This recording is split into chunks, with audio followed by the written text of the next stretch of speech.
There she is. Welcome to Jill's. I am a doctor. When I peek, it's in the line of duty. We're going to have a very good time. Join us. You know, I really wish they'd let us play music up here. Make these long trips go by a lot faster. It's against regulations. Yeah, I never understood that. They just don't want us having a dance party when a proximity alert goes off. See, that's a dumb reason. Because we'd already be on our feet, ready for action.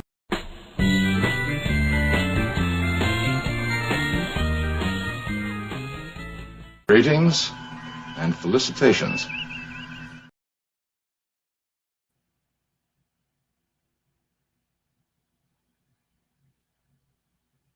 Hello. Hello, hello, hello, and welcome to Shore Leave number 82 here on a Saturday at noon. And and so, yes, I just had my breakfast taco. I've got some coffee, and I hope you guys are ready to talk about whatever it is we want to talk about. And if there's something you want to talk about, just let us know, and we'll probably get it in there. It looks like so that we're just having an earlier show today, and the 60th Star Trek anniversary is less than a month away. Oh, right. No matter what, yeah, it's coming up, and no matter what state the franchise is in, I love Star Trek, and we're all good fans here, whether we only love the original series, the 735, everything before 2005, or even if you like some of the filth, obviously I'll still be your friend. And I love Star Trek so much that I can still celebrate this year. I can do it.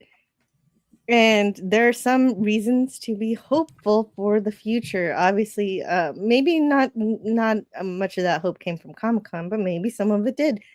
And so we're going to talk about that today. There's a poll in the chat about it, about how you feel. 55% are interested but concerned, and another 45% are entirely apathetic. And so that's how that poll is going so far. Let's see how it changes over the course of the live stream. Well, and I completely understand if you're apathetic towards it, but at the my vote was optimistic but concerned. Just because I did the excitement and the celebration for Rick Moranis and the return of Spaceballs is encouraging, but I'm still I'm cautiously optimistic, and I did like the that's actually a positive turn, because before that you had a lesser view of it, so you've actually gotten more positive towards Spaceballs. I have, yeah, and it is, and stuff that that was encouraging, and I think Josh Gad said he was not playing Barf, and he's not playing Barf's son. It's just another alien, like another Mog, half man, half dog. But so that I'm glad that they're not sort of going that route. Although I even enjoyed Naked Gun. And Liam Neeson is supposed to be Leslie Nielsen's son, but still, I thought it was okay. I thought it was okay too. I think they did a good job with it, because he was there. He was like a hawk or something, and he was showing him the way. Yeah, it was kind of funny. But yeah, and then I guess it was nice. Like the 60th anniversary was plastered all over Comic-Con this year. And and they did have a panel, and yes, it did consist of the entire legacy. Actually, I don't know if there was anybody from the Kelvinverse, but and it was good to see they're still wheeling out, no pun intended, George Takei and the holographic Doctor, and Reed was there, and Dorn was there, and so it was, but then there was also Raffi and they had some real Star Trek actors there, and some some and then the filthies. actors. Yeah, the filth. Well, I don't know. I don't want to call the actors filth because they're just doing a job. That I'm okay with them. But even like I think that we've talked about Picard enough, and I don't think anybody likes Raffi. No, she was a very poorly written character. I don't even think her own family doesn't even like her. Yeah, like if you want to boil down the filth to one character as a complete and total 180 on what Star Trek stands for, how about the drug addicted absent mother? And it's like, this isn't the optimistic future I was hoping for. No, not at all. No, I don't know who thought that character was a good idea or was a positive. And just stick her right under Vasquez rocks. Yeah, that's a good idea. Yep. In the RV. Yeah, like because there's poverty in the future. But like, what first things first, she's at a national park, so that's good. She's got plenty of space. She probably has a replicator. So what exactly are you sad about? I don't know. The messaging in New Trek is just all over the place. But hopefully it's over. Hopefully Kurtzman Trek is over. That is my desire. I want to hear that the contract is definitely not going to be reworked or renewed or in any kind of way. Yeah, but everybody tells me it's over, but I haven't heard it yet. They got to tell me. Well, we still have to wait until the end of Strange New Worlds, and we still have another season of Academy that's going to be foisted upon us. Well, even worse. I just found out that on Star Trek Day or around Star Trek, I think it is actually on Star Trek Day, we're going to get a new season on YouTube of Star Trek Scouts. No way, really? Yeah, they're continuing the Paw Patrol in space. Oh, the Phaser Patrol? I don't know. Yeah, exactly. Haven't seen it, don't like it. I mean, it's probably like it's just infantilizing. Star Trek is just the lowest bar you can do, and that's not even Kurtzman Trek. So I'm disturbed. Anyway, we do have some other friends here with us that want to talk to, and Shirley was all about engaging with the audience. So let's see what you guys have to say. Yeah, that's the only spam I like on my Twitches is my Ko-fi bot, and it spams like crazy. I need to turn that down. Hey, James. James Caserta says, "Hail, Jill. I fixed Star Trek. She's good to go now." Outstanding. Yeah, I knew we could count on you, James. And also the Comic Relief Crusader. I think he's celebrating 5 years. It seems like so many of us are celebrating 5 years. Yeah, congratulations. My 5 year will be in February. Yo, Legends, you are introducing me to so many strange things. Well, you know what? Yes, that's why I'm here. Omni TMX. Everybody tells me all about interesting new things that I've never heard of before. Or maybe they told them to me before, but I wasn't listening. So this time I promise I'm going to listen. So write that down. I hope. Okay. Gavin was first. You know how I did it? He traveled back through time. Nice. Gavin Unit says, the Star Trek 60th is a disgrace. All we're getting is filth. No look over the franchise, no documentaries, and no Tasha Yar. Okay. No Tasha Yar. Well, isn't there supposed to be a whatchamacallit, a Voyager? Isn't there a Voyager documentary coming out? Yeah, there's a Voyager documentary coming out, and pretty soon also a Doug Drexler documentary, although these are not official things, but I mean they are official because they're coming from real Star Trek people. So Right. Like that is sort of what they did for what we left behind, and they're doing it for Voyager. I'm curious if they'll do one for Enterprise as well.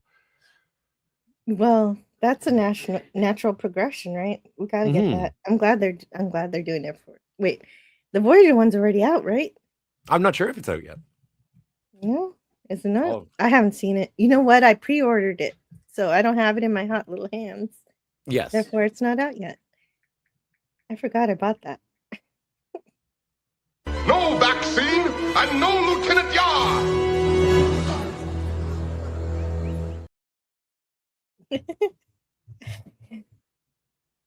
The Comic Relief Crusader asks, what about Axanar? I heard that's out. I heard that Paramount struck down the video. I don't know if they're going to bring it back or if they brought Oh, it did back. they?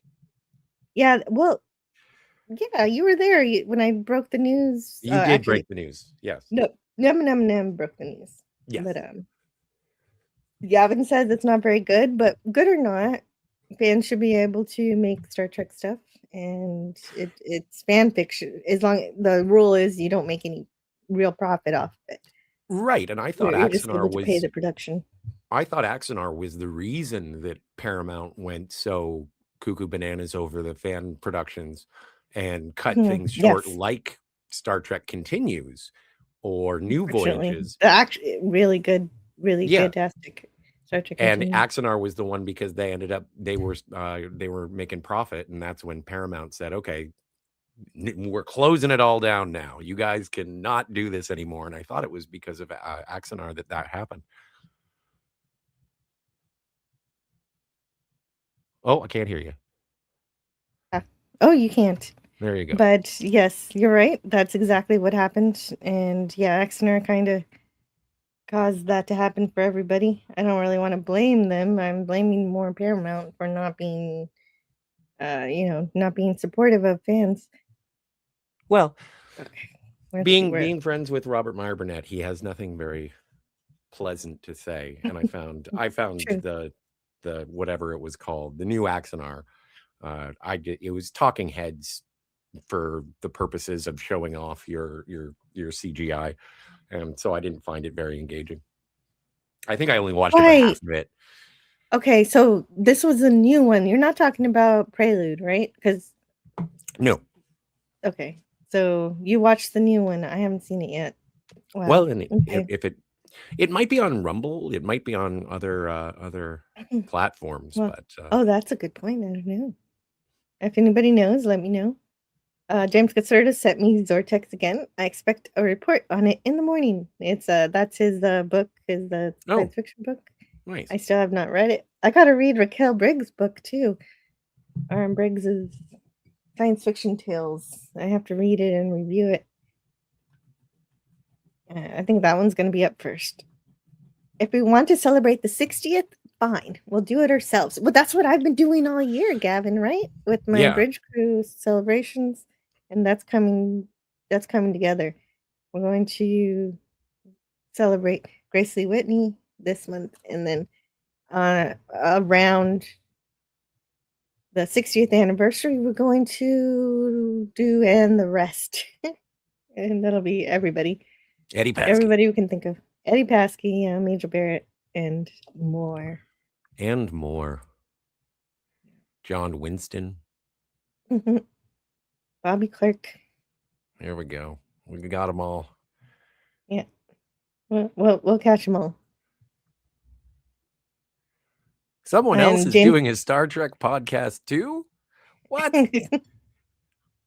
So I didn't know anybody else ever talked about Star Trek. I thought I was the only fan. No, the more people who talk about Star Trek, the better. That's great.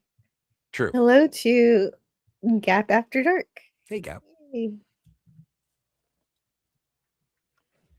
Doesn't sound so bad. What does that mean? Oh, wait. I will reduce you to a data pattern. Okay.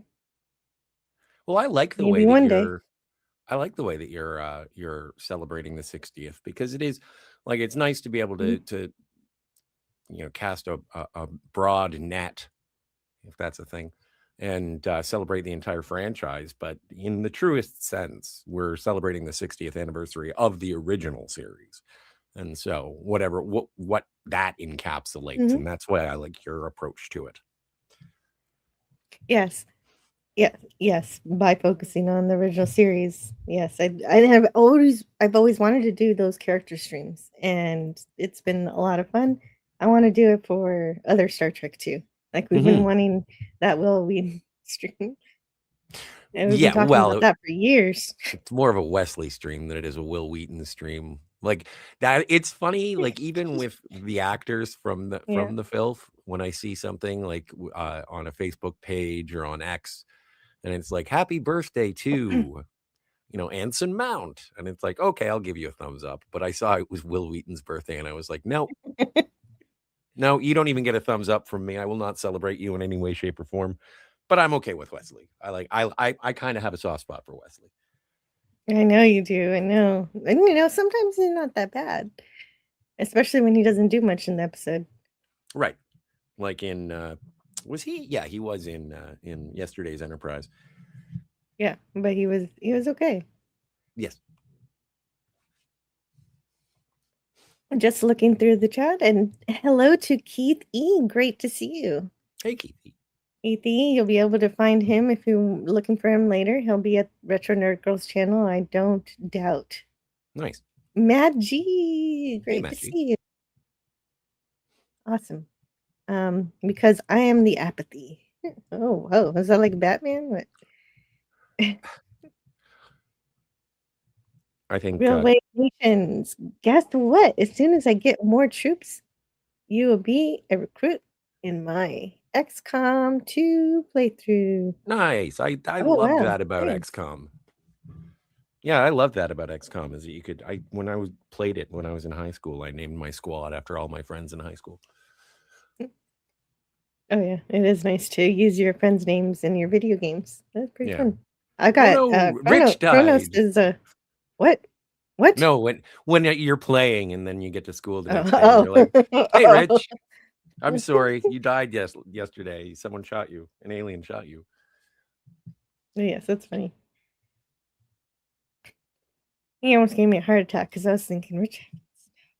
No. I would not be streaming. I would just be watching Red Letter Media. Yeah, me too. Did I miss anything good in the past 15 years? No, you didn't. No, not at all. I like Star No, Trek not even Beyond. in the past 21 years. I Oh. mean, unless it's Star Trek Continues with non-official stuff. Right. And James Caserta says Axner was a scam. Some people do say that. I don't know about that. I don't know if it was a scam, but I do know that it was not necessarily all on the up and up. Oh, and Comic Relief Crusader has to go. I hope you have a good day.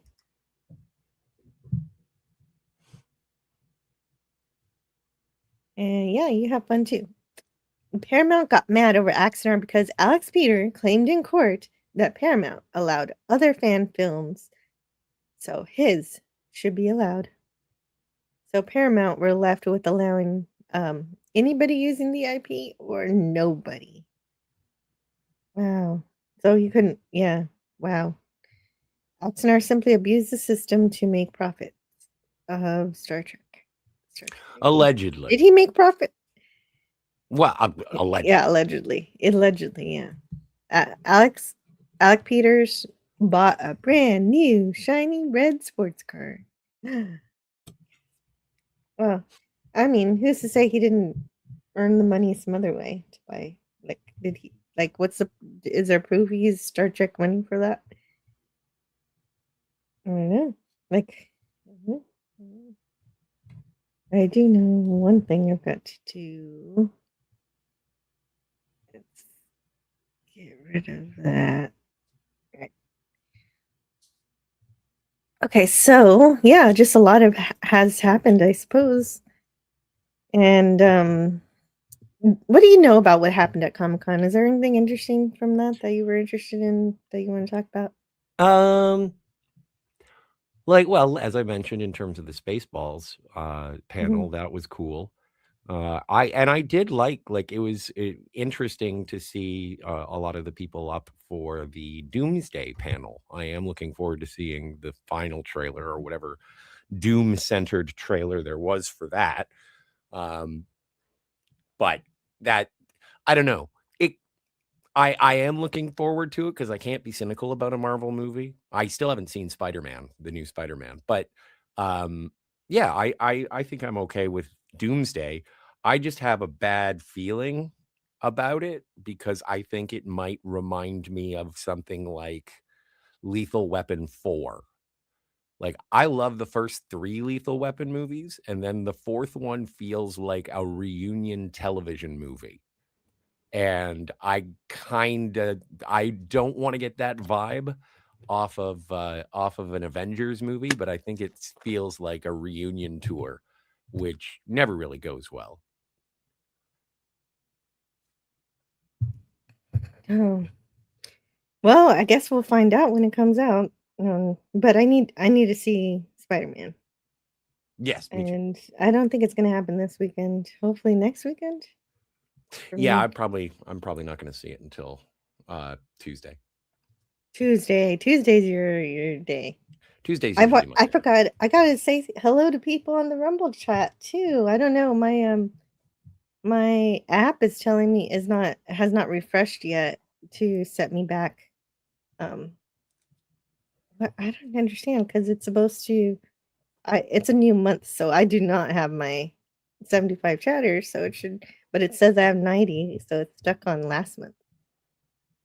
Right now, I got 5, and of those 5 are Low Spec Linux Gaming. Hello to you. And also, we've got a few more. We also got, oh wait, I guess he fell off. I forget who was here, but Gavin Blackburn. And Low Spec says, you're better off not subjecting yourself to an STD. Yeah. Of course, that is a Star Trek Discovery. Dark Uli says, hey, how's everything? Just stopping by for a lunch break. Have a great stream. Awesome stream. Thank you. I've been hacking new models into my favorite old Star Trek game, says Loswick. Who has played the original XCOM? It sounds like Scotty has. Oh yeah. I never got very far in it, but I did enjoy it. I like video games. I'm just no good at them. Hey, I resemble that remark. Yeah. Scotty R37 says hello on Rumble. Look at you. You need an avatar. It's true. Rumble. Be nice. So let's see if I don't know how to refresh this app. And then there was the Kevin Smith panel. It's just him, an evening with Kevin Smith 2026 Comic-Con. And that was fun. I like seeing Kevin Smith. He did talk about weed a little too much. Yeah. So right, because he quit. Well, he does make a joke about it because he's like, just so you guys know, just before I came out, I smoked a huge joint. Okay, that's good. That's good. Yeah. It was bad when he quit. And then he was like, and I know what you're gonna say. You saw me on a video on the internet that said I quit smoking weed, and that's true. You did see that video, and apparently he was off of weed for about a year, and then he got back into it. But I was looking forward more to hearing about whatever he wanted to announce that won't get made. I wanted to hear something about like Dogma 2 or Moose Jaws or Mallrats 2. But he didn't, the same vagaries that he always gives. The only thing he really did announce was that he had a video game coming out with Jay and Silent Bob, another Jay and Silent Bob video game. Well, I didn't know about the first one. Is it like an RPG? What is it? No, it's like Farmville is the new one. No, literally, it's running a weed farm. Oh my god, that's cute. Jay and Silent Bob run a weed farm. The one that they had before, I don't know if it's if it was available or if it was just released to them. I think it must have been available on platforms. But there was a Jay and Silent Bob side-scrolling, beat 'em up, kind of like Scott Pilgrim versus the World. Oh, okay. Yeah, that would make sense. That's cool. They do. Okay, that would make sense. So, Lospec says original XCOM just may be the hardest game I ever played. Not getting far is normal. Okay, then maybe I'm better at it than I thought. But Yeah. that whole thing, like that, it's great in terms of you build up your team, you research weapons, you upgrade your airplane to go to different locations around the globe, and then it's a 1/3 isometric view, turn-based battle, and it was really, really fun. But I never got to the point where you find like the alien base on Earth. It's just going around from town to town, cleaning up all the aliens and trying to recover bodies and get new technologies and stuff. It was fun. It was a good game. Nice. That's the important part if you had fun. Lombardi in 1969 is here. Hello. Good to see you. And Trek is in the hands of 2 hired gun theater kids. Oh boy. Well, hopefully not for long. Wait, I don't know who you're talking about. Okay. I recognize one of them. I forget what his name is. I know he was in the Ryan Reynolds movie Waiting, and so I recognized him from that. But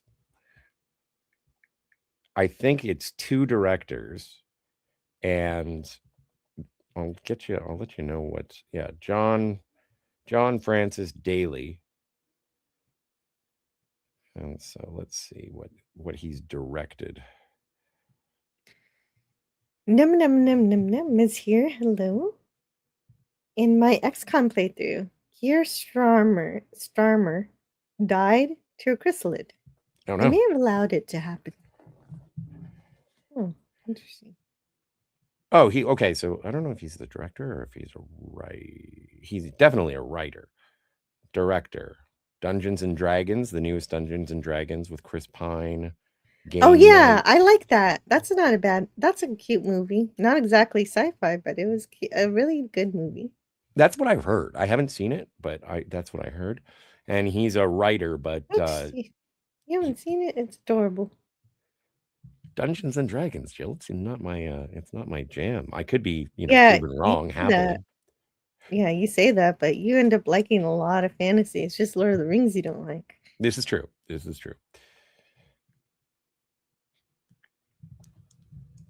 But yeah, he's one of the co-directors on that.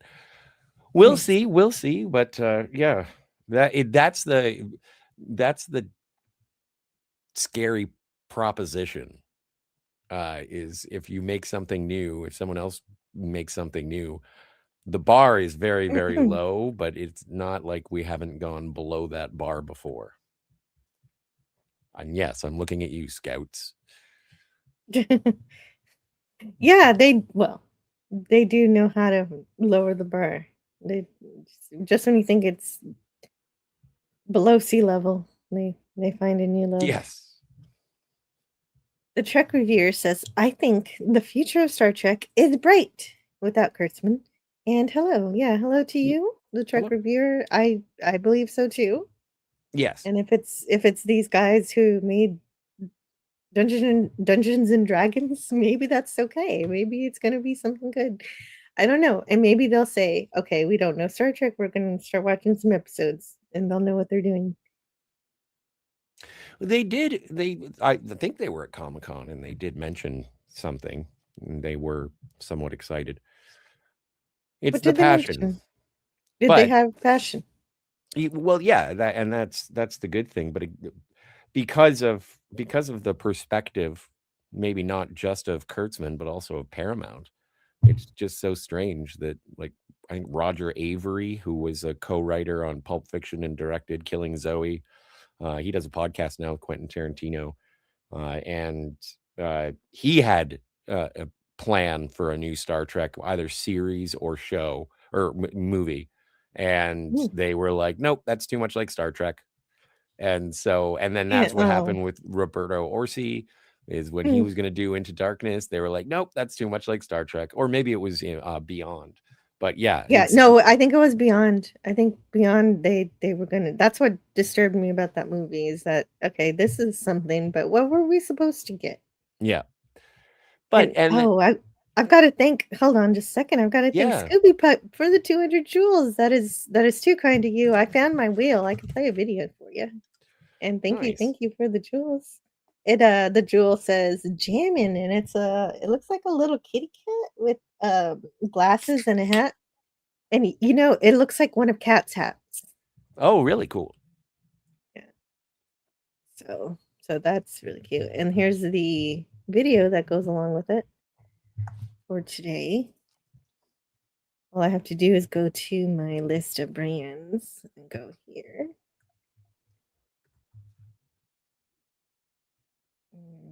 Nope, that's a different one.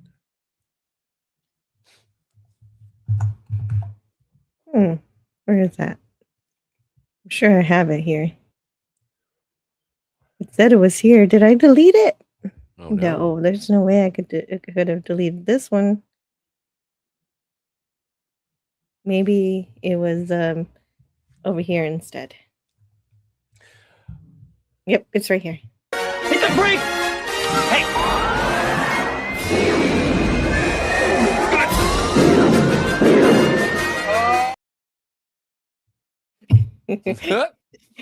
That maybe I need to watch The Last Starfighter, because that puts me in a good mood just watching that little few seconds. Yes. Oh, it's definitely feel good. Mm-hmm. Yeah, didn't they? I thought I heard something recently saying that they were going to do a follow-up for The Last Starfighter.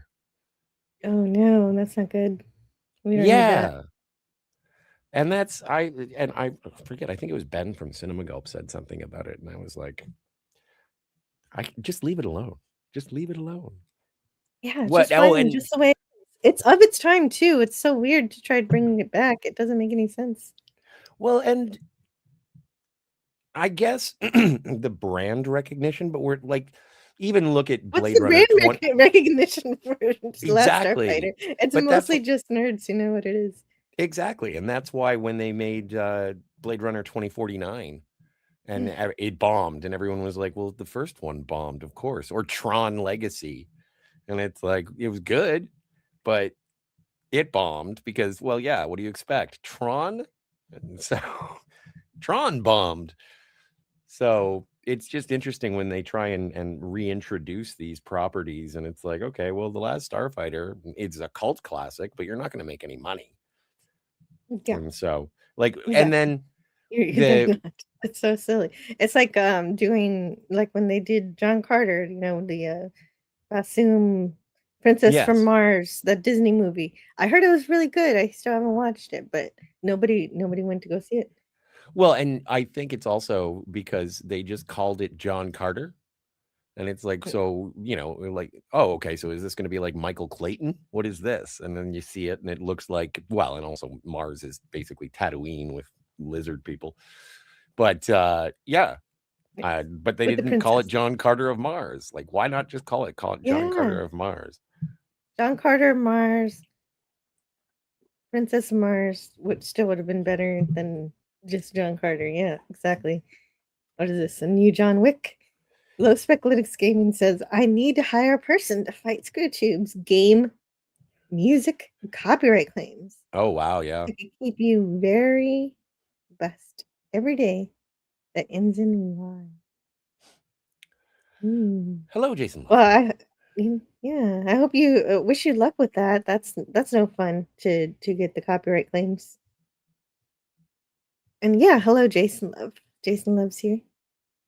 See, that's surprising when we did Star Trek 25th anniversary, because I remember years ago, me and Bunyan Snipe from the Phantasmagorium, we were doing the 25th anniversary, and it got shut down, copyright claimed like immediately. Yeah, that's why. But I just thought I'd try it anyway, and it worked for me. Yeah, I don't know why.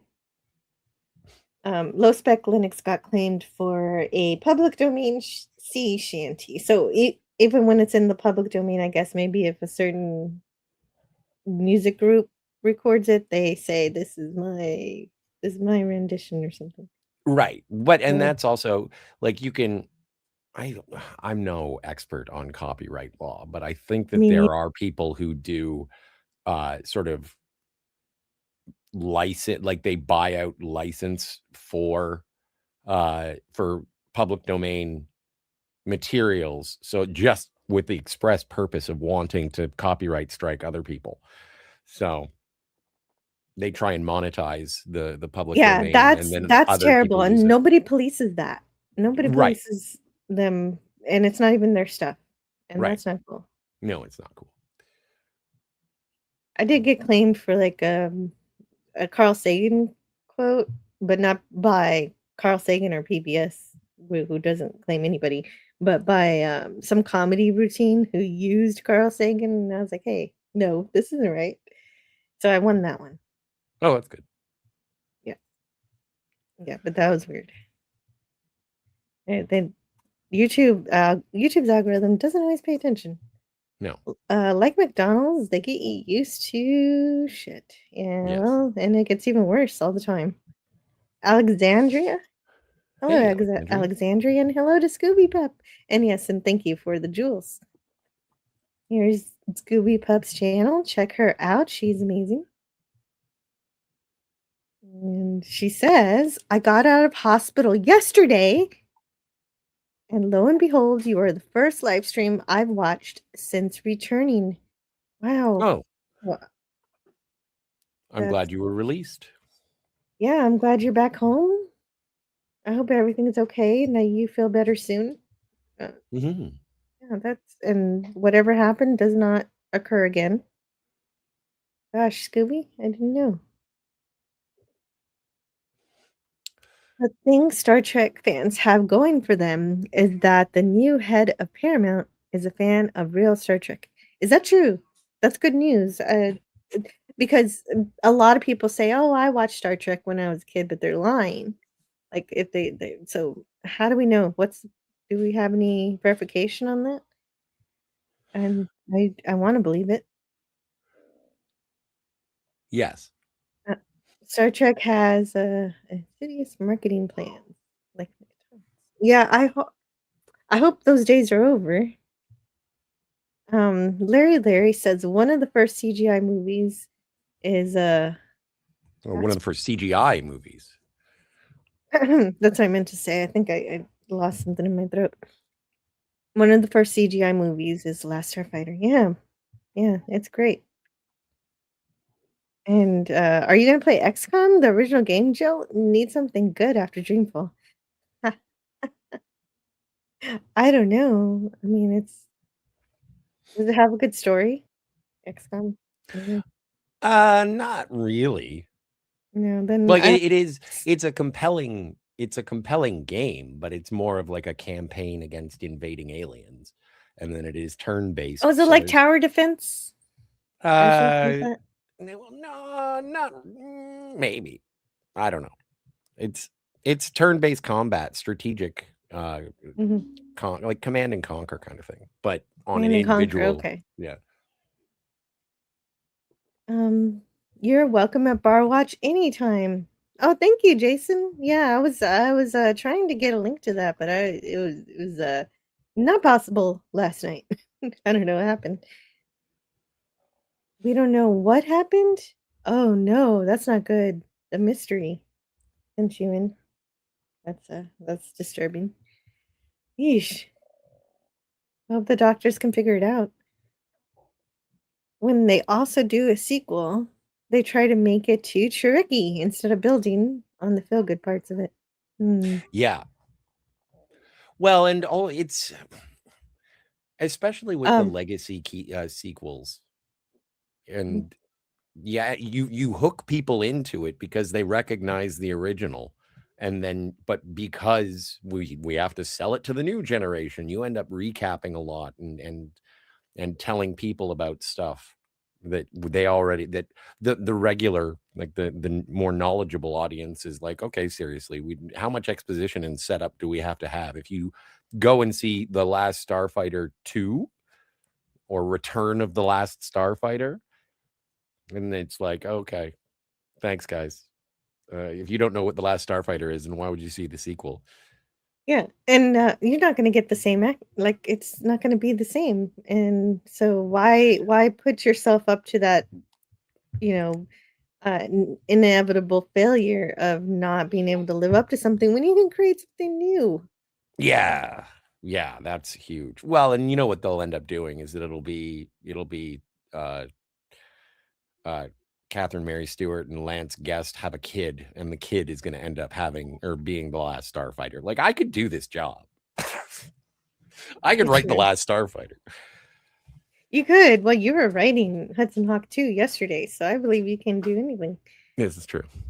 Lombardi 1969 says, will a new Star Trek series be a massive hit or a massive flop? It depends on who makes it and what it's about and if we get something new from it. I know a lot of people are excited for Star Trek United, but that is, of course, Speculation. based off of it's speculation. It's the most hopeful thing we have, but still, it is based off a legacy. Star Trek is based off Enterprise and Archer and his family building the Federation. So I don't know. Yeah, that sounds like ass. I am You don't so know. yeah, no, I do.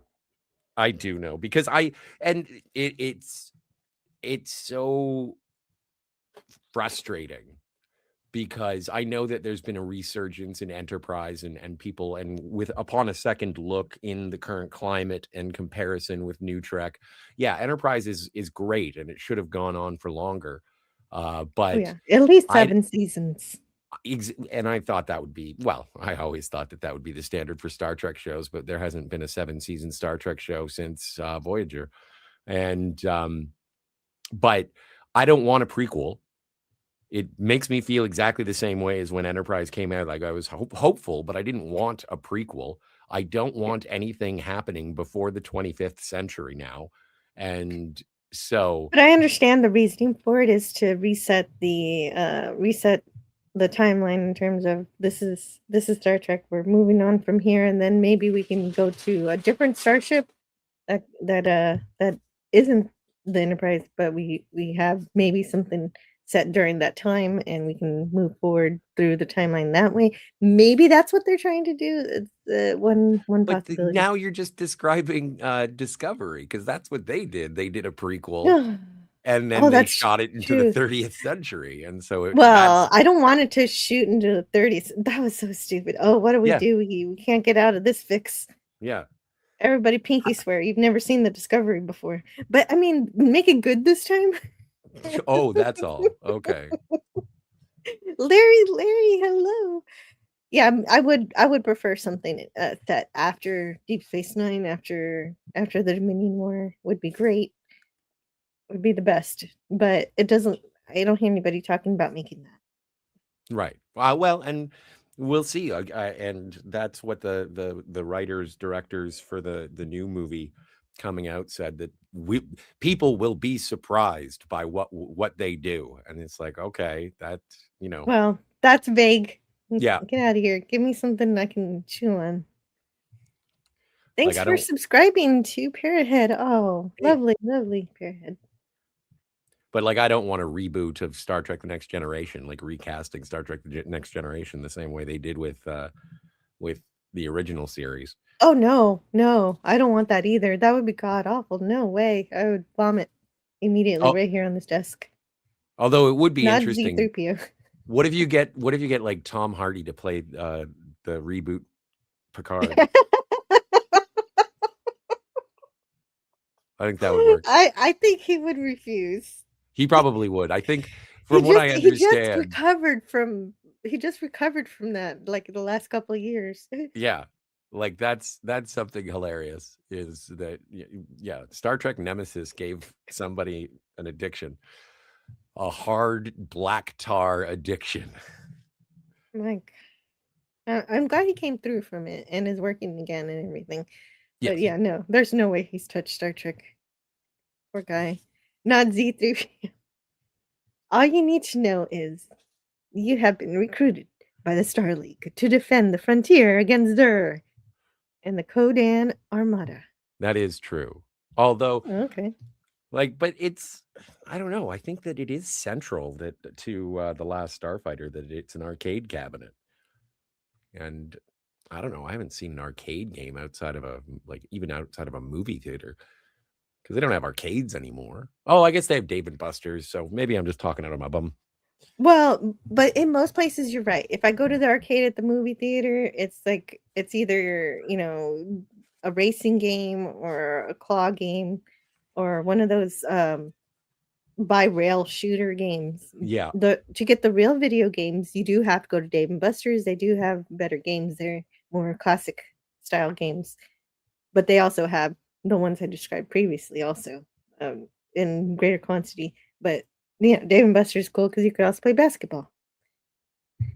Yeah. But let's see, Low Spec Linux Gaming. Speaking of games, he said he got claimed for a Nemophilia fan cam, but not from Nemophilia's publisher, and not the person who went to show and uploaded fan cam. And so they need some serious penalties for false copyright claims. I wish they would care about that, but they don't seem. YouTube doesn't really seem to care if somebody does false copyright claims. They're totally fine with it. Yeah, we're still reeling from not being able to talk to people in your ordeal. And so, really? Well, when you were trying to figure out what was going on with your demonetization. Oh, that's right. Yeah, I couldn't get in touch with anybody. And when I got it back, they didn't send me an email to say, hey, we made a mistake. We're sorry about, the months of distress we caused.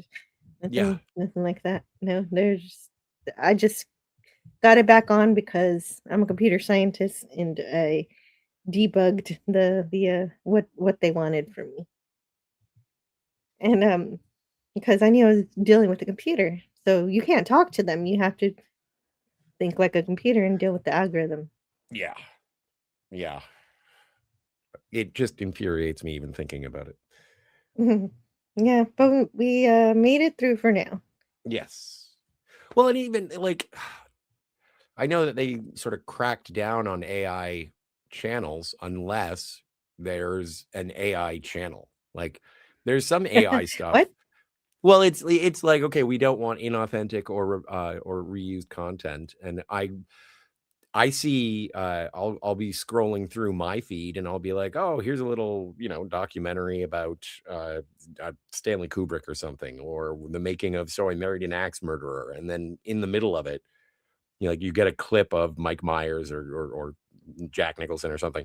And then it'll say, and this was the year where Jack Nicholson was in A Few Good Men. And it's like, okay, so the narrator is obviously AI. I heard something that there was a review of like a WWE event, and the narrator was AI, and it just started freaking out because I guess they didn't put a period in between WWE, so it just started going whoa, whoa, whoa, whoa, whoa, whoa, whoa, whoa, whoa, whoa, whoa, whoa, whoa, whoa, whoa, whoa, and it freaked out, and it wouldn't work. Oh my god, that's hilarious. Yeah. Well, yeah, I'm usually turned off by a video if I can tell it's AI. Some of those voices are pretty good though. And I think I'm just like, is this person AI or not?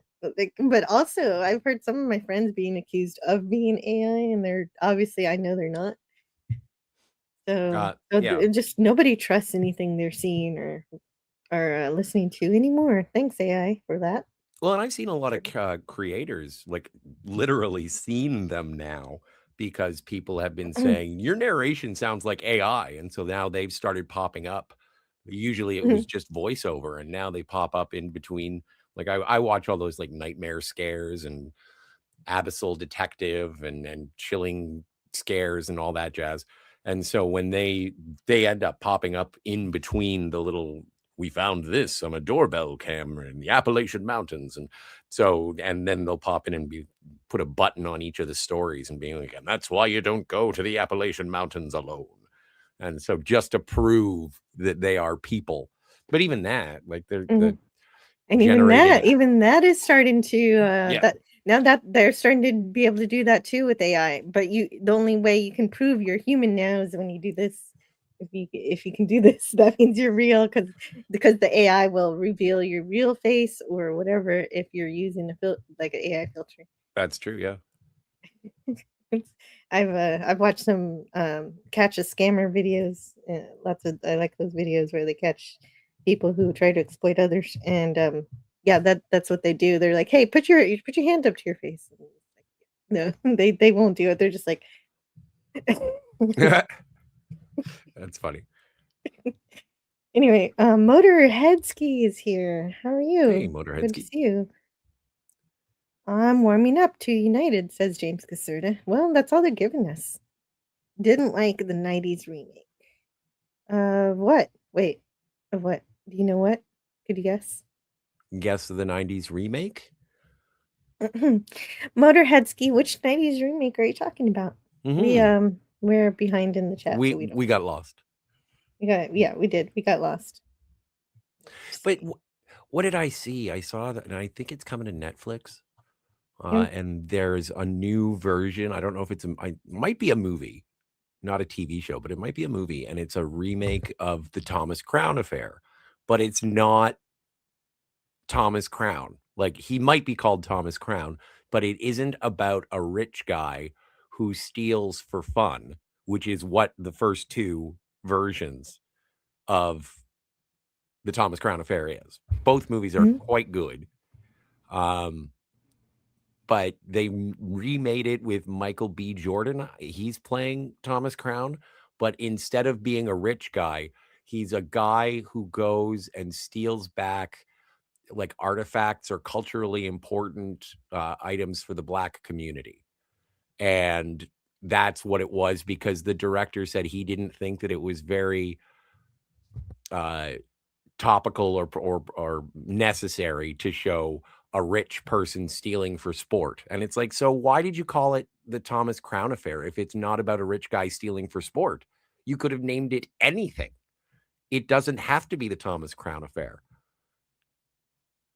Right. But that's what always happens is they take something that exists that already has an established story and they use the name that everybody understands and is drawn to. And then they just make it whatever they want. And it's not the thing that it was any longer.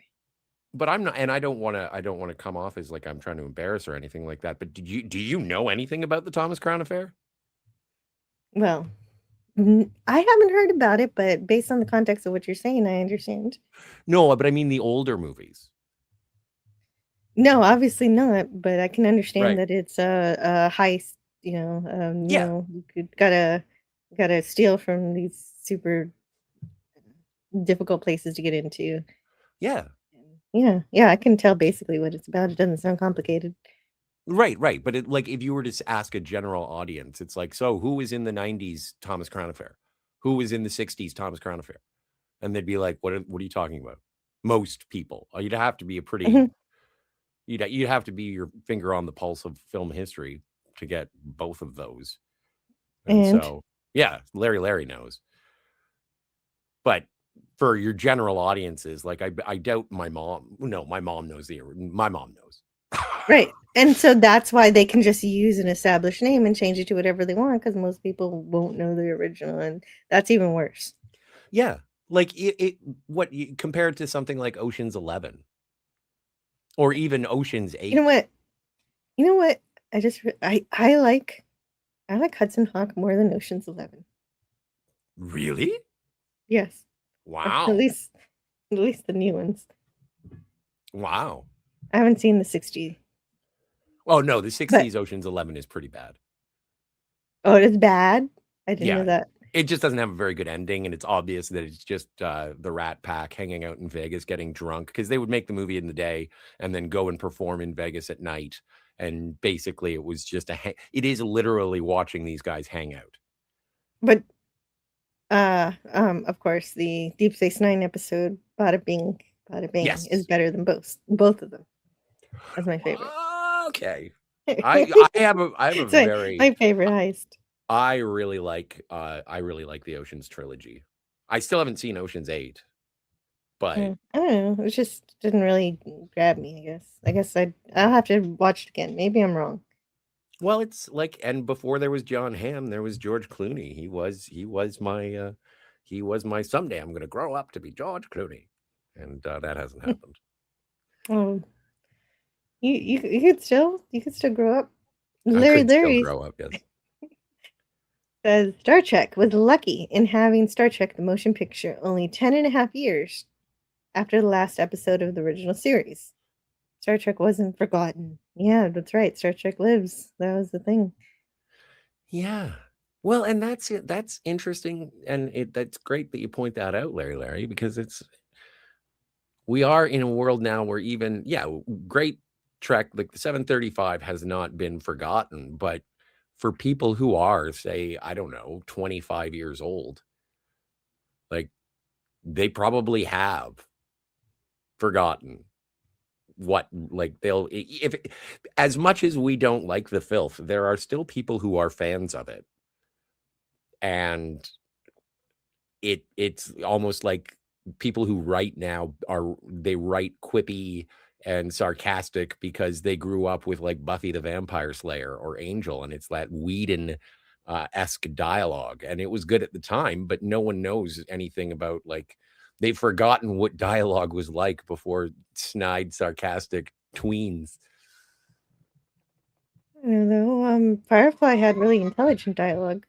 You're talking Josh. Yeah, but yes, it did. But that's also because it was fresh at the time too, and that was good because it was like sci-fi mixed with Western slang, and then the use of the Chinese vernacular in it. I thought that was creative. But I'm just sort of talking about the people who grew up with like Gilmore Girls, which I don't mind. I don't mind the Gilmore Girls, but that is a prevalent writing style now. Yes, it is. It does feel like it's just CW sitcoms or whatever. It's not cool. It's not fun. It's not interesting. Well, they should have watched Firefly instead. Perhaps incorporate new UFO stuff or UFO stuff into the theme. Mm-hmm. Into what theme? Maybe we're talking about XCOM. Yeah, there we go. Oh, to make it more okay. Okay, so I don't know. I've never played it. I gotta just play it because I have no idea what this is. Yeah, well, if it's only £2 or £2, on Steam. Yeah, and it'll run on a potato. Maybe I'll dust it off. Maybe I'll download it. I have a 5-pound bag of potatoes. I think I'm good to go. How long does a potato last as the power source? Potato batteries? Yeah, I'm not sure. Yeah. I'll be right back. For very long. I think you can power an LED for a little while. James Caserta says they're making the same mistake all over again. You see, that's what I'm afraid of. I don't like that they're going straight to a movie. I want a TV show. But we'll see. We'll see what happens. Maybe have Adventures of the Enterprise J. Maybe. Larry says the Enterprise Z. Well, yeah, we do have a whole alphabet out there. The Trek reviewer says, I would not be surprised if within a week of Kurtzman's deal is up, we will hear several announcements connected to Star Trek. I think they will say most of Kurtzman Trek is in an alternate timeline. I hope so. You know what you're saying right here is most Star Trek fans' dream.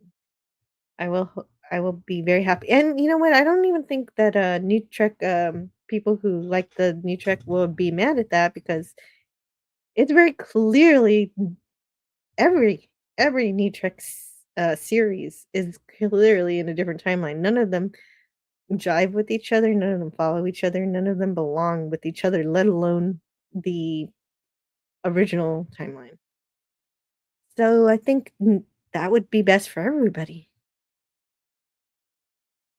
Jason Love Doctor Who says, anti-derivative Jill, as long as StreamYard links can be forwarded, I should be able to forward you a link next time. Always assuming Alice and Crazy don't do something similar before. Well, you know what though? Don't worry about that, Jason Love. It is I'd rather get a link from Alice and Crazy just to be sure that I am allowed to be on. I don't want to like serendipitously just show up and crash somebody's live stream when they're not expecting a guest.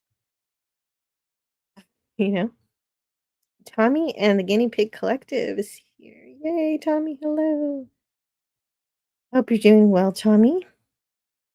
I wouldn't have minded an older Kirk's second 5-year mission recast, says James. Well, I'm tired of recasting. Stop it. No more. Jason loved Doctor Who. Hey, how's it going? And Tommy's saying hi. I still have one arcade that isn't in a theater or Dave and Buster's. It's called the Electric Rainbow. Ooh. Jason Love has a real arcade in town. That is awesome. Oh, we have another one that isn't Dave and Buster's, but it's got even more classic games and tons and tons of pinball machines. Bowling alleys have game rooms with video game cabinets. Yes, they do. That's true too. Yep. Tommy, tired but good. Quite fun last night. Not to mention, thanks to Ginger for the break. Cool. Comp Sci, eh? Data wrangler here too. Yeah. Yes, I am a computer scientist. Not that I use it very much, but these days. But yes, I did. I did get a degree for it. Mostly web design is what I'm good at. Jason Love says I'm still feeling run down from this past week. Oh, well, I hope you get some rest this weekend. Sounds like you need it. There's a very large arcade in Brookfield, Illinois called Galloping Ghost Arcade that has over 1,100 different arcade cabinets on the floor, and they put out a new one every Monday. Oh wow, that sounds like a lot of fun. I wanna go there. Wow, it sounds more like a arcade museum, but all the arcades work. Tommy, hopefully in a good way, or you're recovering. Yes, that's a good answer. Better than what I said. James Consider says, I heard Jill is not really against derivative things. That's true. It can be done. It can be done well if it's done with respect, to care for the past, and just not having a malicious intent or the desire to turn it into topsy turvy into something that it wasn't before. So it is possible. Yeah, derivative things can be good. Although, why not make a new story? Is also the question I would ask still.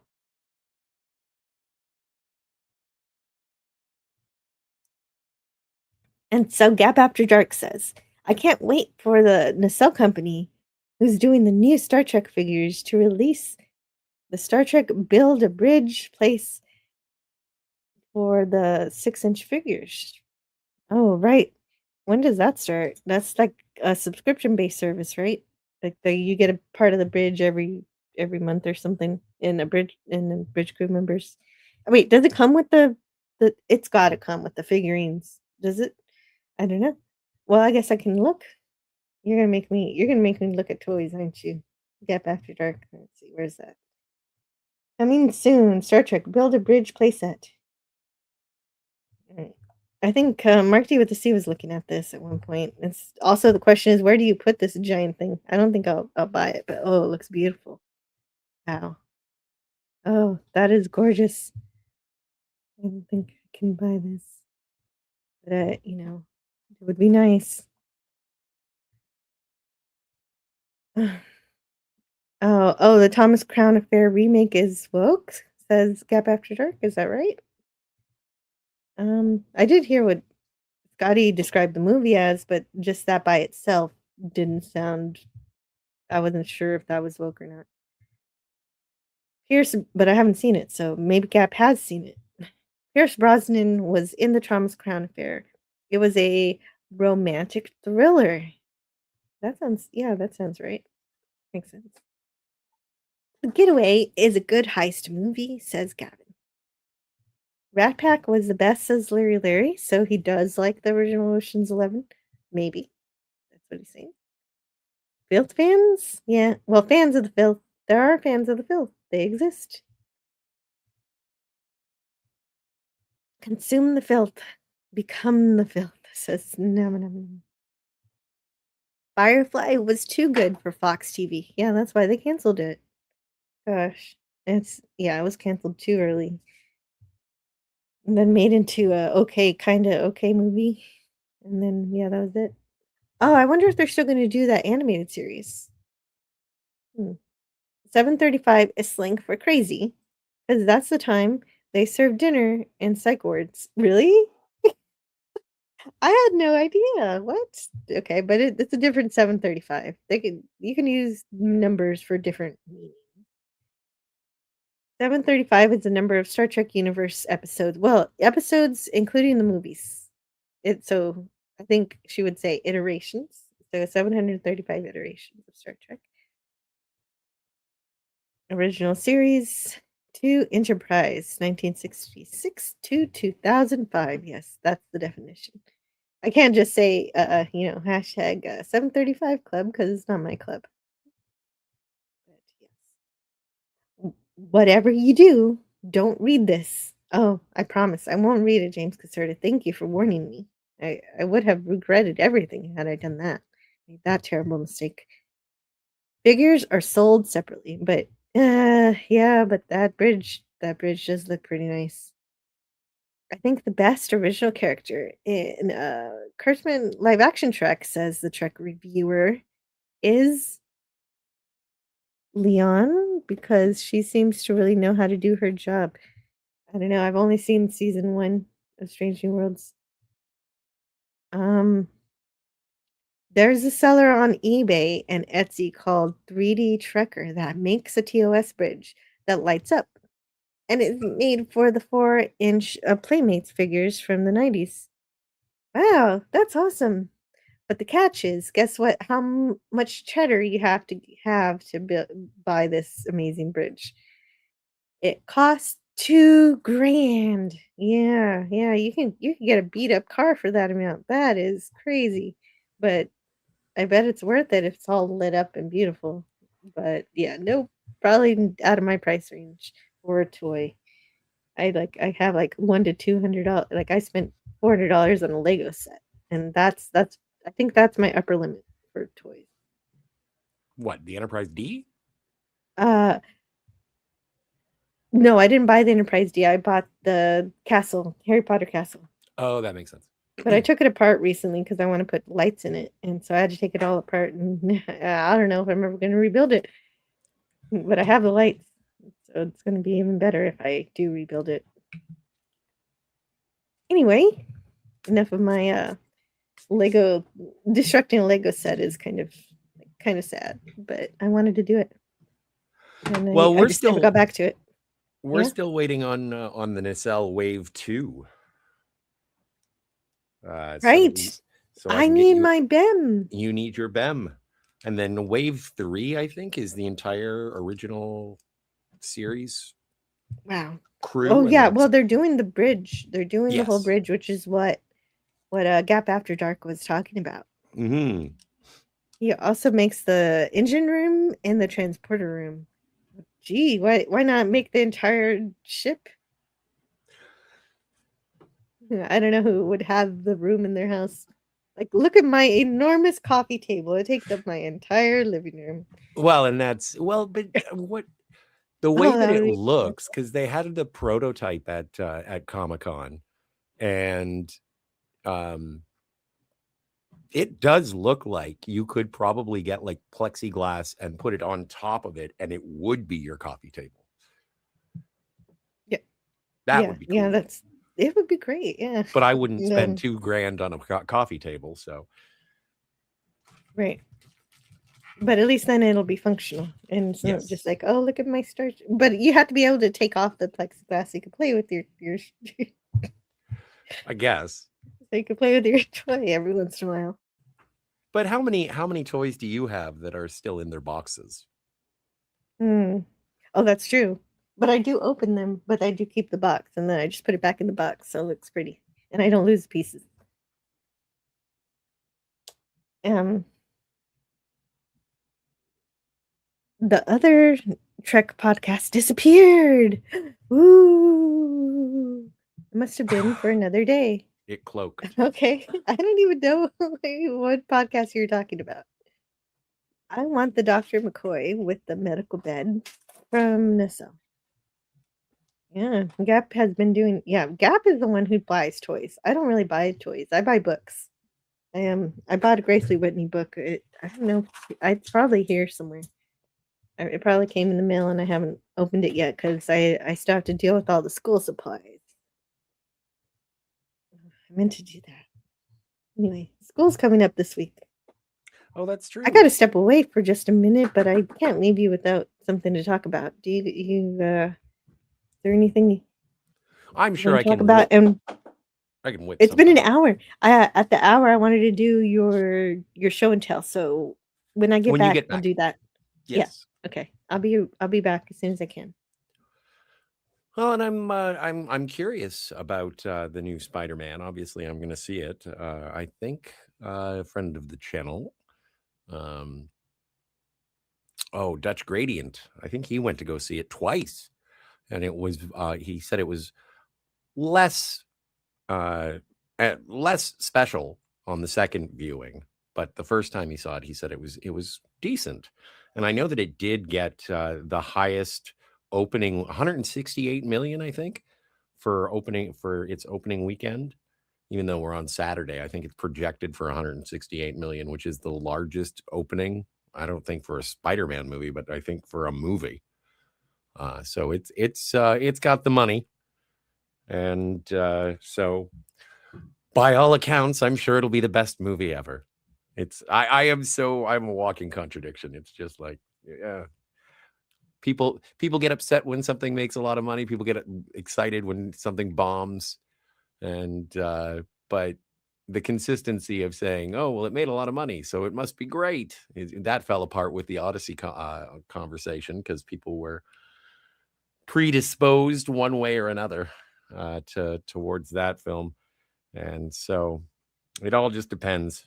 I will find out when my butt is in a seat, although I am curious to see if there is any sort of hinting. I forget that the Spider-Man movies, I don't know how I forget that the Spider-Man movies are MCU movies, but I'm avoiding parts of the internet because it's like that age-old algorithm chasing video of Spider-Man, brand new day, post-credit scene explained. And it's like, oh, well.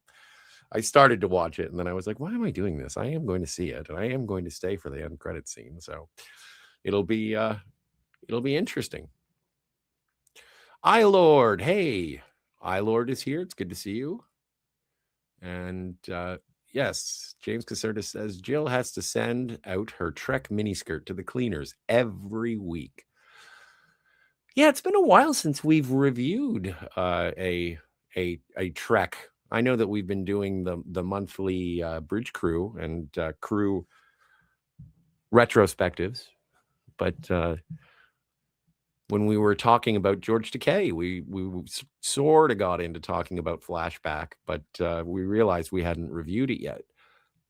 And that's also something when it comes to the 60th anniversary, is that it's the 30th anniversary of Trials and Tribulations and Flashback. But Trials and Tribulations is probably up there as one of my most rewatched DS9 episodes, alongside Take Me Out to the Holosuite and Pale Moonlight. I should go back and do a proper rewatch of DS9. That would be fun. But yeah.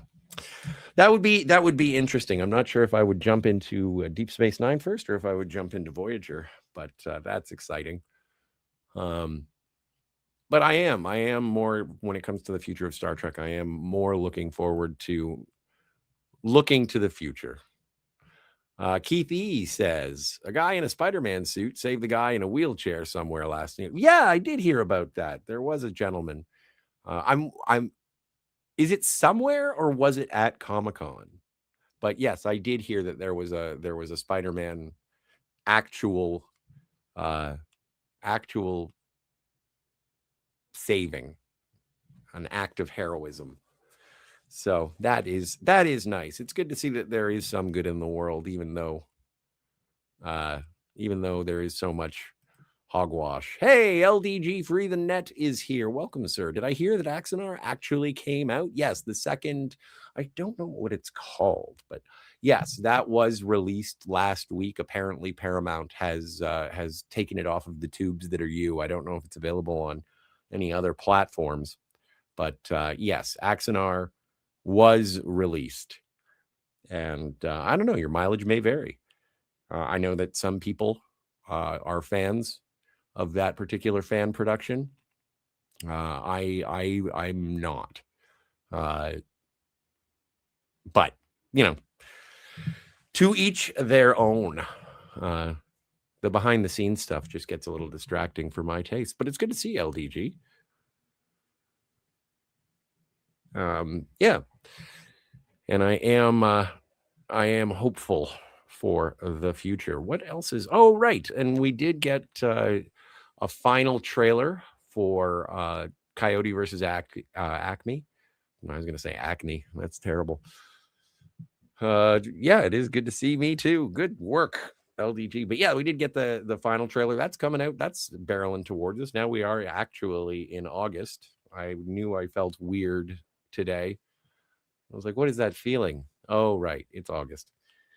But I hope that everyone is enjoying their Saturday. And thank you so much for joining us. Actually, now is a great time to say, if you haven't subscribed or you'd like to, hit the thumbs up.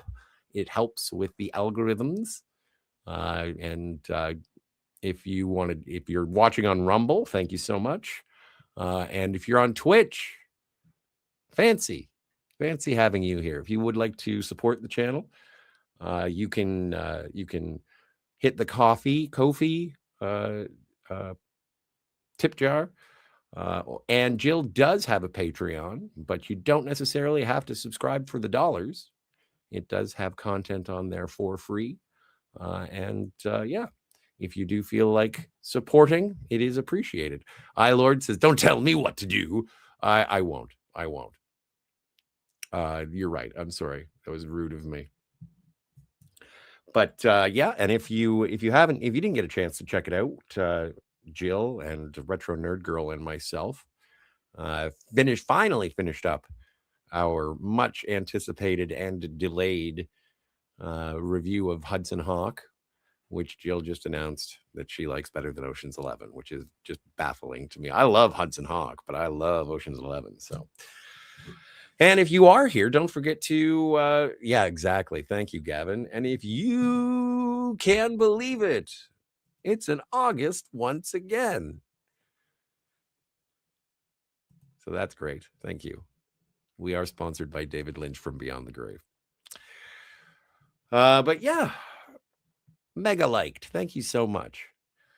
But yeah, and so I'm trying to remember when Coyote versus Acme is coming out. If it's I think it's near the end of August, so that's good. Little time to brush up, but apparently it's quite good from the people who did get to view it at Comic-Con. So that's fantastic. Man, people got to view it at Comic-Con. Lucky yeah, people. And it did, like, yeah, I think that the right before the movie there was a title card that says don't say anything, like don't spoil anything, don't review it. But the people who, like, you can give your vague impressions, and people are saying it was quite good, to the point of being one of the best live action hybrid Looney Tunes and animated live action movies of all time, like rivaling it up there with Who Framed Roger Rabbit. So we shall see. I am excited. Good. Yeah, me too. That is something to be excited about. I'm glad I could look forward to something without trepidation. Yeah. Well, and I like Will Forte. Feeling. I'm always happy to see Will Forte. Did you Me ever see too. MacGruber? Wait, I thought you didn't like him. No, I like Yes, you Will do like Forte. him. Oh, yeah. Okay. I don't know why I thought that. Maybe somebody else. And LDG is here. Let me see. Who is the person that you don't like?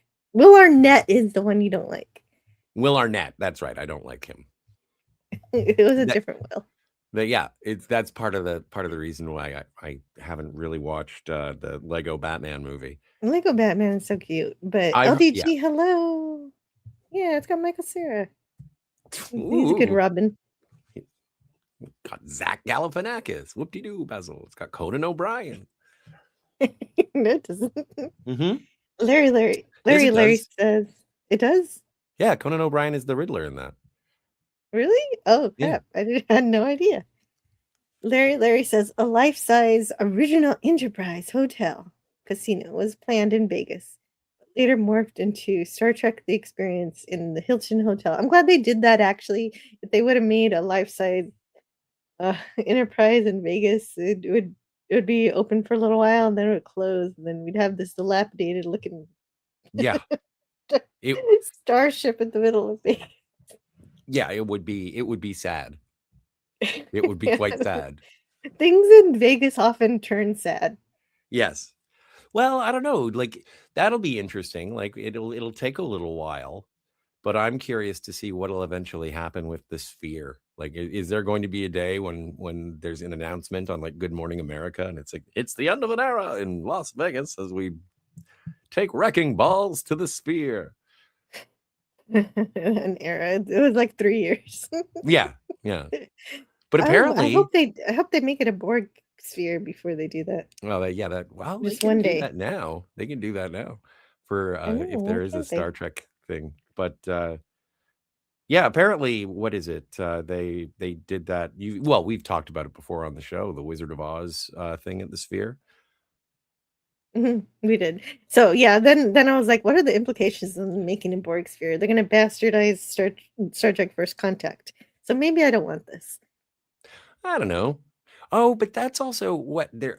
It's for Spider-Man: Brand New Day. They released it on something called X Screen or Screen X, and so you do have the primary screen right in front of you, but then they do have things projected in it. I think he said it was 260 or 280 degree, sort of like full vision around the sides as well. And so this is the first movie that was made with that in mind. And so. Okay, well, if it looks good and sounds good, then I'll be happy. I just don't know where. Girl. Yeah, I don't know where it would be available near me. And how much tickets would be, but. Lord Corey says, we out here. Here out we, actually, he said. He usually says we out here, but now he's saying here out we. Hello, Lord Corey. And he also calls me Chili. Sonic Cleaners. Oh, and when LGG showed up, this also showed up. So subscribe to LGG, Free the Net. Or join the underground. That's really what he wants you to do. Go talk to him. He likes talk. He likes to talk. At freethenet.org/underground. I also put his secret channel. He has a secret channel down there if you want to read that one. If he live streams, that's where he actually live streams. R&B worked on Axanar. He did, and he did this really great scene with Gary Graham. And I don't know why I've watched it 5 times. LGG says, thanks. It's good to see me too. Okay. Axanar is available. On it. What? Oh, you have one nearby you. Yes, I do. I don't know how much the tickets are. I don't know if I do it. I don't know if I'd drive that far for it. Okay. But yes, the Trek Reviewer says Axanar is available on its website or website. And I guess from what I heard. I'm sorry, I was trying to be able to read it, but it's being weird. Go ahead. Violated their stalemate with Axanar by taking it off of YouTube. Okay. Wow. I didn't know they violated anything. And that's interesting. Maybe they'll put it back up soon. I'm sure they'll try. Like, I'm surprised. I was surprised that they were still making new stuff, and then I saw Alec Peters talking about it. There's one more. I actually can't believe they actually made it, good or bad. It's like, wow. They made it finally in a while. There was something about the cinematography on it that was just so weird because there are a couple of Andorian characters, and they go out of their way to zoom in on the antenna. But the antenna for the Andorians is nowhere as good as Shran from Enterprise. And it's like, why are you guys proud of these antenna? They're not moving, they're not doing anything. They just look like antenna. You don't have to highlight them. It doesn't have to be like a showcase for the antenna. Yeah, Shran really he upped the game for the antennae. And Yeah, I the think the bar is high now for the Andorians, yeah. Yeah, it's got to move with your emotions. It's part of you. Yeah. Makes sense. All right. Did you read this one earlier? Yes, I did. I did in full. Or you can do it if you want to. No. If you want to pay tribute. I guess I could. And if you can believe it, it's August once again. See, it's just fun.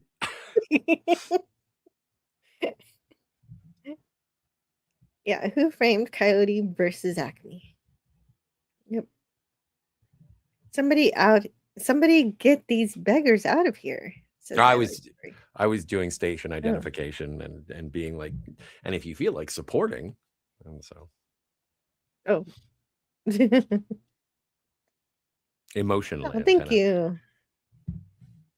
All right. Thank you for doing that. Yeah, because I don't advertise like that, so I appreciate somebody else doing it for me.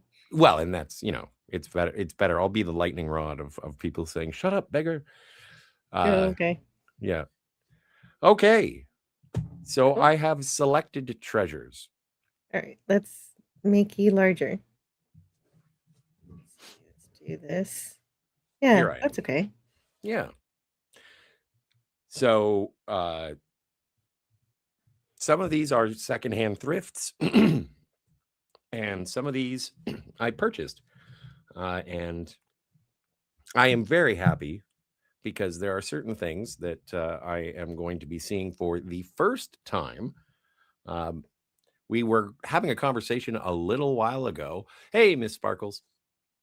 Did I say something mean? No. Oh, she says hearing Jill say mean stuff with her sweet voice is one of my favorite things. Okay, so I'll read for Mr. Phobos. Axanar wasn't as good as the Prelude, but still pretty amazing. And we finally got to see the battle plan. See, I've been hearing bad things about Axanar, but it's good to hear a good review. Okay, so but now we've got Show and Tell with Scotty R37. I still need to make a intro for this thing, but yeah, we're gonna see what Scotty's got. Yes. Miss Sparkle says that you said beggars. That's mean. Yeah. So we were talking a couple of weeks ago. I forget when we were talking about it, but we were saying how I didn't have a copy of Aladdin. And so I got it because I wanted to show it to my nieces. And in the process, I found out that there are actually 3 Aladdins.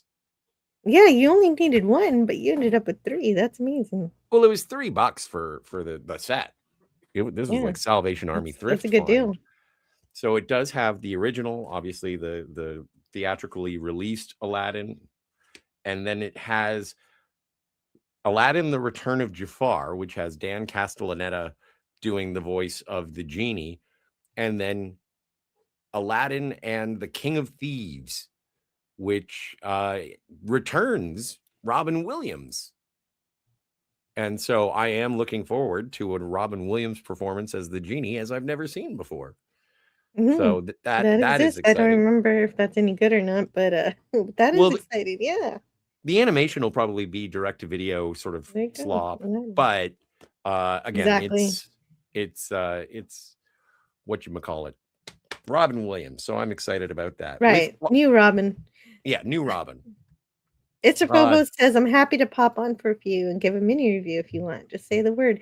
Okay. Yeah, sure. Yeah, you're welcome. The link is in the group chat and on X. Who is that on his dresser? That is a Rocketeer.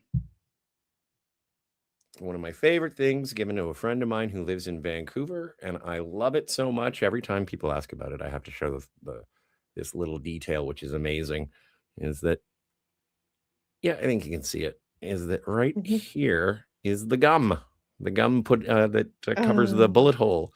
So I do adore my Rocketeer. That's a great detail. Yep, it is fantastic. So anyway, with all of the Christopher Nolan hubbub, I realized that there was a Christopher Nolan movie that I hadn't seen yet. And so I picked this up, and I have not yet seen it, but I am looking forward to it. Hey, Istophobos. Hello. Hey, welcome. But before your review, we're doing a bit of a show and tell with Scotty first. Yeah, I figure I want to see what he has. I noticed the Rocketeer on his dresser. Yeah. That was I really love that movie. Me too. Yeah, it's one of my favorites. Tristan is here and he says we're illogical. We are. It's true. And then this was something that I have not yet seen, but I also was in terms of historical filmmaking, I had not yet seen The Last Temptation of Christ. So I picked this up. I have not yet watched it, but I am looking forward to it. I'm probably going to do that after I jump off of the stream today, is watch that one because, you know, sweet Jesus. Or maybe I should wait until tomorrow because it's Sunday. And then last but certainly not least, a movie that I've been wanting to see for a long, long, long time is The Conversation. Directed by Francis Ford Coppola, starring Gene Hackman, with Robert Duvall, Cindy Williams, Harrison Ford. This is now in my top 5 movies of all time. It is absolutely fantastic. It is a paranoia thriller about a surveillance contractor who gets embroiled in a potential murder. And so I saw this. It's great. It is absolutely fantastic. I don't want to say too much about it. I know it's from 1974, so it's like spoilers from 1974. But no, it's better than great. It's one of the greatest movies of all time. And man, they don't make them like that. If you haven't seen it, you should definitely go. So you just saw it for the first time? For the first time, I saw it 2 nights ago, and it absolutely. I'm so jealous. I'll have to wait for Alzheimer's to kick in so I can watch it again for the first time. Well, and I found out because, like, obviously, after I watch a movie and I get obsessed with it. I caught it. I went on the IMDb and went to the trivia, and it said on the DVD commentary, Francis Ford Coppola said, and I was like, what?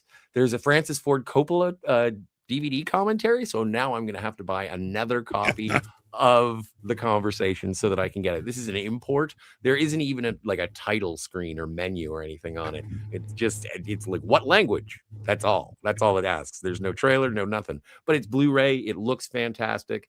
And yeah, if you have not seen it, don't find out anything about it. Just pop it in and watch it anywhere you can. Any way you can. You got to check it out. Tristan says The Conversation is required for his film class. That's what Kat said too. Yeah.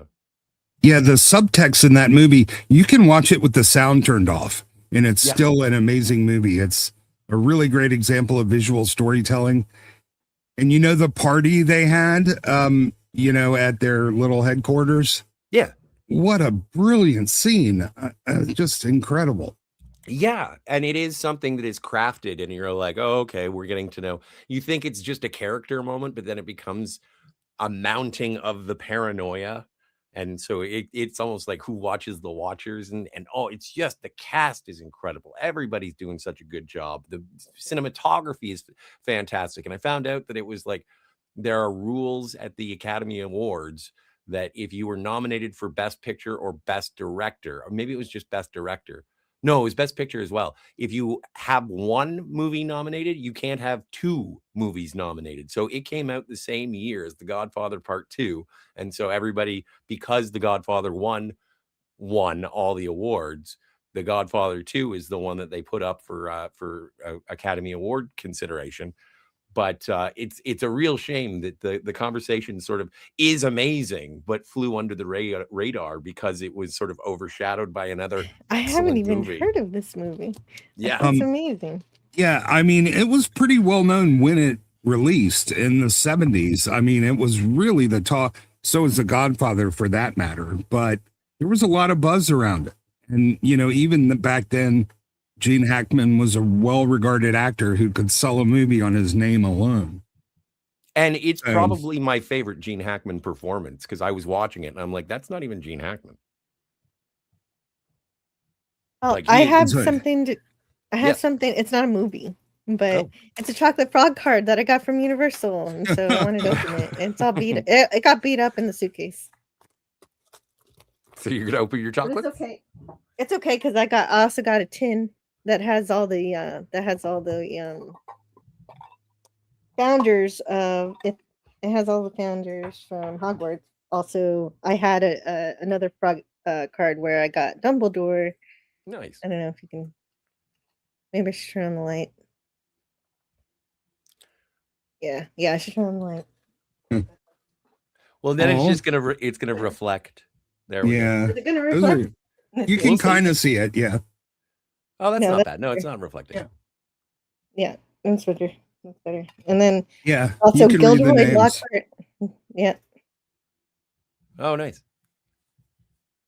and these are the ones I already had, but I've never shown them on this channel before, so why not? And that's Salazar Slytherin and Godric Gryffindor. These are the founders. Huh. Were they Nobody in the really- movies? No, well, not really. Well, Rowena Ravenclaw was, because wait, not her, but her daughter was. So no, not really. No, these weren't in the movie. They weren't in the movie. Okay.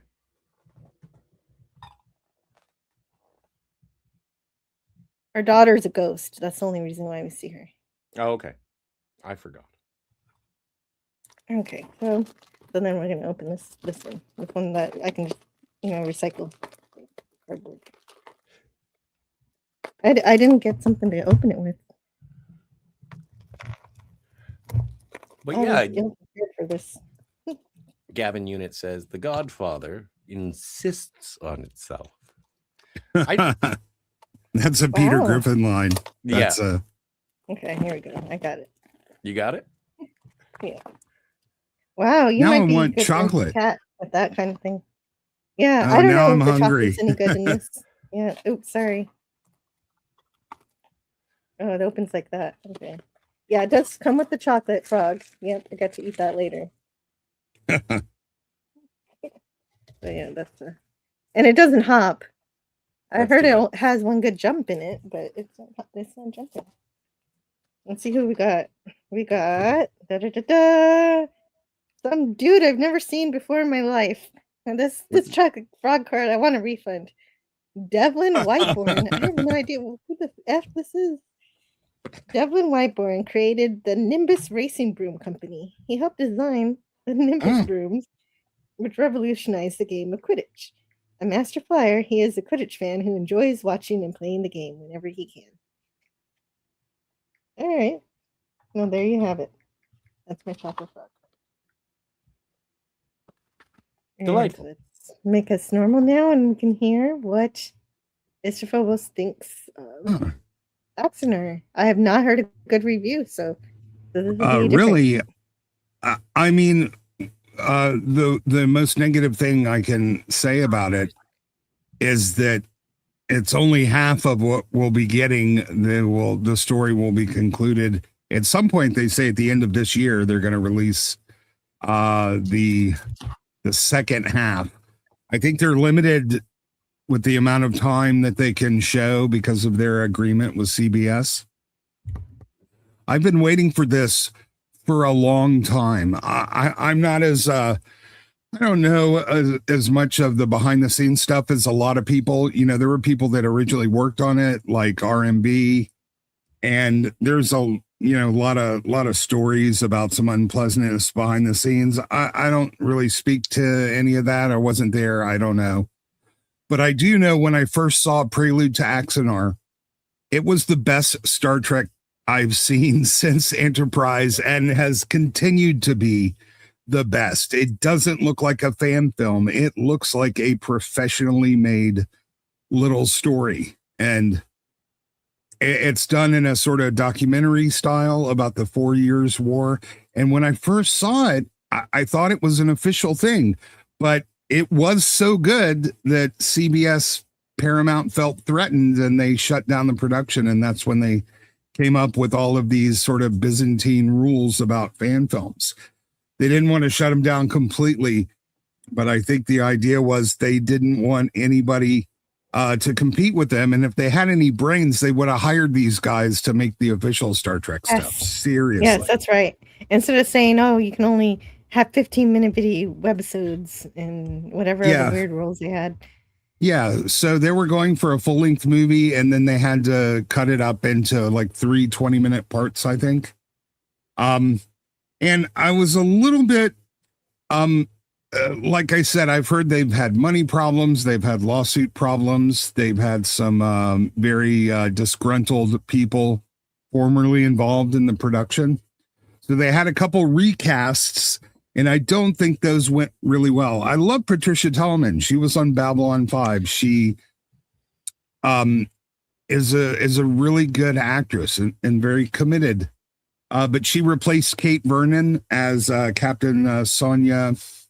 What's her name? I forget the name of the character. So she is one of the main characters in the documentary. And it was a little bit jarring every time to see her in this puffy blonde wig, pretending to be now I think it's Captain Sonia. Is it Alexander? Chat, help me out. Who was her character's name? It's been like 5 years since I've watched Prelude to Exner, so I don't remember anything. And then, of course, we've lost Tony Todd and Richard Hatch. I was surprised, though. Richard Hatch must have filmed some extra scenes because he was still in it. And he is magnificent as Karn the Undying. Like, he's like a natural born Klingon. It was crazy. So, I have a question. We also lost Gary Graham. Was he in it? Yes, he was in it quite a bit. I think they were able to get most of his scenes down before, and he's actually the best thing of it. Man, he is amazing. I love all the work he's done. He did a little like 5-minute vignette as the Vulcan ambassador trying to keep Vulcan from leaving the Federation. It's a little scene on Vulcan, and you can get that too. So the story's in multiple parts. They have the prelude. They have 2 short sort of vignettes, and then they have the one, it's called the Axanar, the Coming Storm, that just came out. Now the production clearly is not as smooth and slick as Prelude was. You can definitely see, I don't know if it's the color grading or the camera, but it definitely has a slightly more amateurish quality to it, but I don't think to the extent that it'll throw you out of the story. And of course, everybody's quite a bit older than they were on Prelude. So, I thought Kate Vernon, Tony Todd, and Gary Graham were amazing in Prelude. And, their loss is definitely kind of felt when you see this. Now, I think Kate Vernon is still alive. She just didn't do that part for some reason. But it did move along the story, and I don't want to get into spoilers, but the big thing about Prelude is, what is this genius battle plan that Garth came up with? Well, what could possibly be so clever? How are they planning on defeating the Klingons? And they talk about the technology, the Orion class, the Constitution class, the D6s and D7s. And then it kind of shows up. So a lot of it's, kind of talking documentary style, but there are definitely some spaceship scenes that are very well done. They look great on a big projector. I'll tell you, the sound editing is fantastic too. It's just not quite as polished and professional looking. And the recasts, a little bit, like I said, bless Patricia Tallman, but she just didn't, my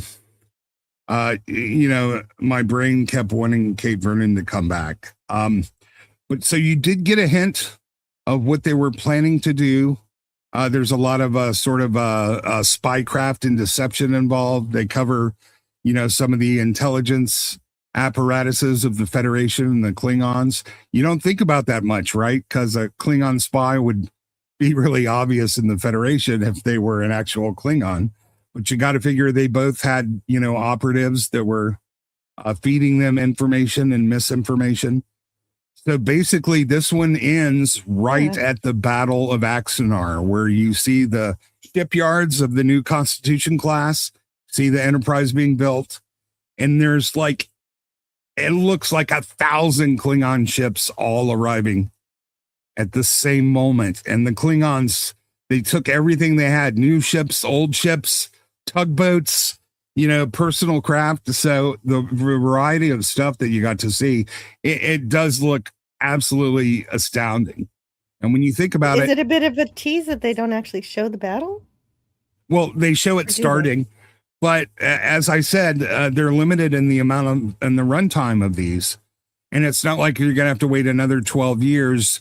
The second half is in post-production, and it looks like they'll be releasing it toward the end of the year. It is a little bit of a tease, but you get some really good starship action.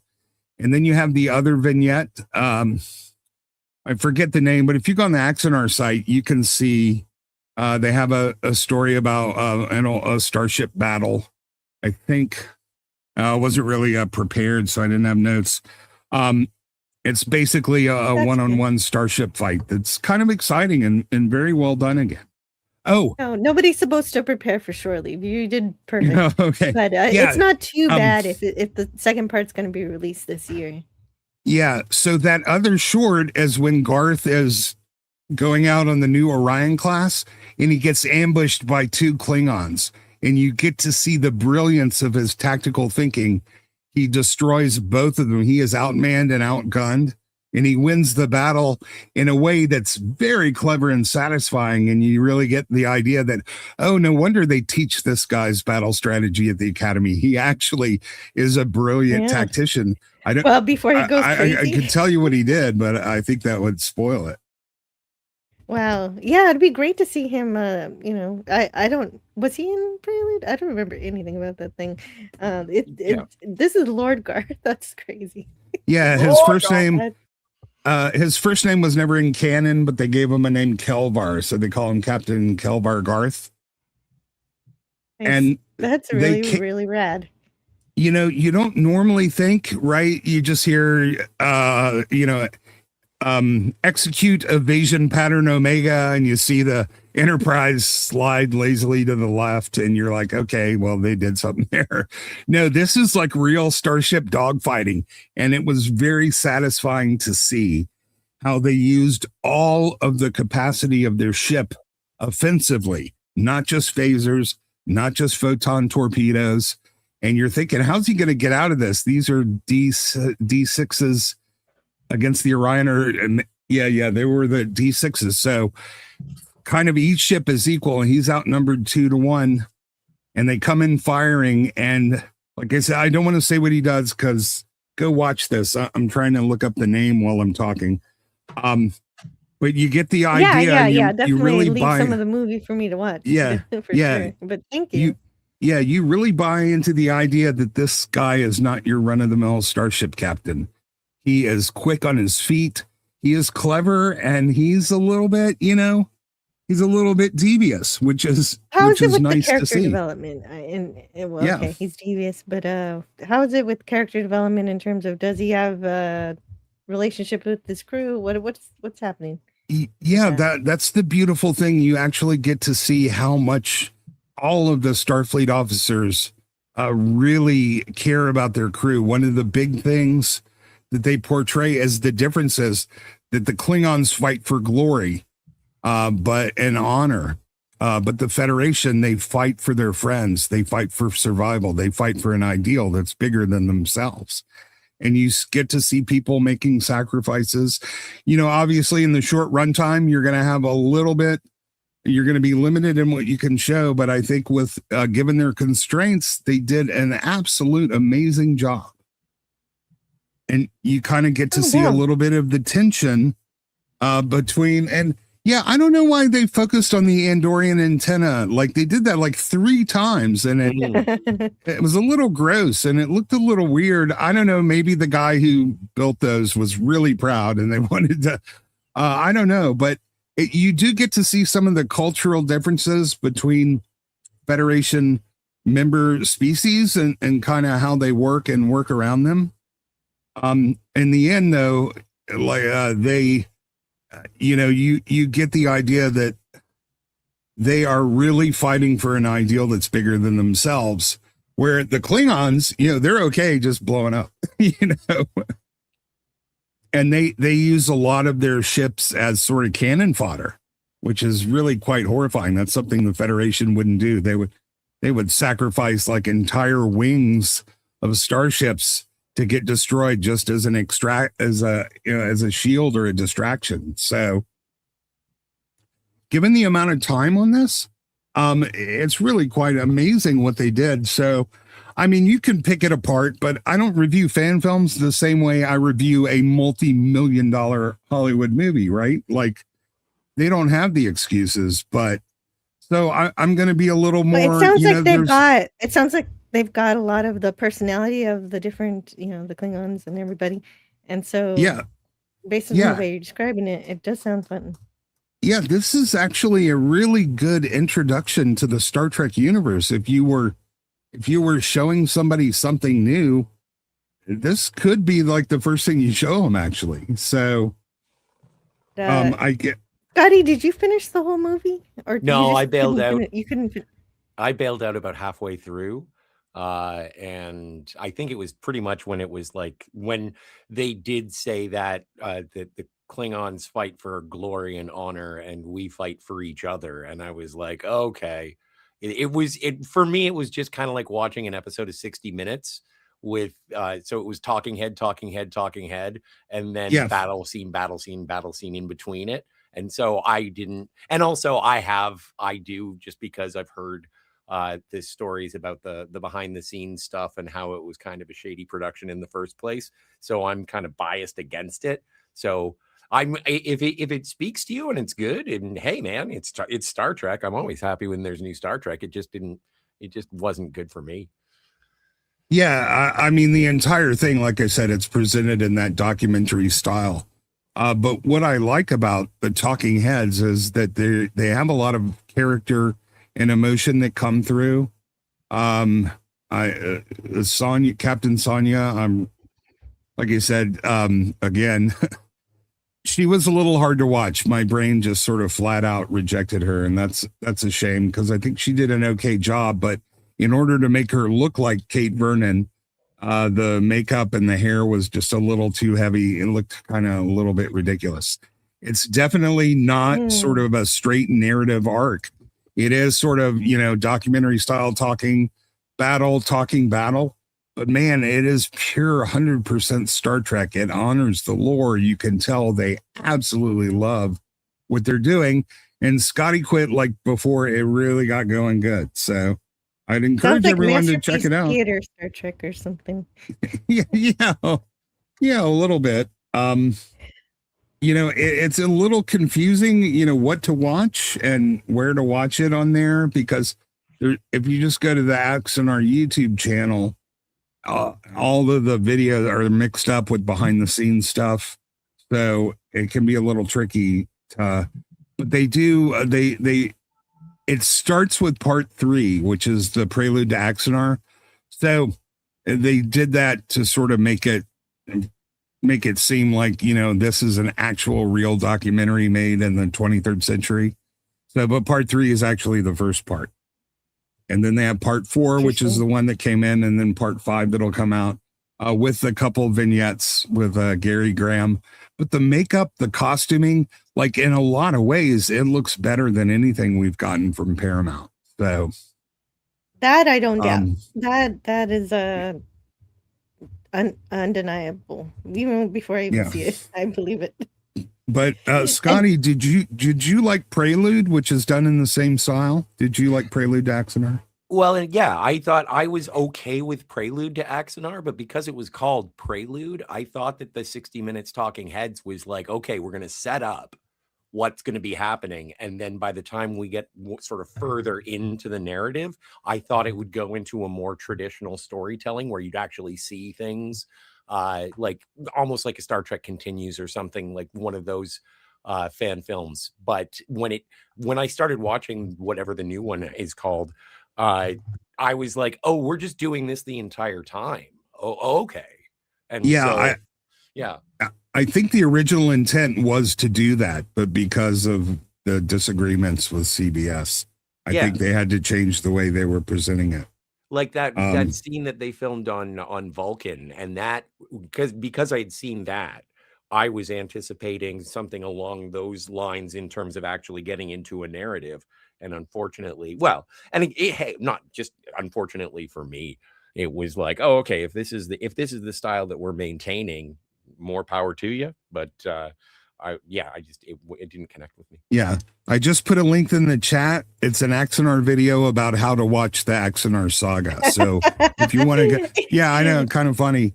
I completely acknowledge the problem Scotty has with it, but at the same time, like I said, in its heart, it's just pure Star Trek, and we haven't gotten any of that in a very long time. So, like I said, I liked it a lot. I didn't love it.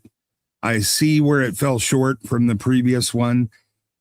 And I heard there were some nasty things that went on. I don't really want to know. Like sometimes I do.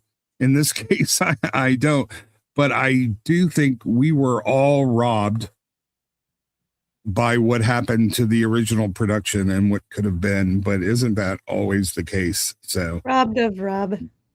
Robert Meyer Burnett was intimately involved with the original production, and it's a shame that it all fell apart like that. I think we could have gotten something incredibly special. Yeah. And I look forward to looking into that, and I will read the technical manual first that you posted in the chat. Yeah. So that'll be good. Thank you so much for your review on that. Thanks for letting me come on to talk about it. And that's pretty much it. So I'm gonna leave you guys to it. It's always a pleasure to be invited on your show. Thank you. Oh yeah, you're always welcome, even if you just want to hang out. But I bet you had a busy day. I've got more videos to make. I'll tell you what, it's so much work. I can't believe they're so good. You're doing amazing. Well, I have a new video out about what happened to Hollywood. So if you're interested, go check that out. It's not doing as well as my others, but I'm still very happy with it. And I like it. Yeah, no, I actually haven't finished it, but I like it. I like the half of it that I watched. It's well done. I had no idea having a YouTube channel was this much work. Mad respect to you guys.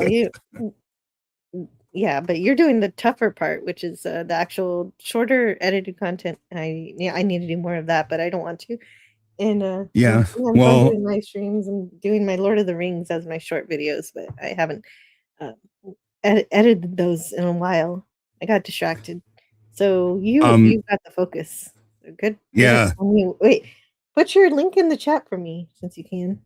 Okay, I am waiting for YouTube to get back to me on monetization. I guess I reached the threshold. I applied, but I forgot to check the little box that says I agree to terms and conditions. So I lost an entire week just to check the box and resubmit. Yeah, you got to read things carefully. Yeah, I thought I did. Like normally it won't let you hit okay unless you do those things.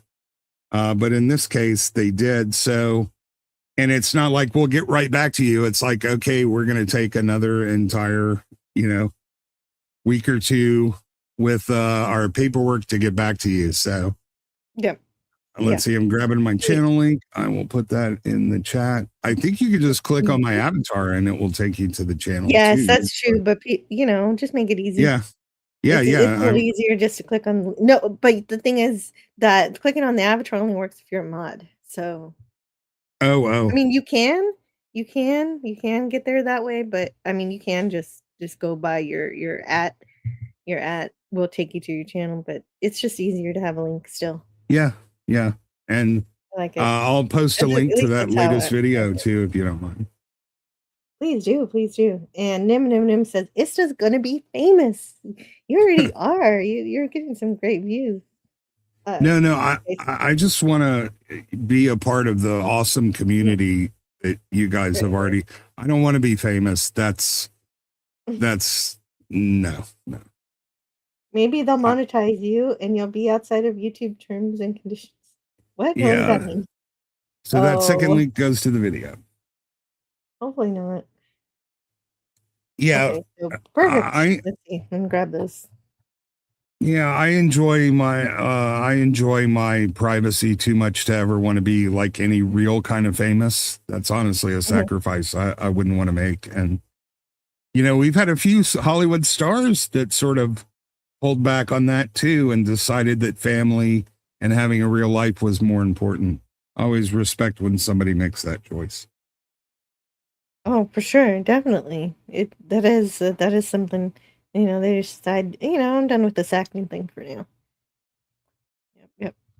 That's good. And Scotty, yeah, Scotty had a computer glitch, so you get to say goodbye to him. All right. Yeah, I'm gonna go back to editing. Yeah, have fun editing, and thank you for the. If you think of something else you want to share, you're welcome. And I'll hang out in the chat. I'm still listening to you guys. I love lurking. I can't even it's my secret weapon for doing housework and laundry and stuff like that. Me too. I have to have a YouTube channel on, and then I just listen to you guys, while I'm folding t-shirts, which 60, 70 years, I still have trouble with folding a freaking t-shirt. Oh, me too. But I've got a little less experience, but still, yeah, it's an art. Yeah, I almost always have. If it's not music, I always have our YouTube people's videos playing. That's how I have enough time to listen to everybody's or watch. So definitely, I appreciate being listened to as a radio show. Thank you. Yeah. Every now and then you'll say something, or Scotty will, and I have to run across the house to the computer to look at what you guys are talking about. It's like, I want to see the Back to the Future popcorn bucket. Run. Yeah. Well, congratulations on your success. You can't fit much popcorn in that. Well, thank you. It's been sort of surreal, but I appreciate everybody who's helped me get here and has kind of helped teach me about YouTube in general. And surely you're on my little thank you note at the end of all my videos, Jill. I have seen, because I appreciate that. I've got to update my membership list myself, and I haven't, but I understand. Yeah, thank you. Yeah, for including me on that. It's been a lot of fun. I like my favorite part is that you put price of reason, but you put LLM. That's because people used to think he was AI because of the timbre of his voice. Yes. So I just figured I've heard it was an inside joke. I did check with him first. He said it was okay. So. Well, that joke is made live on his channel anyway, so I'm not surprised he thought it was okay with it. Yeah. Well, ladies and gentlemen, you all have a great weekend. Bye, chat. And hopefully I will see all of you guys pretty much all the time on the internet. Yeah, see you around. Cheers. All right. And great have fun with everyone. your video. Have a good weekend. And welcome back from your computer difficulties. Yeah, it was just StreamYard just said something went wrong. And so I just rebooted to be sure. That's what happened to Retro Nerd Girl yesterday, I think. Oh, really? She lost, like, StreamYard just cut her out. It was weird. Everything's breaking on the internet these days. I blame vibe coding since we mentioned AI. There you go. Galactic Gaming Den. So I'm gonna catch up on the Rumble. There's a few people who threw me some chats. I'm very kind to them. Hi Jill. Came here to give you chatter. Thank you, Galactic Gaming Den. Let's see. Do I follow you? Let's find out. Yes, I do. I do follow you. Okay, so good. So we're set there. And OG Izzle, let's go. I do know I already follow you, as well as B-Roll Stage. Great to see you today. And canceled this podcast says dropping a like and a chat. Gotta take care of some things around the house, but I wanted to stop in. Oh, thank you. That means a ton. That's really, really good. And I know I follow you too. And then Baked Linguini. Hey, got some dancing bananas. Are always fun. Always reminding me that I gotta update my emojis and make some gifs. I should make some gifs. I know how to do that. I'm capable. And Miss Sparkles is here. Yeah, Miss Sparkles is here. I'm so glad Miss Sparkles is here because she was saying hi to people up here. So yeah, we are way back in the chat. So we've got a lot of stuff to read. Hearing Jill say mean stuff. Yeah, I remember that. Okay. And then Miss Sparkles comments on your. So now we're getting to the comments regarding your show and tell. Oh, okay. Miss Sparkles says, I think regarding the Aladdin sequel with Robin Williams, it's not good. They focus on the genie, and it gets annoying because all he does is joke and voices as if it's a stand-up act. Yeah. Hey, discovering like what else did I get? I recently got 1 hour photo. I've been trying to build up, like with the conversation, I've been trying to build up my my Francis Ford Coppola discography. Like I am attempting to sort of build my own little video store. And so when I found out there was another genie performance, I was into it because I wanted to see more Robin Williams. So I like the first Aladdin movie fine. It's not my favorite of the Disney Renaissance, but I am looking forward to more Robin Williams, but I can see how that would be frustrating. Yeah, but it sounds like it's actually what you want. It's just Robin Williams doing a G-rated comedy act. Yeah, so if it's the Robin Williams show, I'm going to be okay. Yeah, I don't think. Yeah, it doesn't sound. It sounds bad as a movie, but good as if you want Robin, which is what you want. Yeah. And regarding Tenet, Miss Sparkles has a word on that too. She says, "I heard the movie was awful. Even Stupenzo didn't like it, and he has a weird taste in movies. He does." Yeah, I haven't seen it yet. Like, and I still haven't seen it. It's on it. Maybe I'll do Tenet today and Christ tomorrow. But yeah, I'm curious about it because it is the only Christopher Nolan movie that I haven't seen yet. So I may end up liking it. I may end up not. I've heard that the audio is weird and the time travel mechanics are off-putting, like hard to reconcile. But I will let you know. I will report back with a review. So today was the show and tell, and next time, if you remember, maybe he'll give us a review on Wednesday. And then he'll just talk about it whenever he wants during live streams when it's inappropriate to talk about it also. Right. So you may still get to hear about what he thinks about these movies. Oh, absolutely. And if we're talking about something else, you can still ask in the chat. And did you watch Tenet?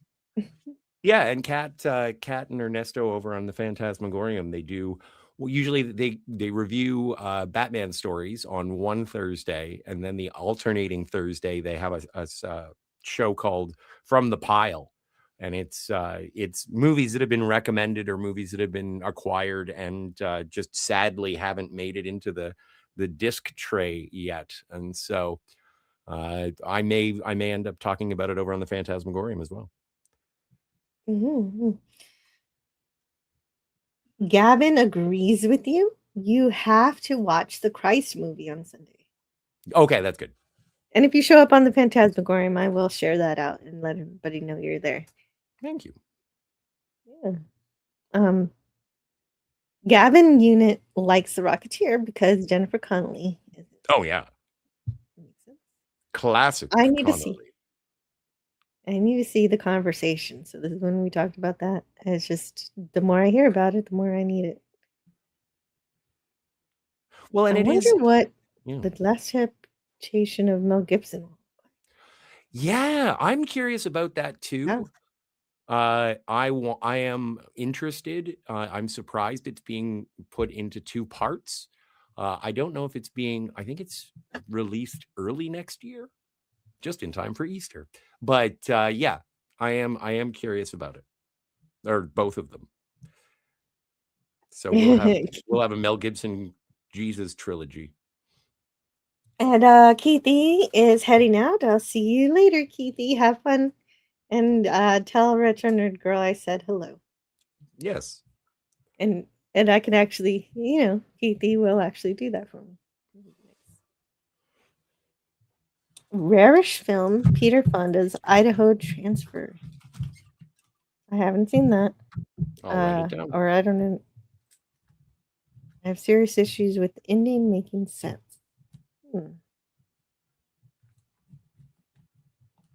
Gavin, Omni says, la la la, spoiler alert. La, la, la. What? Was he spoiling something? I didn't. Did he? All right. Mm-hmm. Cisco and Ebert loved the conversation.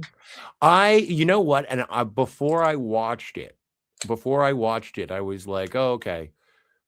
Or no. It was after I watched it because I wanted to spread the word about the conversation, and no pun intended.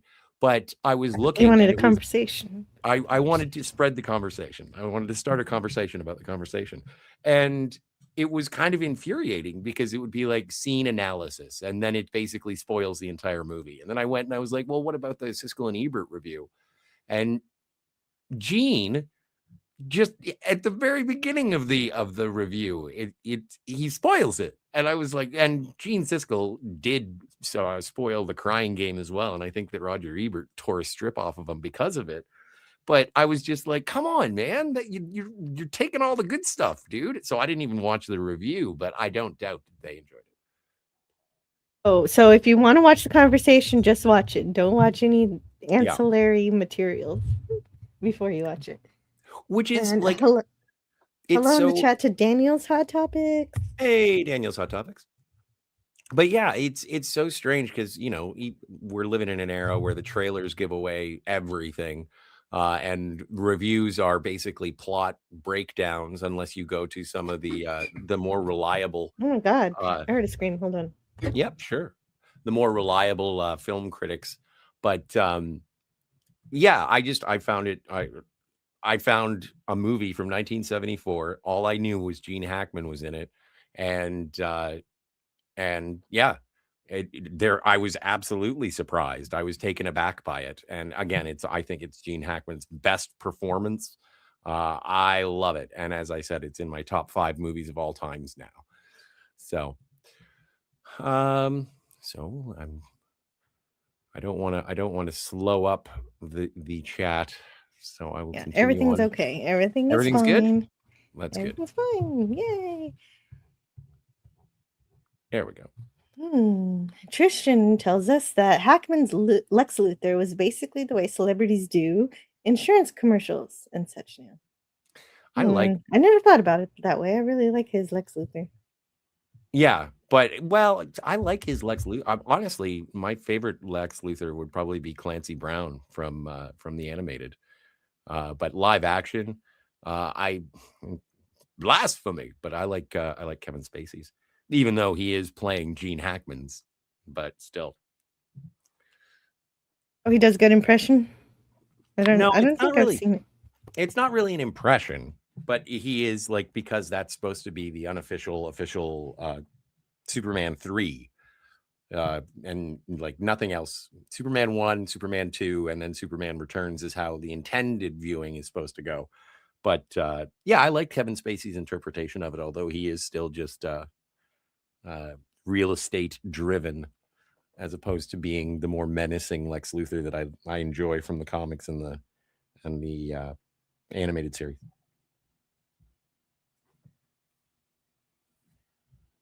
Pretty cool. Okay, so then I think Tristan is wondering where Aubrey Plaza is. I would like to know as well. I like her. I like her a lot. Mm-hmm. Kevin, Theme Park Adventure says, hey, Jill. Hey, how's it going? Aubrey Plaza is one of those actresses where That's from your frog. Your chocolate frog was the pentagram. Yeah, it was. Aubrey Plaza is almost like bulletproof or Teflon. Like she can be in a bad movie, and then when you talk about that bad movie, the only thing you can say if you didn't like the film is like, but Aubrey Plaza was good. Oh, nice. Okay, so a bad film won't hurt her. That's what you mean. Yeah. And Trishan says that is forbidden chocolate. It will eat you, not the other way around. I don't know. I thought it was okay. Yeah, well, I guess you just. Well, maybe it's gotten better. I'm gonna try it again. The chocolate is like The Stuff. I've never seen The Stuff. Isn't that like an ice cream movie? It's a horror movie. I think New Line Cinemas in 87 or so. But yeah, I've never seen it either. But yeah, it is an ice cream movie, I think. He also likes Axonar too. New Voyages and Continues took a while. Yeah, I love Continues so much. Paramount sucks. Yeah. Yeah, See, well, if they took off Axonar from YouTube, that is pretty but I again, like, I'm glad if it's connecting with people, that's fantastic. But I know that there is a common desire to just be like, curse you, corporate overlords. But in this particular instance, I think it's a matter of Alec Peters was playing with fire and he got burned, and unfortunately so did everybody else. And if you want to point fingers at anybody who kind of screwed up the system for everybody, the scuttlebutt that I have heard and maybe subscribed to a little prematurely is that you can point the finger at him. It's not Paramount's fault. Well, and that's what people say. That's what people say, and so I'm going with the crowd. Who is Fanny McMagnet? Fanny McMagnet? I don't know, but I'm intrigued. I don't know either. Let's see, Fanny McMagnet. I wonder if this is going to is this something that you punch into your browser and all of a sudden the world explodes? I don't know. Well, hopefully the world doesn't explode. Have you seen the world? You don't have the but you don't have the big red button. No, I don't. Fanny Shiny Magnet. candy-like button. All of these had great actors, and people shouldn't be as divided as they were about Axonar when they got harassed by Paramount. Yeah, so whether I like Axonar or not, it shouldn't be taken off the internet or off YouTube. At least they still have it on their website. And Istophobos gave me the technical manual for watching it. Oh, nice. Istophobos says Aubrey Plaza comes across as very authentic and funny. Yes, she does. She's pretty great. Up the Klingon March. Dun dun dun dun dun dun dun dun dun dun dun dun dun dun. Nothing boiled my blood more than when Academy misused that song. Oh, but yeah, that's the thing about with New Trek as well, is there have been moments where they reuse like musical cues from Star Trek 3 or Star Trek 2 in Picard season 3, and they were on what was it? I think they were on the Daystrom station, the Section 31 station, and they find Kirk's. They're going through, and it's got the Predator tribble and everything like that, and they're playing the music that is the musical cue from Spock's cabin in Star Trek 2, where Spock says, you come from a false preposition, or I have no ego to bruise. And it's a friendship moment between Kirk and Spock. And for some reason, they're using that musical cue in the unveiling of all of the horrible things that Section 31 has. And I was like, that is just a blatant misuse of that cue just to sort of evoke memories of a better Star Trek. And I'm okay with Picard season 3. But like, it's just like, you guys are just dropping member berries wherever you can just to try and appease You're right. That's exactly what they were doing. But I still need that mirror from that movie. Yes. I always think about that damn mirror in Spock's room. It's pretty cool. It's Courtney's Fellowship of Oddballs is here. I sent her a link. I don't know. She's probably busy, but I did want to just invite her if she wants to come talk. I like that lady. Hope you're doing awesome too. And if you want to know when she is live, here's her channel. Nice. It's Courtney 218. JMS has a YouTube site now. John Michael Straczynski. That must be what it is. Yeah, but well done. Yeah, I like that from Gavin. Women at your side, children at your feet, and overhead the Federation flag fluttering in the breeze. Charming station. That wasn't a very good Christopher Lloyd, but I Oh, your link is different now. Oh, the link that I shared is incorrect. Okay, so whoops, I gotta update it. I will update it later. Yeah, I'm not gonna do that now, but okay, I will. I'll get to that. Wait, maybe I can find her here, and then I can update it in the chat now if she's still here. Yeah. Okay. Gotta fix something. Fix now.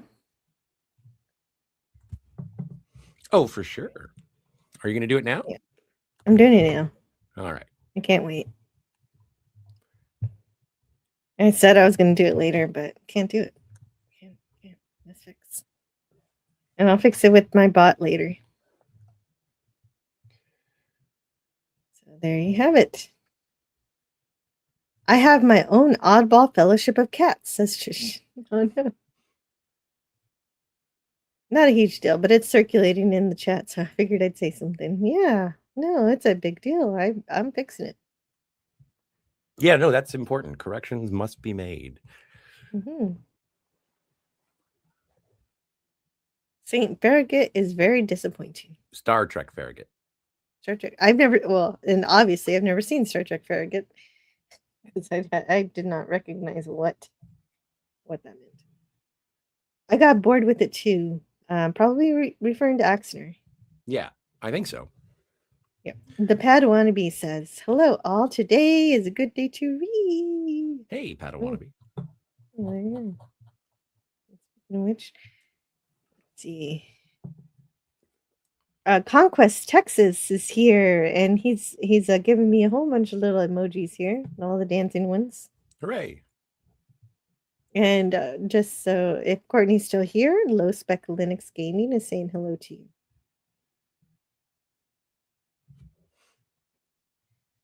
And Tristan says, that Lore says, "What is wrong, Klingon? Are you afraid?" And Worf says, "I have no fear of death." Yeah, we should start. We should do a lore day. Well, we did a day, so yeah, Lore should also have his day. The Padawan says, "Oh yeah, on the Appian link. I still have some of the videos we did together on my channel." That's good. I'm glad somebody had. That's the backup. Except for it's only for whenever you were on with him and you did the simulcast. There is a bit of a backup for Appion's channel, though. That is nice to know.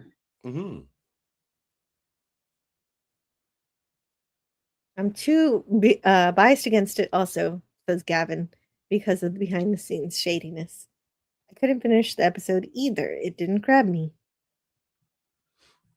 And I think I would be able to separate myself from the behind-the-scenes shadiness if Alec Peters himself wasn't playing Garth. Oh, he's Lord Garth. Yeah. That's a little why did he do that? You gotta get a Shakespearean actor for that. Gotta get somebody rad. Well, but also I forget the guy's name. The guy who owns the Ticonderoga original series bridge or original series set I forget the name of the guy, but he plays Kirk in, I think it's in New Voyages.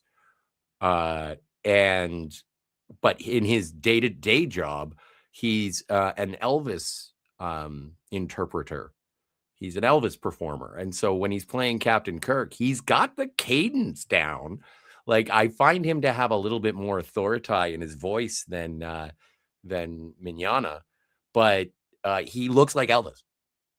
And so it's just hard to get past because he's kind of got the pompadour, and it's just like, you look like Elvis playing Captain Kirk, which he is.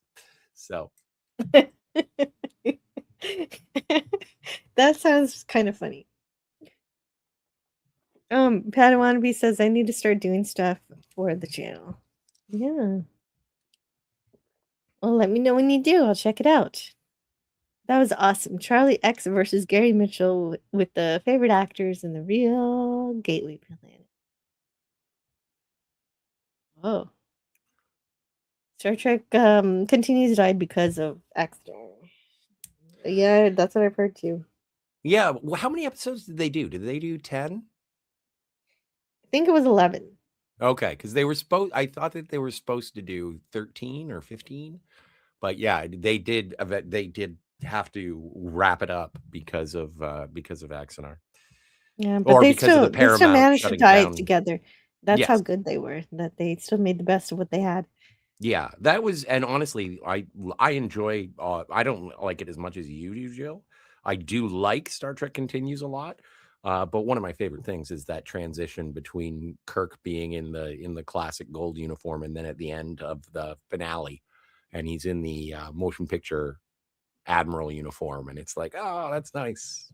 Yeah, because it ties together. It leads right into motion picture. Yeah, I love that. Mm-hmm. Esta's going to be famous. Oh yeah, I read that already. Maybe they'll monetize you and you'll be outside of terms and conditions. And they should tell you that was probably one of the cons.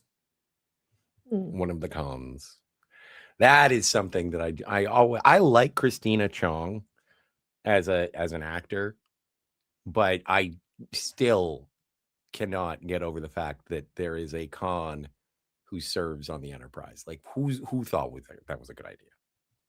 Yeah, nobody. Well, somebody thought it was a good idea, but it's a terrible idea. That's so ridiculous. And that's the problem with these New Trek prequels, is that all they do is, if you actually believe that they're an actual prequel, that they just end up making the original series crew look like idiots. Like, you should know who Khan is. Mm-hmm. There was a relative serving on the Enterprise. Istophobos says maybe the editor has an antenna fetish. It was weird. Well, and that was the strange thing, is because when I was watching it, and I was like, wow, the Andorian makeup is actually quite good. And then they like extreme close up on the antennas, and I'm like, why are they doing that? And then I started mentally comparing it to Shran, and then I was like, okay, you pulled me out of it because you're proud of the blue sticks. Coppola was in Apocalypse Now as a character. Yeah, I think he plays. Isn't he? He plays one of the documentarians, I thought. Well, and Tarantino is the character in Pulp Fiction, but we still like it. Yes. Well, he's in Django as well. He's an Australian for some reason in Django. Wait, does he speak in that? Oh yeah. Ooh, okay. Is he Australian or is he South African? I forget. Yeah, something like that. Why don't I remember that? I've seen the movie. Remember at the end when it's I miss it, I guess. I think it's there's 3 slaves in a cage, and then someone shows up, and then Django shows up and lets them go, but then kills the slavers. But he's one of the slavers. Mm-hmm. Oh, okay. Yeah, maybe I need to rewatch it. Miss Sparkles and I need to talk more. Yeah, Miss Sparkles is here and she's around. She's great. Yeah, she's really fun. And I'm only reviewing Batman TV 1966. That's Tristan. Where are you reviewing that? Are you doing a blog or something? That's And fun. Mel Gibson. Yeah, it is. However you're doing it. Or if you're doing videos, let me know. Mel Gibson is going to die. Oh, shoot. Why did I read it like that? On a Die on a strange strange cross. cross. He makes for himself out of his behavior. I don't know what this means exactly or what that implies, but I've read it. It's interesting with Mel Gibson because I think that people still maintain and possibly, with good reason, the negativity surrounding his DUI and his statements. I think at the time they were anti-Semitic, but there was a great they weren't, not at the time they were anti-Semitic. They were anti-Semitic. He's, I think, but there was I forget who it was. I think it was Robert Downey Jr. because Robert Downey Jr. was obviously had his troubles, and Mel Gibson was the one who sort of helped him back into the limelight, and he accepted an award and said, "Can we just leave Mel Gibson alone now? He's hugged the cactus for as long as he's paid his penance for his misdeeds." And I kind of think that too. But also, I'm not going to go to Fan Expo and pay $250 so he can sign my copy of Air America. Well, there you go. Okay. Well, thank you for explaining that because I had no idea what was going on there in terms of the drama with that. So thank you. And also, there's a big misunderstanding in the chat. Outpost Nerd says, so Stalin's ancestors from 300 years ago should be punished for what he did. The idea that Lan should be punished for what her ancestors did is so wrong. I never said she should be punished. I said she shouldn't be on the Enterprise, not because of who Khan was, but because it makes the original series crew look like dumbasses for not knowing who Khan is when he appears. It just turns everything around and messes up the continuity endlessly, and it's just out of place. Yeah. But I didn't say anything about her being punished for his actions. Well, the name never said that. Yeah, the name Hitler isn't around very much. Are there any Stalins around anymore? It's I get. They kind of they retire the jersey. Mm-hmm. Yeah, exactly. Maybe she's related, but she has a different last name. That might have helped. Well, and also what eugenics wars were in the late 90s, and then there was World War III in the mid 21st century. I'm surprised that anyone from Khan's lineage, if we're just talking about his, he was the baby daddy. He didn't marry anyone because we're supposed to believe that Marla McIvers is the love of his life. So there's just so much going on with that. How does she fit in? And I don't get it. Yep. Yeah, I don't either. No, I have so many problems with that series, but I'm not. But you know what? Let's not talk about it at all and say hello to It's Courtney, Fellowship of Oddballs. Hello. Oh, Courtney's here, but we cannot hear her yet, and we look forward to being able to say hi. Anyone who doesn't appreciate the conversation are irrelevant. Wow, that's a pretty strong message, but I haven't seen it yet, so we'll see if I agree after I've seen it. And Daniel says, ever since I was who forces you to watch Star Trek as a kid? Next Generation. I was like, why can't Star Trek be more like an action movie? Yeah, I'm sorry for reading it like that, but kind of you're a kid, so I was using kid voice in space. If Star Trek 2009 gave me what I wanted in Star Trek, says Daniel. And so he thanks J.J. Abrams.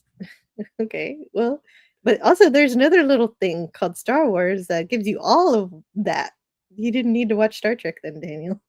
Well, and also if you do if you want to see Next Generation era, action movie, check out the Dominion War. Just watch the last couple of seasons of Deep Space Nine, and you pretty much get He your loves fix on Deep that. Space Nine. Oh yeah, Yeah. yeah. Daniel's a big Deep Space Nine fan. No argument. Mm-hmm. And The Stuff is the funniest horror movie ever, Well, I'm says gonna have to- Tishan. Yeah, I've heard of it. If it wasn't Axstar Nar, it would have been someone else. Yeah, I think maybe that's possible too. Like, I don't want to blame it all on Axstar, really. Oh, Well, hey, and- Brittany, are you here? I thought I saw you unmute yourself, but I wasn't sure. I might be hallucinating that. We'll keep tabs. Just yell at us when you can speak, and we'll pump our brakes. Reach you properly.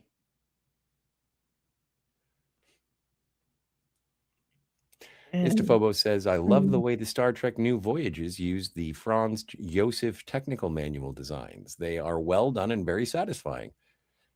I still got to get to Ticonderoga. Apparently, I want to go to Ticonderoga.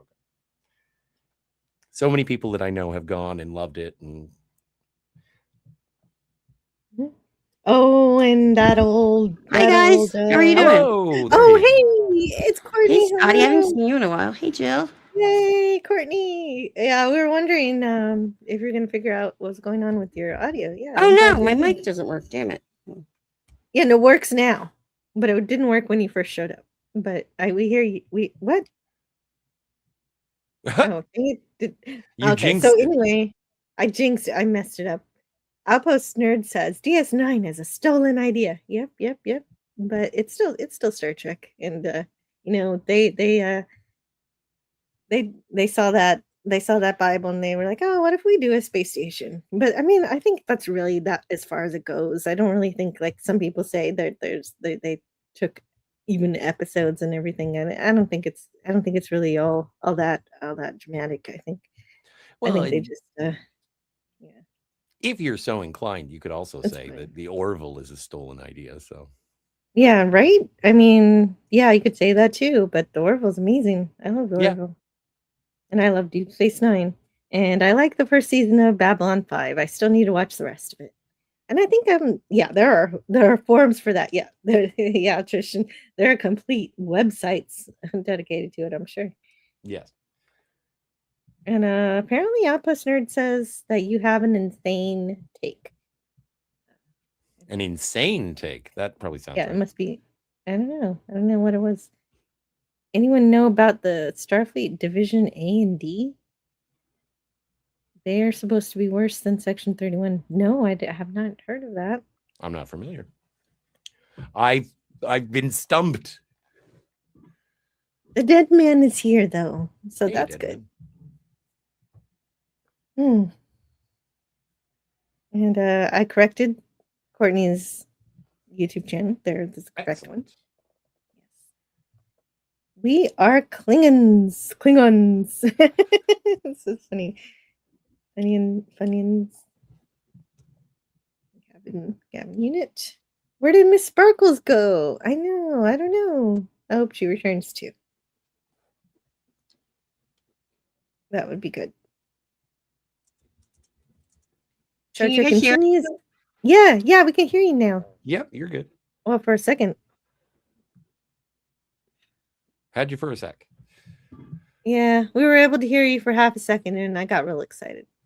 Anyway, the Star Trek Continues is best fan-made Trek ever made. Yeah, I agree. I agree with that one. I can't think of a better one. I haven't watched too many. Yeah. Vic Mignogna, the only thing I would do is just add a little more bass to his voice. That's all I needed. You could probably do that with technology. Yeah, probably. Don't forget the poor B4. Yeah. Oh, right. Do I have Yeah, to watch yeah. Nemesis again? Oh. Yeah, the mentally challenged android. Why did they do that? Not Z3PO says Spock's mirror in Wrath of Khan is an easy build. Look up infinity mirrors on Instructables or Sim. Or I could go to IKEA, probably. Outpost Nerd is here. Da da da da. Oh, we lost. Hello. I got to where I can finally sit down and join y'all. Oh, fantastic. Yay. Hooray. I'm glad to hear from you. No, sorry Courtney. that one thing I agree with you. Vic Mignogna didn't have the right voice for Kirk, but he added the inflections down, I thought, fairly well. His voice just didn't fit very well. It was just like half an octave too high. That was it. And even like Todd Haberkorn was someone that I had to get used to as Spock. Yeah. But I did get used to him because he didn't seem like no one can emulate Leonard Nimoy. Well, and that's the thing with the entire cast. They were trying to pay homage to the character. I don't think they were trying to imitate the characters. Right. But Mignogna is so close, close. And it's just that one little thing. And I'm like, wow, that is a great Captain Kirk. What was his name? James Doohan's son. I can't remember his first name. Chris Doohan. Yeah, I think he played a great Scotty. Yeah. He's my favorite character. Fantastic, yes. Scotty's always been my favorite character of the original. Also, the daughter of the Romulan commander came back as a Romulan commander. She was fantastic. Apollo came back in the first episode of Continues. It's the same actor who played Apollo in was it Who Mourned for Adonis? Yeah, Adonius. Yeah, in that episode, and he's so good. It had some of the best bloopers. You could tell the cast were just having a blast when they were making it. Yeah, it was a surprisingly sentimental time with the god, not a god. And excuse me, Brogu is here. Hello, hey, everyone. I guess he's not having a good day because he says no one cares because I'm so late. Bye, everyone. Oh, Brogu. Sorry, Tristan. Yeah, I agree with that animated movie, the Babylon 5, The Road Home. It was kind of a letdown. I do agree with that. Sorry, Joe. Didn't mean to interrupt. Well, no, you're not interrupting. I'm really glad when someone comes on to engage with the chat. But when that happens, if you can, read the chat so that we know the context of what he says the recent Bab 5 thing that came out, which was an animated movie called The Road Home, was a bore. And I agree with it. A lot of the cast and crew have passed away over the years. So they had to recast a lot of the voice actors. But they did. If you need to finish the series, Jill, I highly recommend it because from season 1 to season 2, the entire story has to be changed. And you get an entirely different storyline from what JMS originally wrote due to someone, I'm not going to tell you who, having to leave. And it's heartbreaking why once you hear why he had to leave. But he had to completely rewrite the story from between seasons. Okay, interesting. No, I haven't even seen that. That's great that there's something new to look at, though. Mm-hmm. And yeah, I'll definitely get into Babylon 5 at some point. And Courtney, are you able to speak? Can you hear me now? We can hear you. Yay! I knew it. It's so weird. I had my headphone Bluetooth connected to my phone still, and then my microphone was connected to the computer. I was hearing it totally off different time. It was very confusing. But how's everyone doing? Oh, good. I'm better now that you figured that out. I'm so sorry about that. Yeah, no, but that's okay. No, Bluetooth does some funky things. I remember one night I was trying to do a trailer review. I do trailer reviews a lot on my channel, and I did the entire review. I download it to go do some editing, and I find out the entire audio is gone. And I looked at it. It's because I had the audio was not set up to my StreamYards. It was connected to my Discord. So, because you can get the wires, like the digital wires crossed that. Oh, that's irritating, man. Okay, so close Discord if you're recording. Yes, I always do. So there you are. At least you learned from that. Oh dear, it was probably a wonderful take. Also, I'm also checking to see what's going on in the chat to see what's up with what's going on with everybody. Oh right, yes, the dead man's here. The dead man, and Tristan says he's being a smartass again. I will take your word for it. Hi Tristan. Hi dead man. Mm-hmm. So how you been doing, Courtney? What's going on? I'm doing well. I'm just hanging out here with my man. Oh, He says nice. hi in the background, and my dog. My dog's Hello. with me, so yeah. So she says hello. Yeah, we're just hanging out, having a. It's really hot where I am, super hot. So we're kind of hanging out in Oh, the AC right no. now. Good, good. At least you have air conditioning is vital. Yeah, but Creature other than comfort. that, I don't know. I not crashed my car, but I messed up my car. So I'm kind of waiting on that. I've had a rental. I've had the worst. I didn't have a car accident forever and ever and ever, and I had 2 this year. Ooh. Oh, I totaled a that's rough. rental truck. Like it was a really bad accident in the Oh. snow. I went off of a road up in the Rocky Mountains. Very scary. And yeah, totaled that one. I was upside down, and that was in like January, I think. And then 2 No, months wow. later, yeah, Mm. 2 months later, I went over. I was trying to avoid a car that was coming, so I went to make a right turn, and I went over the median in my car, which is just Yeah. like a crappy SUV, and that I took out like the whole 2 front towers, like tires. The rims were down and everything. Oh, Oh hopefully my you're God, okay. that's scary. I know, and I had to go to court for it, which was fun, right? But Yeah. anyway, they Yep. gave me It had careless to be, driving. well, Yes. well, if the car, cars can be replaced, but are you okay? I was fine. My pride was hurt. Yeah, the same thing happened to my mom. My mom had a Kia Soul for a few years until my brother crashed it. He fell asleep at the wheel, and luckily he didn't hit anybody. But then, like earlier this year, my mom is going down the road, and a car pulls out and sideswipes her and puts into her ditch. And luckily, she and my niece was okay. My niece, we think we think my niece was like looking off to the side of the road because her face slammed into the passenger side door. Luckily, it just kind of bloodied her nose a little bit, and it didn't mess up her teeth. But it totaled the car. So my mom and dad are looking for been looking for her a new car. My niece's dentist is actually her best friend, and so the first person my mom called was like, "Hey, can you come and check Bailey's my granddaughter's teeth? Make sure she didn't bust her teeth." She didn't, but her nose was swollen. I'm so lucky that I wasn't hurt. But you were just saying she fell asleep at the wheel. Is that what you were saying? My brother was driving her car like 4 or 5 years ago and fell asleep at the wheel. That happened to me a couple years ago, and luckily, it was me and my little Boston Terrier in the car. I fell asleep at like 2 o'clock in the morning driving up to the mountains, and luckily I just hit the side like cement kind of thing, and woke right up. But I did scrape the whole side of my car. It was awful. Mm-hmm. Now, if I get a little bit tired, I pull over and just take a nap. Our neighbor, their oldest son, was going down one of the back roads in the north part of our county in the country, and he drifts off the road a little bit, and then he goes to compensate. He overcompensates and flips the car about 3 or 4 times. And luckily, the car that had passed him going the opposite way when this happened was a van full of nursing students from like a university up in like Georgia or Alabama. So they were able to stop and help him and make sure he was okay. But that afternoon, he's pacing in their backyard, and I go up to the fence. I said, "Are you okay?"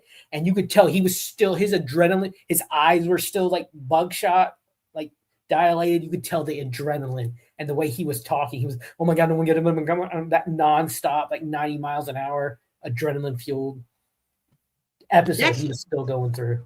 That happens, yeah. And you don't even feel the pain till later. You know what I mean? Like I was bruised up a little bit one of the accidents, but yeah. I'm sorry, I came on here and I totally derailed the stream into car accidents. No, that's okay. No, I've had a car accident and it's not fun. So hopefully everything wraps up for that and you don't have that happen again. That's not good. No Can more, I no more car clarify accidents what for I was Brittany. seeing in chat, Jill?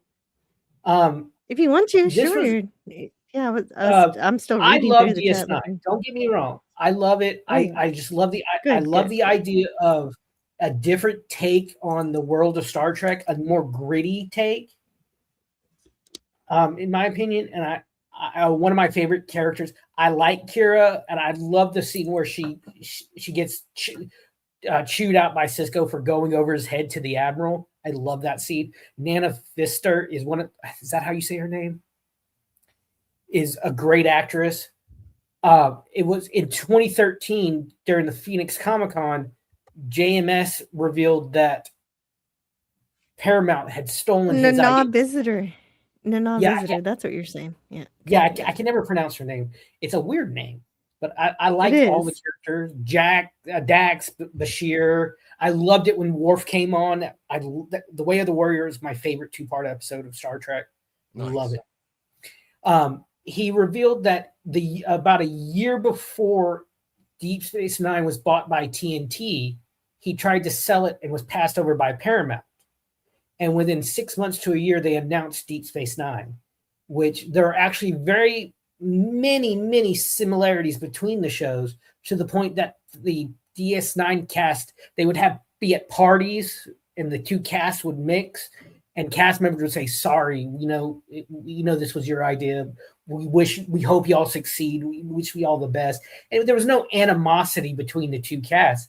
But JMS said that the only reason he didn't pursue legal courses, because that was his first show as a showrunner. He had written for many shows before. Yes, it's been settled, Tristan. Yeah, but it's still it was a known thing. Wait.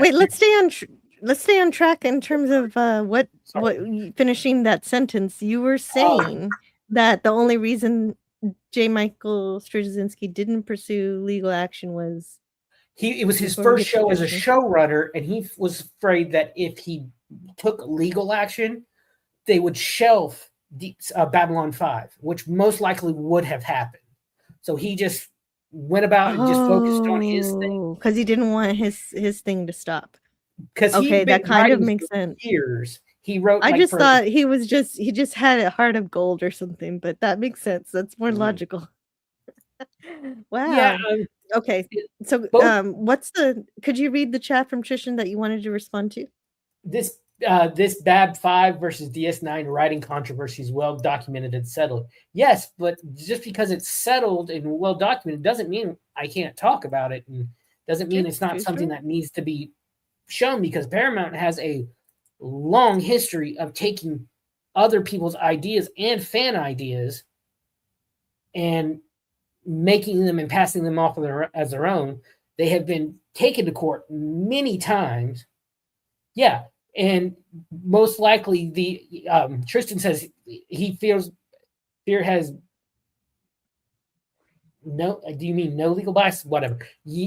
No, it's just that in California, specifically Hollywood and all that, most of the time during these copyright infringement cases, the courts will side with these big giant studios. It's this whole web of the way things are out there. You can't fight the studios in Hollywood. But both series were amazingly done. And I love the fact that a lot of the Dominion War stuff was done with still miniatures. And it wasn't until the very last scene of Deep Space Nine that was the first, if I'm not mistaken, the first fully CGI'd shot ever used in Star Trek, when they're panning out from the space station. Excellent. Yes. And they did the same thing with Star Trek Discovery. The dead man says Paramount stole the tardigrade idea. The only reason that wasn't taken to court is because the creator of the tardigrade video game lived in Egypt, and at the time the show was on was dealing with his sick father. And justice for Nasabdeen. Still, if you look at the characters in the tardigrade video game, they are literally taken. The design of the characters are literally taken and put in Star Trek. Like Sylvie, they're identical. Agreed. It's crazy. It's crazy. Tardigrades. Where Tristan asked, where did tardigrades come from? Yeah, those are real creatures. That's not a. And that was the argument against them. Well, nobody invented the tardigrades; they're just creatures. That's not what the argument. It's this idea that you can use them to teleport across the galaxy. That was the stolen idea. Exactly. So we can blame him for discovery.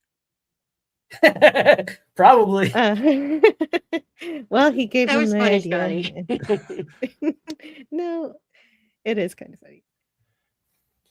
Phase 2, Tristan says Phase 2 New Voyages was good, but then you get the Elvis impersonator Kirk in Harm's Way. The first was groundbreaking. Mind blowing, yeah. I haven't seen the Elvis impersonator Kirk yet. I need to see this. Well, he's the guy. He's the guy who runs Ticonderoga. He's the guy that did the set, the whole Oh, set that's nice. recreation. Yeah. And so, but yeah, and for the longest time, Good for that him. was your go-to fan production. And then, yeah, and his passion for it is incredible, like unmatched. It's just a little jarring to see. I know he doesn't look 100%. He doesn't wear like a jumpsuit. He's not Elvis, but it's still knowing that he's an Elvis interpreter. You can't help but hear it. Yeah. This was great timing. Great timing getting to this chat. It says, "Okay, I'm back, Jill," says the Comic Relief Crusader, drawing my manga and lurking and listening to you and Scotty. Scotty's lovely voice. Ooh, Scotty's lovely voice. Ooh, okay. Welcome to the Comic Relief Crusader. Just in time. Hi. I just happened to click the link to pop in and say hi, and you just read that comment. We're getting there. That was serendipity. See, because you know what? Now I can actually read it out loud, which is okay. I'm back, Eddie Derivative Jill. Just drawing my manga and lurking and listening to you and Scotty's lovely voice. Stop it. No, I can't. Fair enough. You're entertaining. How's it going? Good. How are you doing? Not too shabby. Congrats on 60 years of OG Star Trek. And I thought I'd drop by and say hi and hang as I'm doodling. Yeah, right on. That's great. Great news. Thank you for hanging with us. You. Yes, good to see you too. I can't draw. Last time I tried to draw something, it was a character. Like I was working at a middle school and I had to take the kids to art class. So I just sat there, was drawing. The thing was like, draw someone floating, smelling pie, like in the air, like a cartoon. Guy came out like a deformed Squidward. Still counts. Yeah. See, that's what Clobby would always say, like, oh, I can't even draw a stick figure. It's like, but you're drawing it, aren't you? Oh, Cobby. I miss Cobby. Yeah, me too. I miss Bobby all the time. That's why I'm doing this manga as well. Oh, it is? Yes. I'm going to be dedicating it to Clobby as well. So. Oh, that's awesome. Yeah, because he got me back into comics and he made Star Trek fun with Saturday Night Star Trek. So. Yeah, I streamed with him every Sunday night on a Sunday Night Geekery. We missed him a lot there. Yep. Oh yeah, yeah. He was always there on Sunday, and it was such a good show, and it still is. It's still a good show, but I miss him. He's a definite. His absence is heavily felt, especially on that show and on Saturday nights for Star Trek. Although we'll have Pet for Hire tonight, and we're going to talk about Galaxy Quest, and I will be there. My God, that is the best non-Star Trek opera in my opinion. I'm actually going to be doing a video soon. It's like my top 5 space operas, and Galaxy Quest is number 1. Because I love the Protector. The Protector is one of my favorite non-Star Trek ships. And it's so fun. It's one of the best movies. Alan Rickman, come on. He's one of his best, most underrated roles. It's one of my favorite movies. I play a Star Trek video game. Star Trek, what's it called? I think it's just called Star Trek Online. Star Trek Fleet Command. And they actually put it's where you can like you build your own space station and you can earn points to your own build different ships, like hero ships. And the one I got yesterday was the Protector. It's so funny you mentioned Galaxy Quest. It's such a great movie. Yeah, and Alan Rickman does still every scene he's in, and it's just wonderful fan film. He did not like Tim Allen, and Tim Allen was asked one time why Alan Rickman didn't like him. He said he didn't think of me as an actor. He saw me as a comedian, but over the course of filming the movie, they became really good friends because he realized, hey, this guy is pretty talented. Wow, so they actually had a relationship very similar to their fictional relationship as a And there's a story of you remember that kid that they call the fanboy that they call for help. He's been in so many things. I don't know his name. He was doing a play. Yes. He was doing a play that Alan Rickman had just done before him. Alan Rickman was leaving the play and he was coming in to replace him. And he said he goes into his dressing room and Alan had left him a bunch of flowers with a note. And the card said, "Good luck, asshole." Oh my god! Wow. Hold on, you guys might fall out. Let's see. Oh no, nobody fell out. Hooray! Here it is. Something you'll remember forever. It's all real. Call me an ass. I knew it. I remember him in Accepted. He's been in so many movies. I cannot remember his name. Justin Long? Yes, Justin Long. Thank you. I'm terrible with these actors' names. I'm autistic, so I just haven't. I'm autistic, but like my thing is like if you ask me anything about history, like American Revolution, I will go on this tangent. But when it comes to names, I'm like, I can't remember. Oh, that's something that I didn't pull from my show and tell, and that's something that probably after I watch Tenet, I'll start diving into. But I got the box set of John Adams. Oh, that is so good. That is I love Paul Giamatti, and I've heard nothing but great things, and it started showing up in my YouTube feed. And so instead of me watching it like 45 seconds at a time, you will be thoroughly entertained, Scotty. Yeah, I'm looking forward to it. That's a Saturday night kind of thing to do. The coolest thing, though, the actor who plays Ben Franklin in John Adams played General Cornwallis in The Patriot. Oh, okay. The Patriot is one of my favorite movies. I was just one of my favorite historical characters, and I actually did my 4th of July stream about him. It's a lesser known, really forgotten, and unjustly so general from the Revolutionary War named Francis Swamp Fox Marion. What he did is he kept, through hit and run militia tactics, kept Cornwallis in the South, in South Carolina, and kept him from marching north and taking out Washington.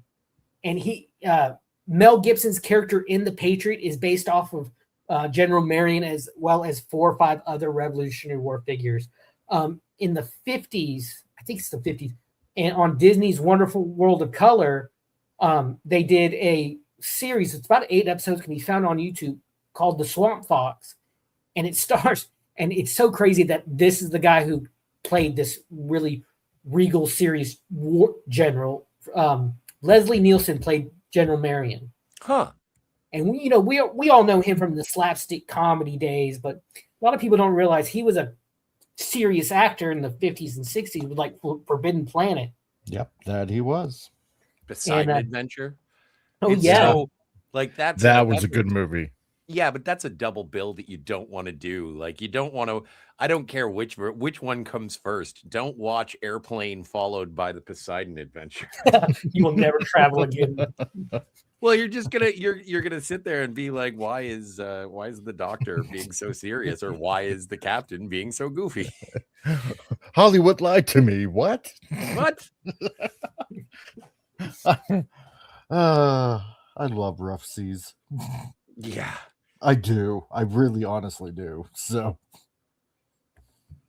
but the Fat Electrician just wow, it's one of William Shatner's daughter's birthday, Melanie Shatner's birthday today, and she's a jogger in Star Trek 4. Okay. Oh wow, that's right. When they land the bird of prey in the park, right? Mm-hmm. I need to watch that again. That's one of my favorite Star Trek movies. Oh. And she was also a yeoman in Star Trek 5. So she was in 2. I didn't even realize Shatner's daughters were in. So what you're saying is they abducted the jogger And she enlisted in Starfleet.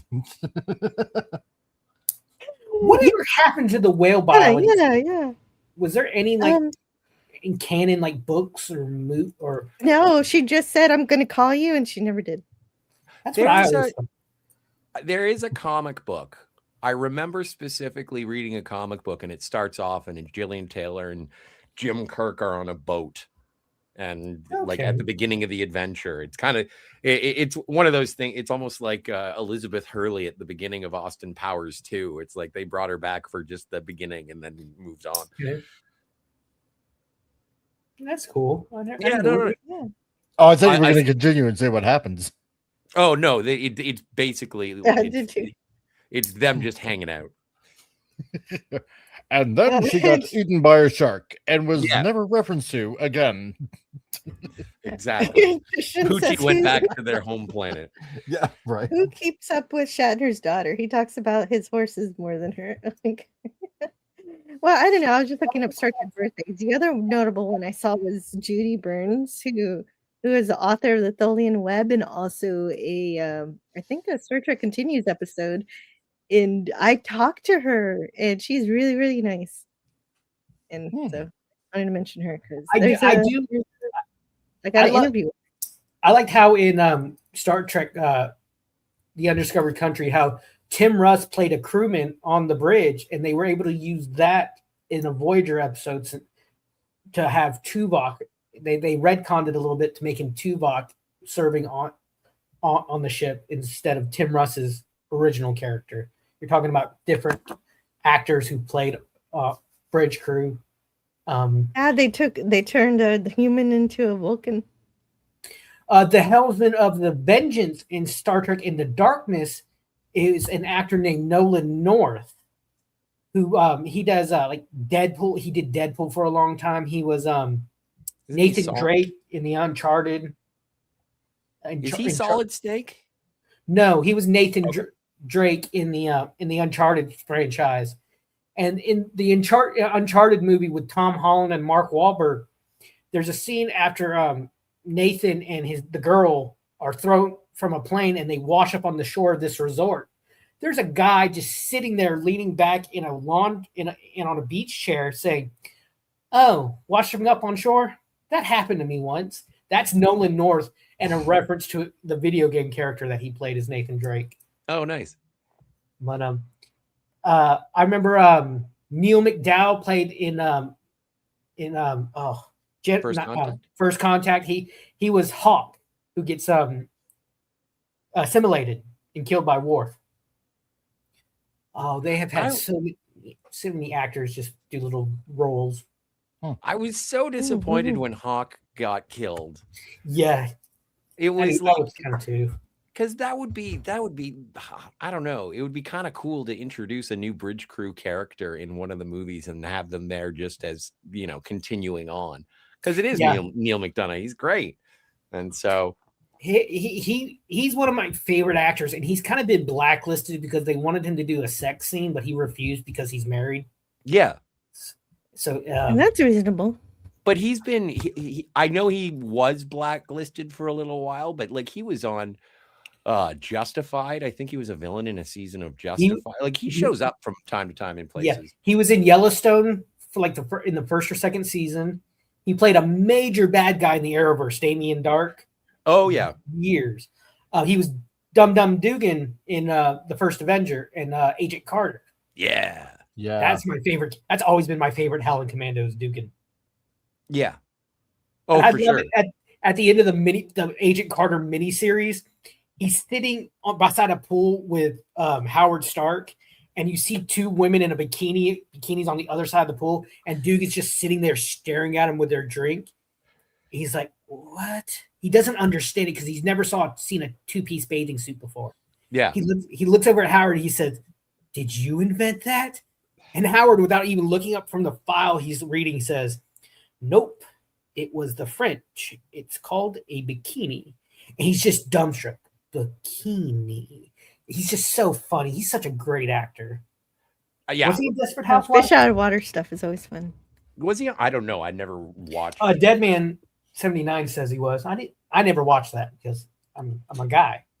Wasn't Christy Alley supposed to be like a regular? Sounds like one of Scotty's jokes. She was the Lieutenant Savick. She was the original Savick. No, I know that, but wasn't she supposed to be regular? Because she was replaced by another actress. Yeah, because she was doing Cheers at the same time. Yeah, so, but they had no plans to make her basically a regular? That's kind of... No, because you remember the Search for Spock, it's the last we see of her until that reunification, like, short. I like Robin Curtis, though. It's all right. She's all right. The original one? Yeah. No. I liked them both. Yeah. So, well, and since I did mention her, Melanie Shatner, I heard about this. I didn't realize that was Melanie Shatner and her both had stage 4 cancer, and they both beat it. And I think that this was only made public information recently, right? Yes. Wow. That's bravo. Yeah. That is I'm glad that they made it, obviously. And I had no idea until you posted about it. And yeah, that's a drag to deal with, but they probably had the money to handle it rather than us little people. Yeah. Yeah, well, thank goodness. It's a trap, says Canadian Spider-Man. Spidey. I just watched. Did you get your RV? Did you get your RV? Yeah, that's a good because question. I know he had to go to get an Uber to go all the way into Calgary, which would have cost him, I think he said like about $100. And then he had to go all the way to Revelstoke and get his RV. So I'm hoping everything worked out okay for him. Well, he says, hello to you, Jill and fine panel. Made it home over the Rockies after a couple of roadside repairs. And I'm unpacking my starships while I'm listening. Nice. So when we see you again, we're going to see some starships and fun stuff. Hey. Sweet. I miss your starships. Those old MCU shows are just so underrated. Well, yeah, apparently Post Nerd likes some of those. I have not seen them. And Canadian Spider-Man says hello to you. CRC, thanks for co-hosting. Scotty would have enjoyed New Brunswick. He would have. Yes. Probably. Is that a Star Trek thing? I've never heard of it. No, that's a Canadian. New Brunswick is a province which I'm sorry. Spidey and I lived in. Unfortunately. No.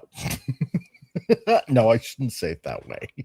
The last time I made a comment about New Brunswick, someone said, Scott, that's not fair. There's plenty of fun in No Funswick. No, not really. And this is coming from a New Brunswicker. No, I shouldn't say that. There's a few spots. Allegedly. But yeah, I could. Oh yeah. I went to Fredericton and walked around the town and then didn't know what to do with the other 23 and a half hours of my day. It's true. It's so true. Is that small of a town, huh? Yeah. And it's a city. And it's the capital city. Yeah. The most exciting part about it is the sign on the highway that says this way to the United States. Yeah. That's pretty much it.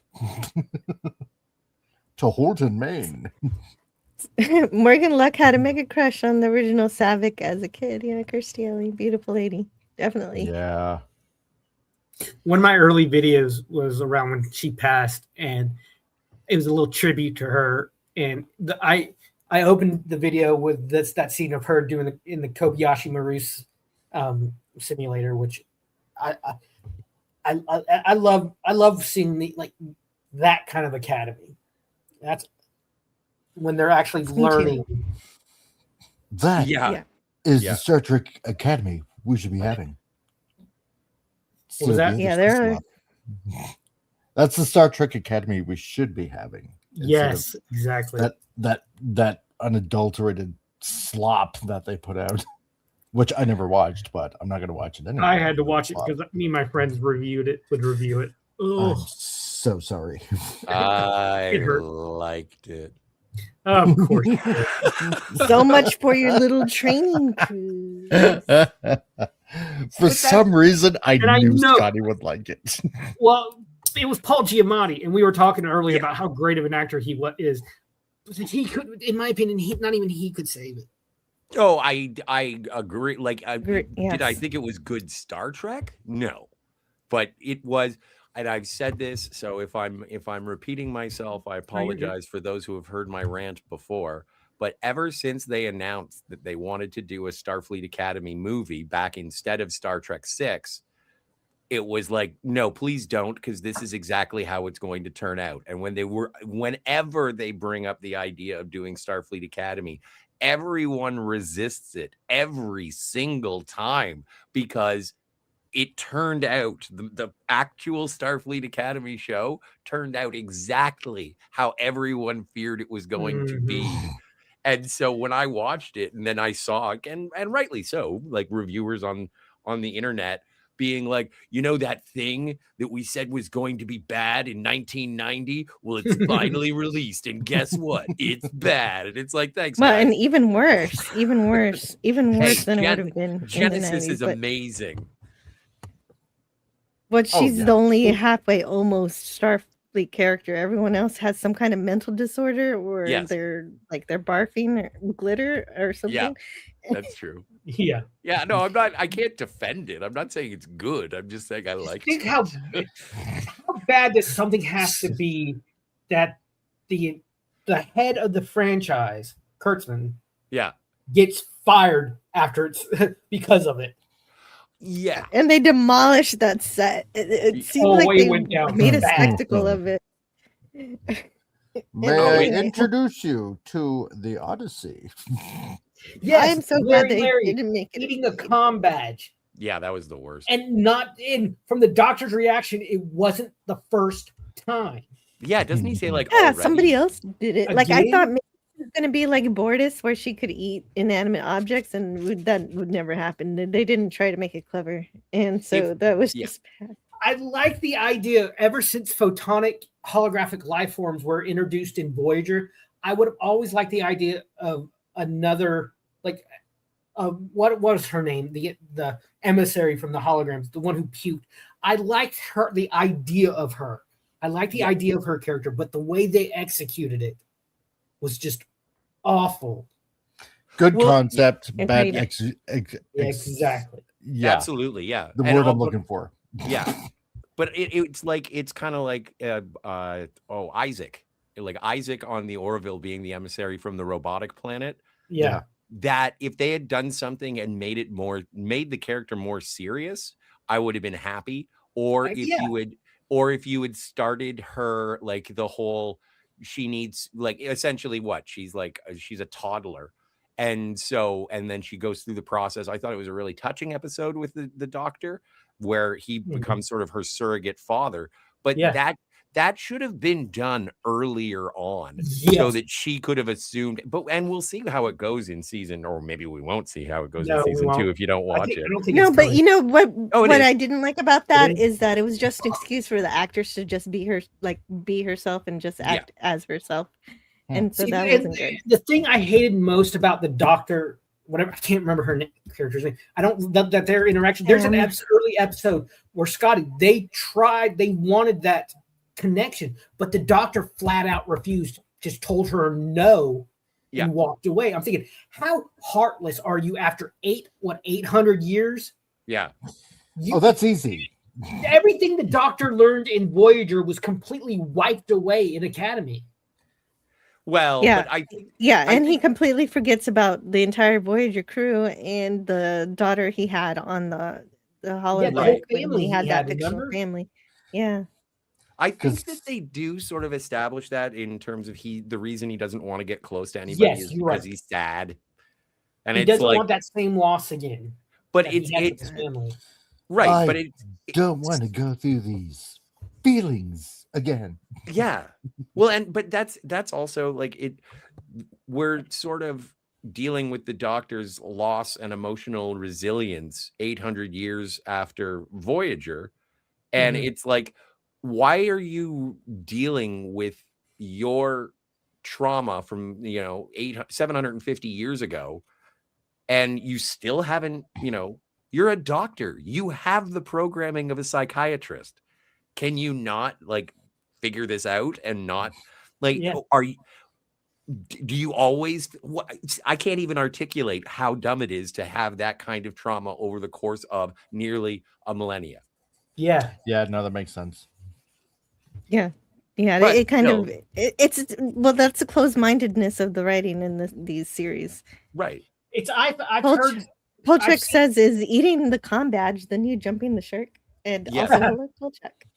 If That- you are Ralph Wiggum, you don't get into Starfleet Academy. Yes.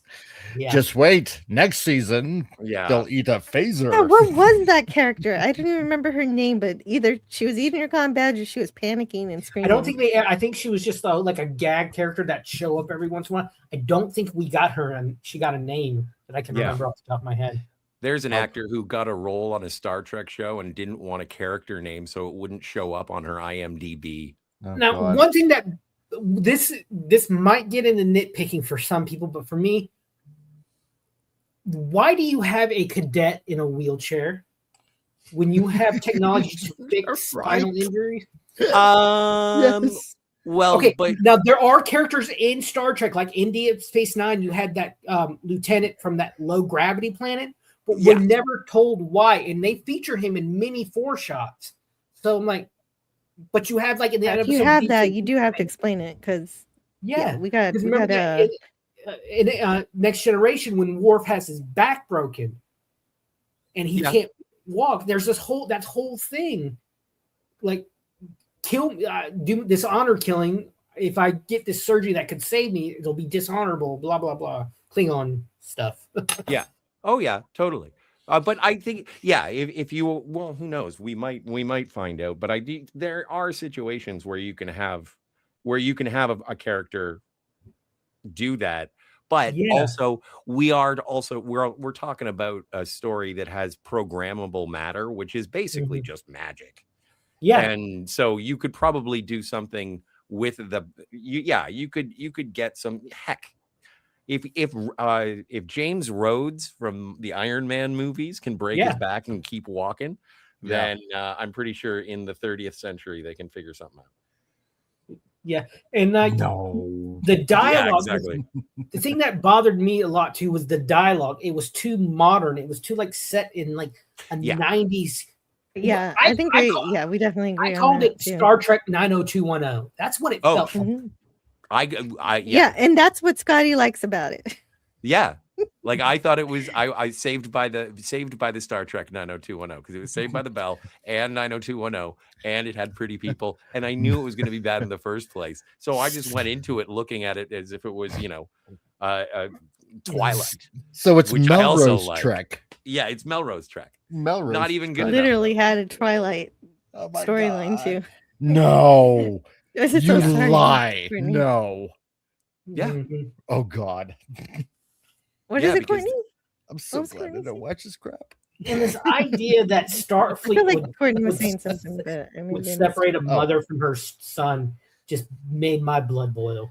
I'm like, that is not Roddenberry's Yes. Starfleet. That's right. That's right. Yeah, I was out those first 10 minutes. I was already angry. Mhm. James Caserta said Savik was Spock's cousin, daughter of Sklar, the Romulan commander from Balance of Terror. What Is that in the No. novel? What is this information? No, that was originally Savick was supposed to be half Romulan. And I'm wondering if that is from the novelization. Really? That I didn't know. I was just blindly reading James Caserta's. I got. Let me look that up. I got Memory Alpha out right now.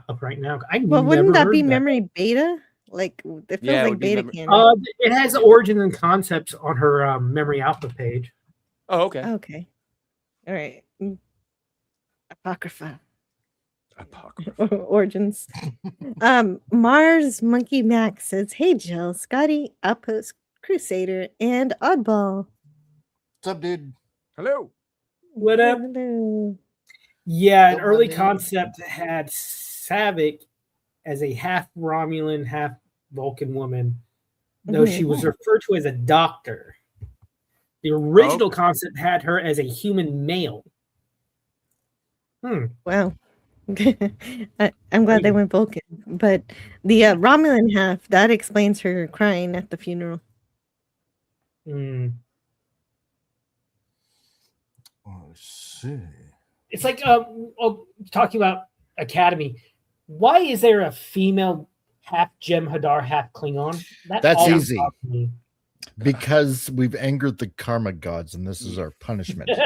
Yeah. I actually came up with an excuse for that Odo decided that the Jem'Hadar should be allowed to not only be free of the Catcher Cell White, but also free to procreate now. In the episode, so they changed their DNA or something. In the episode when they get the baby Jem'Hadar, and they try and wean him off of Catcher Cell White and tried.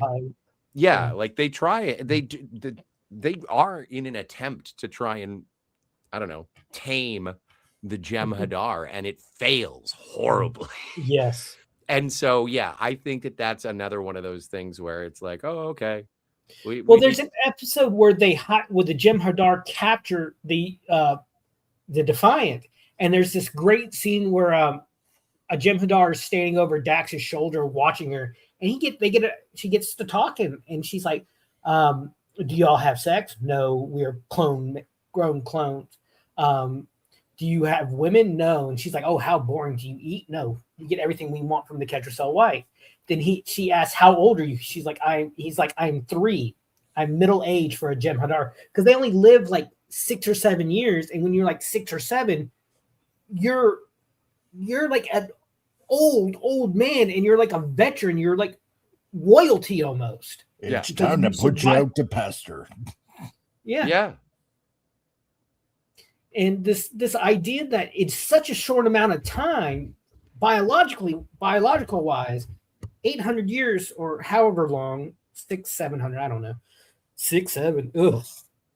Did that. Okay. Isophobo says the Jem'Hadar have no sex organs. Yeah, Exactly. That's why I said that they have to reprogram them, their DNA. But we never get that information.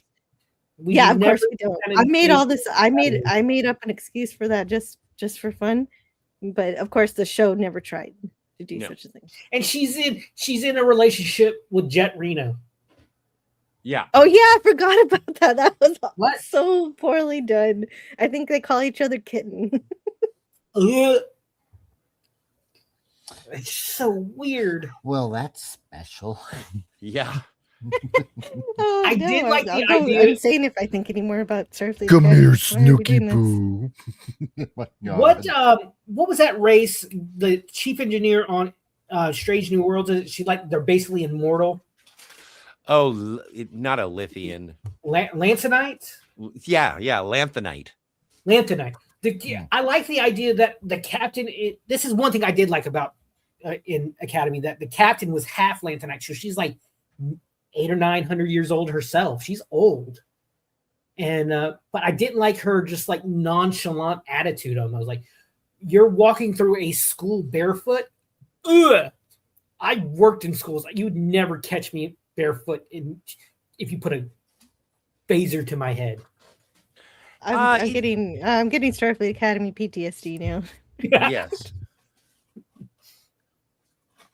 But it was a good idea that they just... she put jewelry on it. Like, why? That wasn't a good idea. What? Mm-hmm. How odd your comment was help review. Oh, okay. Oh, there was a Tristan comment. Yeah, no, the moderators love to hold Tristan's comment. I don't know. Not the moderators, but the YouTube moderation algorithm holds his comments a lot. Lanthanites are not immortal. Well, see, I don't know. They are. I don't know. I'm not educated on the filth, so God, we have Outpost Nerd here for that. Yes, they are, because a Strange New World. Yeah. What's her name? She's thousands of years old. Like she said in this one of the, I don't know if everyone's seen the first 2 episodes of this season, but she remembers millions of years ago. Is all I'm gonna say. And she, when Kirk and La'an go back in time to Toronto, which doesn't sound as exciting as she was there. Yeah. So, but yeah, I love Carol Kane. These sentences. Yeah. Like I can't get Continue. past her. Like, I can't get past her being on Star Trek. It just, I don't know. I just keep seeing like her character from Taxi. What? Oh. Who's drumming? Sorry. What's going on? I remember her. I always see her in The Princess Bride as Miracle Max's wife. Yeah. But they're basically immortal. They live for hundreds of thousands of years, and it's kind of like that idea you're immortal as long as you don't get hurt or sick. So yeah, but also I think Holly Hunter in Academy, she's only half Lanthanite. Yeah, so she's a couple hundred years old. Like she remembers Starfleet for what it was before the burn, or like she remembered. I think she was around when in Next Generation. She's that old, so she's seen old Star Trek. So that's why she's chosen by the Mummy guy. The Admiral who played in the Mummy. God. That's why I can't. Is Courtney still here? She's muted right now. Courtney? Yeah, she's okay, muted. Courtney. If you come back, I wanted to talk to her for a little bit. But if she comes back, I want to ask her some questions. Are you there, Courtney? But I do actually, Jill. I do want to. I have to. Yes, take Jill, off I'll be back myself. in like 3 minutes. Okay. Okay, so Courtney will be back in 3 minutes because I want to talk to her about what she's been watching on TV or what she's interested in movie wise. Because also, I'm going to end this live stream in about 20 minutes or on when it's 4:00 because that's when King Dolphin TV goes on, and so I'll do a manual raid over there. So anybody who's here who wants to go hang out with King Dolphin TV, just tell him I sent you with the hashtag Jill Raid, and that's the old-fashioned way to do it. But if you hang out here, you're actually going to be redirected to Retro Nerd Girl. So I'm going to be doing a double raid here in that regard because I can do a physical. I couldn't put King Dolphin's link in my redirect because he doesn't have that set up yet. And so then I also got to find another Rumble stream to raid also, but I think Scotty was just telling me that he has to go. Is that right? Yes. Or I you do. just have to? Are you coming? Okay. So No, we're gonna let right now. Well, Or yeah. do we have time? I've got about. Do we have like 5 minutes? Or? Well, because it is coming up on 5:00, I do have to go and get preparations for dinner. So I do have to. I'm kind of shopping pushing time. it. Yeah, so I am pushing it a little close, but so yeah, I do actually have to take off. But I've absolutely adored my time today. So thank you. Of course, and I am very grateful for you to for most of the stream where it was just us. And then we got some friends here, and this has been really, really great. And I'm glad you two have been able to talk to you today. And can you tell us anything that you want to promote or anything that's going on? Just the usual Cinema Gulp Phantasmagorium here.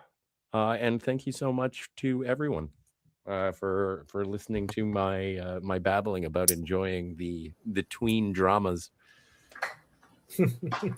I'm failing at oh wait, no, that's not what I want either. There it is. That's the one. I fixed it. Hooray! But thanks for letting me do the show and tell. And now I got a spray can. No, it's We're okay. doing, He muted it. Okay. Yep. Okay. So thank you again. Bye, You're Scotty. welcome. And I'll see you guys soon. Yeah, it's good. It's good to hang out. See you later. Bye. Later, Scotty. Bye. Bye. Yeah. See you soon.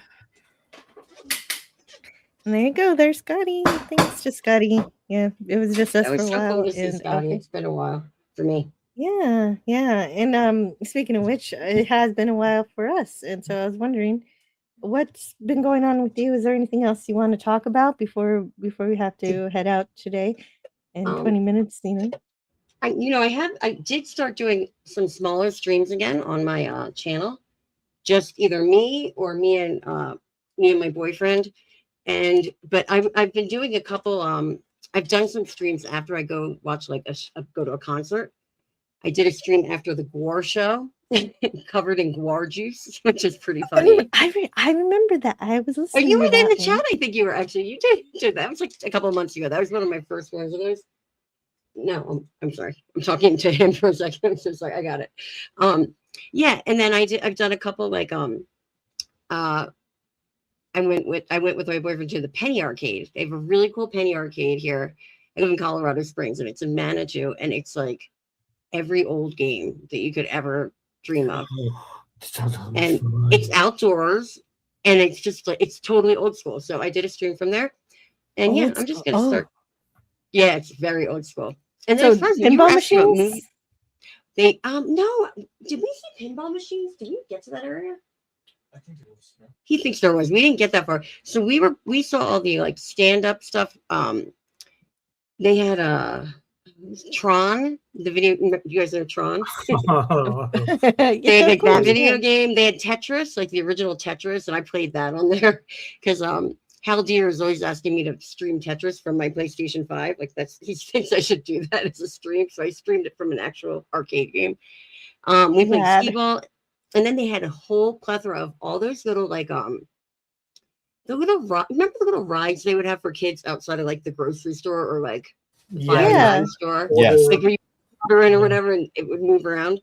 They had so many old ones of those. And I tried to get I did get in, but I don't think I fit very well into an old Batmobile one. Oh, I remember that one vividly. Yeah, they had some really, really cool ones. It is. It's always funny when an adult rides one of those things. Oh God! Well, I had to do it. I was like, "This is the Batmobile." It was cool. Do you mind if I address just someone in the chat really quickly? Only if you read their chat. Read it. Okay. It's related to this. So yeah, and then oh, there it is. Yeah, Manitou. Go ahead and read it, Jill. Sorry. Oh, you can. Yeah. Manitou. You read it. You can read it. Okay. So Morgan Lux says Manitou. I'm not far from the Springs. I'll have to check it out. That is very, very cool. Yeah, you should check it out. I don't know if you've been to Manitou Springs or not, Morgan Lux, but it's very cool. It's like, for those of you that don't know, it's just like a little kind of quaint kind of town. It's like a side little, I don't know, it's offset from Colorado Springs, which is very, to me, I don't know. It's military, which I respect and stuff, but it's just very spread out. But yeah, that's a fun Penny Arcade. And then one other thing I just wanted to add about movies, because you were saying, what are you watching? So my boyfriend has never seen a John Hughes film. Like Breakfast Club, 16 Candles, whatever. So we have started doing that, which is going to be a lot of fun for me because I love like Molly Ringwald and all those movies from the 80s. Oh, that's great. Yeah, my mom loves 16 Candles so much. I've seen it 3 times because of her. Yeah. Oh, sexy girlfriend. I can call the quotes for this is stupid. Mars Monkey Max says, I still ride those machines and yell at the mommies. Well, apparently I do too. Hi, Mars Monkey Max. Yeah, and sorry, Mars Monkey Max. I'm looking for your little enterprise. He won it in a live stream previously. I'm glad somebody's having fun over there. That's funny. And Morgan, I don't know where that I'll get is. that out to you as soon as I find it. And Morgan Luck is in Franktown. Yeah, I don't know either. Someone's cat is angry. The cat and other humans. Oh, I know the town. I didn't know about the arcade. Oh, I still don't have it. Yeah, I will. Right I will send it to you as soon as I find it. I lost it. I bought it and then I lost it. It's kind of small. Arcades haven't let me play a game for more than a quarter since I was born in 1970. We have one of those barcade type things near us also.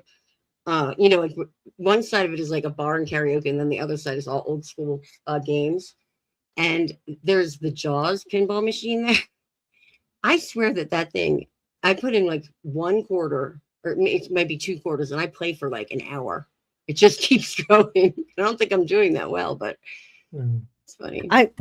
It sounds like that's fun. I'm gonna watch that on the replay. I didn't know that was there. It's still up, right? Yeah, I'm gonna go watch it. I want to watch It's it a really play cool on area. arcade. They have an old typewriter store, like all these old typewriters, and like it's really neat. I like stuff like that. So Definitely, you're stuck yeah, in time, classics. you know. Yep, I prefer going back in time. That's more fun.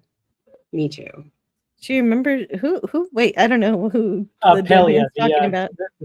the Strange New World. Oh, right. Okay. She's That's what it. Gotcha. From what I read, she's not that old. Who are you calling old? She's like 8,000 years old. She's like met Pythagoras. She's that old. So she's not old enough for the dinosaurs per se. Like she's extremely old. She's the oldest character we've ever seen, human or humanoid wise. Right, because it wouldn't make sense for her to be with the dinosaurs because we weren't there yet. I mean, we weren't there. Yeah. Like remember Guinan? She's like what? She's hundreds of years old. Yeah, she was best friends with Mark Twain. You know, Mark Twain. Yeah, that guy. But she's nowhere near as old as Pelia.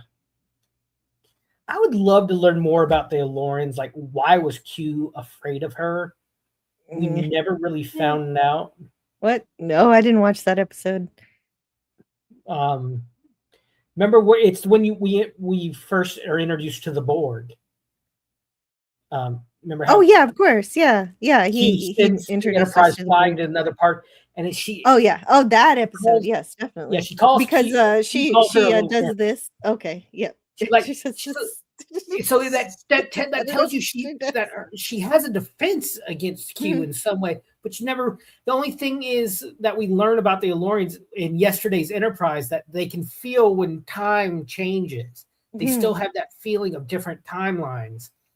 That was good. That was good. I really appreciated that. That was my least favorite part about Picard is when they go back to San Francisco. And Guinan does not recognize Picard. It's like, excuse you, he saved your life just like 100 years ago. Not long for you. But that was the whole theme. That was the whole theme of Picard. Was just everybody doesn't know him anymore. He's like a has-been now. That's what they were. That's what New Trek was diminishing Picard as. Yeah, the scene in the first season when he goes to talk to the head of Starfleet. Or that woman, and she's like, "This isn't your house anymore, Picard." It's like, bitch, shut your mouth. You are talking to one of the men who saved the universe countless times. Show some respect. Yeah, but that doesn't exist in Kurtzman Trek. So yeah, they always respect. What's that? She does it in both episodes, but when she does this, that is the first time she meets him. That is absolutely the first time she meets him. That's the first interaction we see between the two characters. But so that tells us her people knew about the continuum, that they've had experience with them in the past, and somehow with her doing her hands like that tells you like she's ready to throw hands with this immortal, all-powerful cosmic entity. What is going on? And then it's completely disregarded. So we're both right, Trishan. You're right that Guinan threatens Q when he turns into a human. She stabs him, and he freaks out. Yeah, right. Yeah, definitely. It's the first time. The first time. We're talking about the first and second time, Kristen. We're talking about different moments with different episodes. The first time that we see on screen that Q sees Guinan, there's an animosity between them. He calls her says, "Captain, why do you have? I would get this little imp off your ship if I were you," or something along that line. So. Yeah, we never do find out in the continuum that we never saw. That I would love to see more of. Yeah. Q who is when they first meet, and the Q throws the Enterprise to the board. Oh yeah. I was about to say the first time we met Q was in Encounter. There's some talking in the background. Is that okay? That's Comic Crusader. So sorry. Checking, but we do have 10 minutes. We have 10 minutes to go. So I'm gonna be looking over here of Rumble to look for somebody to raid. And while we continue to talk about stuff, and I'm excited for the future for Star Trek. There's possibly they're pretty good.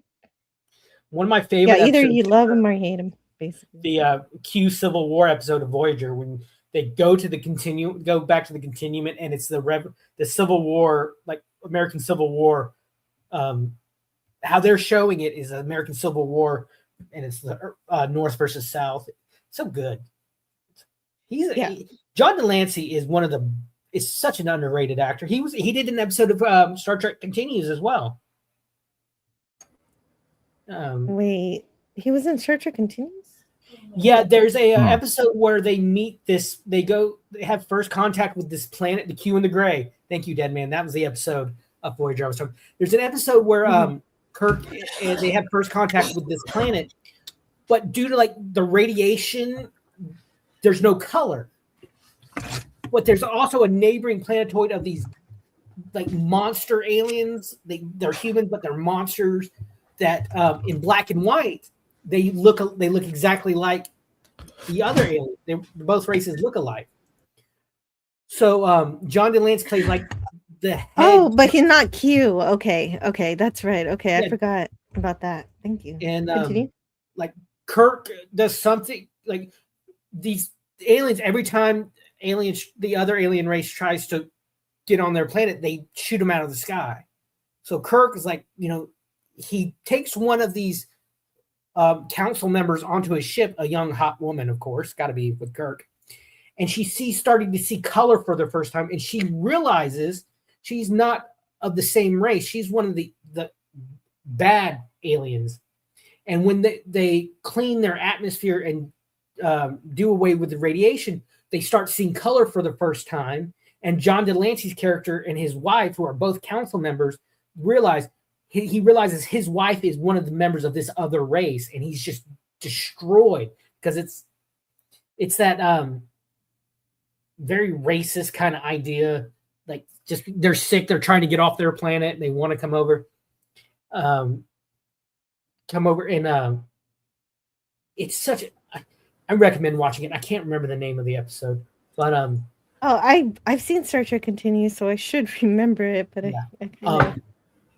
It's what I don't think Star Trek Continues did not have a bad episode, in my opinion. Yeah, agreed. You want to know something funny? Of course. So I've been on Sunday Night Geekery, which he talks about Star Trek, and when Cobby was on there, of course, a lot. And I've been on it for years, and I have never seen an episode of Star Trek still to this day. You haven't? I have not, and I can tell you everything about the bridge, the different colors, like all this stuff, and I've never seen it. Mm-hmm. Okay, so everybody has to give her an episode. If she were to watch an episode, which episode would you tell her to watch? Ooh, that's a good question.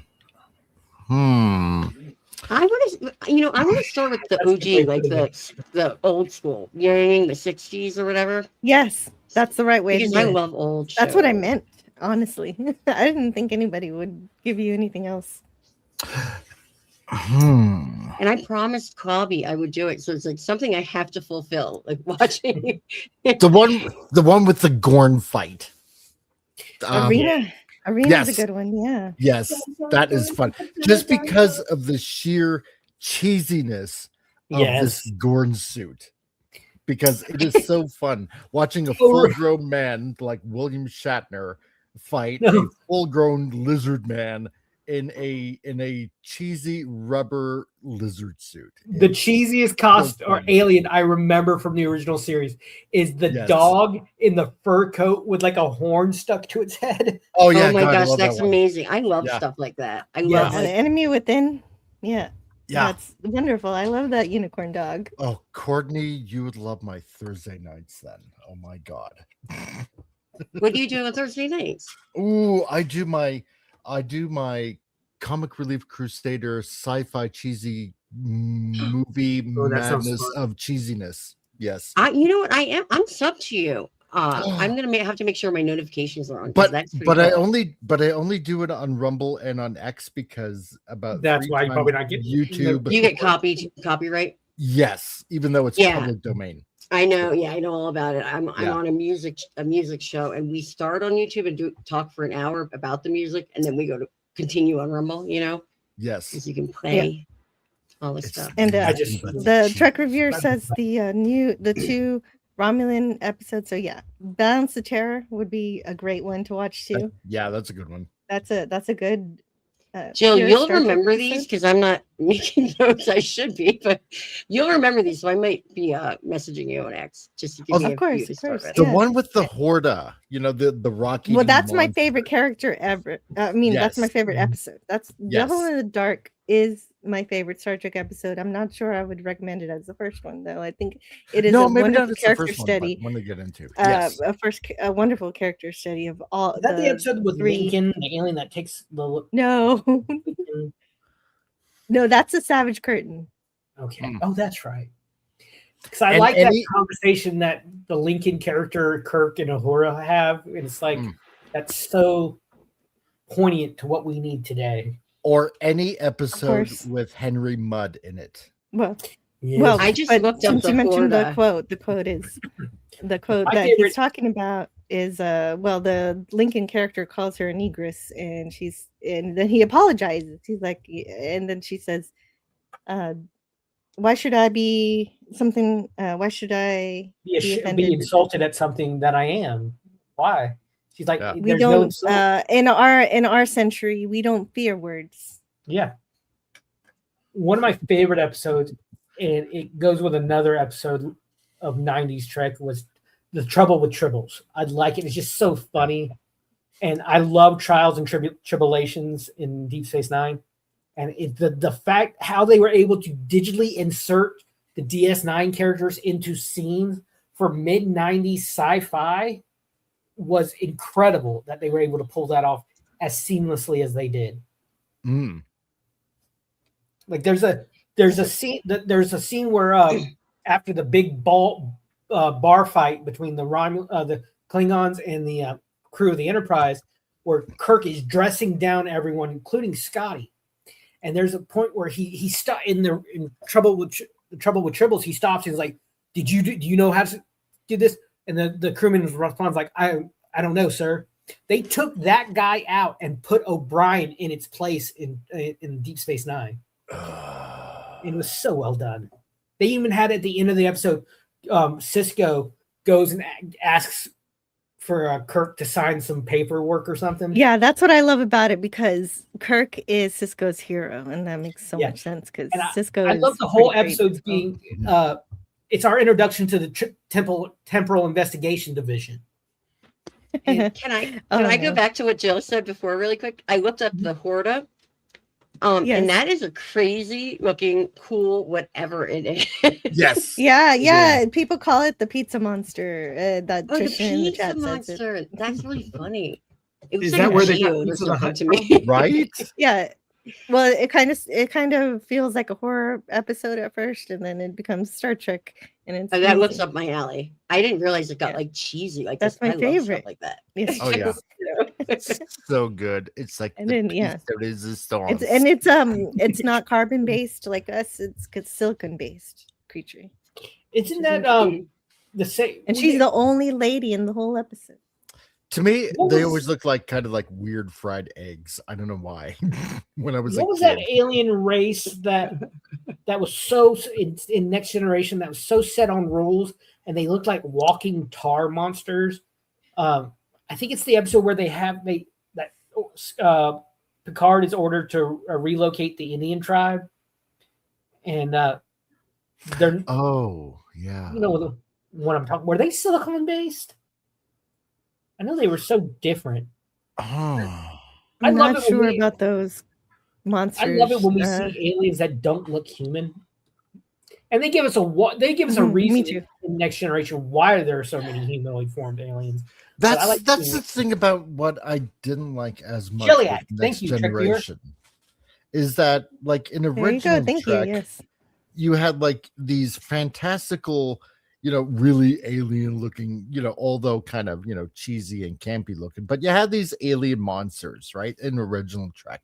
You didn't see them as much in Next Generation. You saw a few here and there. Yeah. Like in the beginning with Encounter at Farpoint and and here and there, but you really didn't see like alien looking aliens, that looked totally bizarre, right? And like I more often. And you think you would see that because space is, well, quite vast and different, and you can't bank on, the same, rough humanoid biology throughout the entire galaxy. But they did give us a reason Even why. no, I know, but that's still like, Yeah, to me, it was like dumb, because it's like you're dealing with panspermia, which is like theoretically impossible if you really think about it. But it's like, come on, every planet is like totally different. You can't expect me to believe that every life form in the galaxy is going to be, the majority of them are going to be like humanoid based. Like, and but they have that episode that explains it.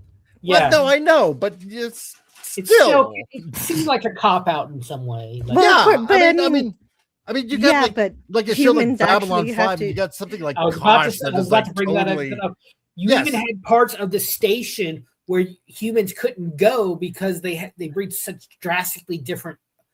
Exactly, which is kind of why, in a way, and sorry, Joe, I don't mean to interrupt, but it's like that's why kind of like Babylon 5 a little bit more, because you had really alien looking aliens, like, even walking about and stuff like that, but you didn't see that much in Star Trek, and even in Deep Space Nine and stuff like that, right? But that's you got to realize too that the difference between the way Star Trek and Babylon 5 was produced. Babylon 5 relied heavily on CGI at the time. Yeah. No, they did. And they did a lot of practice. And, like I said, until the very last scene where it pans away in Deep Space Nine, where it's panning away from the station out the window from where Kira and Jake are watching. That's if I'm not mistaken, I could be wrong. That's the first fully CGI shot ever done in Star Trek. Yeah. And it's what do I know?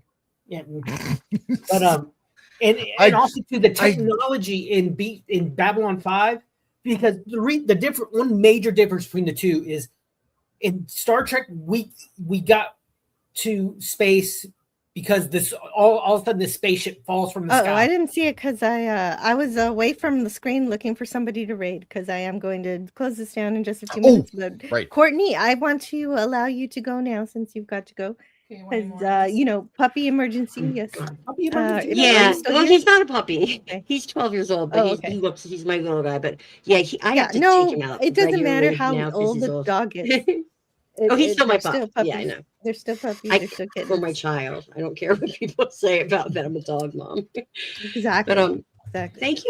Thank you for having me on. It was fun. We haven't done that in a while. And yeah, I hope absolutely. everyone has an excellent rest of the weekend. You too. And the only thing in the chat, if people don't know yet, the link that is in the chat is not my link. So yeah, I updated it. So the latest. Oh, you did? Oh, I did. So fast. I did. Oh my goodness! Do you know it took Mark D with a C like weeks to do that? Sorry, Mark. Oh. I love everyone and already subscribed to Shame. Well, for a while, he also kept having this one link that was just blank, like subscribe to nothing. And yeah. That's funny. Well, everybody have an excellent weekend. And yeah, I might go live later today if we're cruising around with the dog. Sometimes we go up the mountain and stuff like that. So I will see everyone around. Have a great rad. I'll 3 look times out for now. that. So 3 times is a charm. Yeah, well, definitely. And yeah, say hello to the puppy for me, even though he won't know who I am. You know everybody. Okay, have a great day. Bye guys. You too. Bye. Later. Here we are. Courtney, yay! I haven't had her on my show in a very long time. It was so good to see her in the chat and then to talk to her. Fantastic. Day made. It's cool. Also, Pleasant Valley Pickers in the chat, also mentioning Doomsday Machine or Mirror Mirror as good episodes for her to watch. Oh, I love it. Yeah, Mirror Mirror. The only reason I wouldn't recommend Mirror Mirror is because you kind of have to know the characters before you can appreciate them being in the Mirror universe. True. Yeah, that's not a good starting point. That's definitely not. But it is but unless you watch it in that order, watch the Doomsday Machine first and then Mirror Mirror would be okay. I love the Mirror. I wish we would have gotten a Next Generation Mirror episode. Mm-hmm. Yeah, that would have been good. Possibly. I would hope it's better than. I wasn't a big fan of the DS9 ones. Those were kind of weird. Yeah, I did like In the Mirror Darkly, the Enterprise ones. Yes, Enterprise one was excellent. I'm surprised they pulled that off. Oh, Yeah, he said the that was like one of thing. the last episodes. Sorry. No, that's okay. And yeah, definitely an excellent episode. But he says this.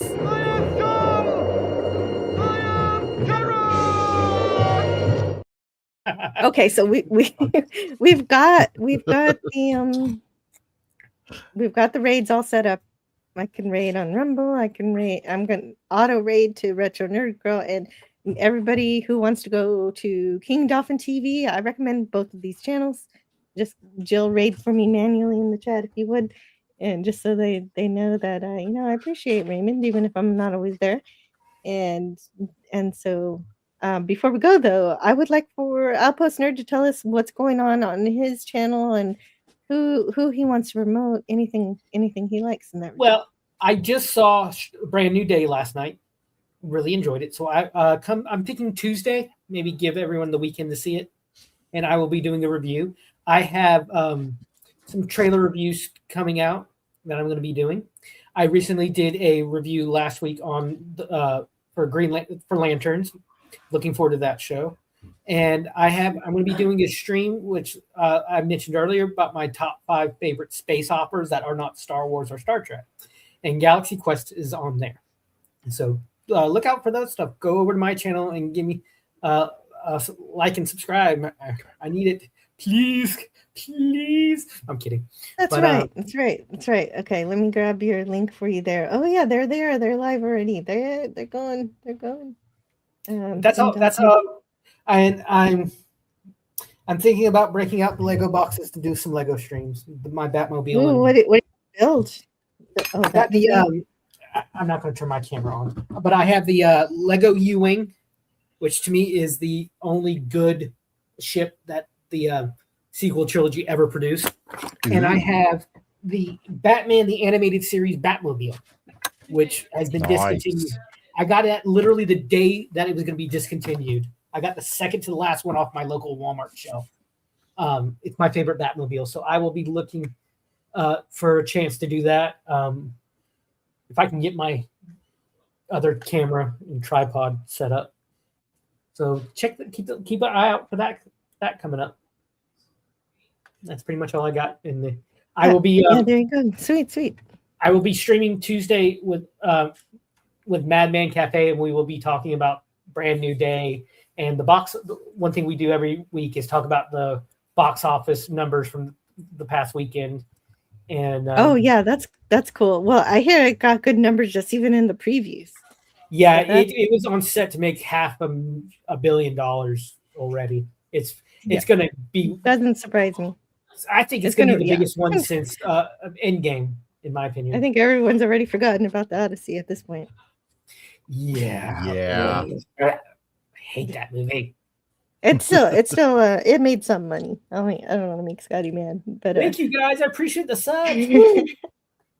Yay! Oh, there's some subscribers. Yay! Okay, great. Yeah, you're severely undersubscribed. So go check it out. Go check it out. It looks like some good stuff. So we've also got here. Somebody found something funny. Hey, there is joy happening in the house. That is a good thing. I wish. Anyway. I'd rather hear laughing than screaming in a house. Well, exactly. Yep. True. Unless you're laughing for something evil. That's tomorrow. No. I like coming on this show. It's fun, and which is kind of like also what my channel is about too. And because I love coming on Jill's channel, because I should try to make it here more often, because I don't know, it seems like we just kind of go way back, like when we all started together, like pretty much all of us, like you and me and King Dolphin and a bunch of others, and and we're all having, like, it seems like our 5th anniversary, like at roughly the same time, which is awesome. So, that being said, yeah, okay. So, this is where I shell out, and I am, the Comic Relief Crusader, and some of you guys know me, and some of you guys don't. So, I got a few shows going on during the week because, I do work during the day, so I do some shows, like at night. So, the long-lasting Titillating Tuesdays, which is on Tuesdays, obviously, and because I had to use a funny word, titillating was the word that I picked. Why? Because it sounds slightly naughty. So come join for that, except for this week, being how I'm going to be celebrating my 5th YouTube anniversary, I'm not going to be spending it on YouTube. So I'm going to be spending it on Rumble and X. And what am I going to do? Okay. I know it makes completely no sense whatsoever, but yeah, you're doing your YouTube celebration. Wait though. Now here's my suggestion: do 1 hour on YouTube, and then say because YouTube doesn't want us to have fun, we're moving over to Rumble, and then you end your YouTube stream. This is what a lot of people on Rumble do. You end your stream on YouTube and continue on Rumble. I could do that. Dang it. Yes, you are completely 100% right. Okay.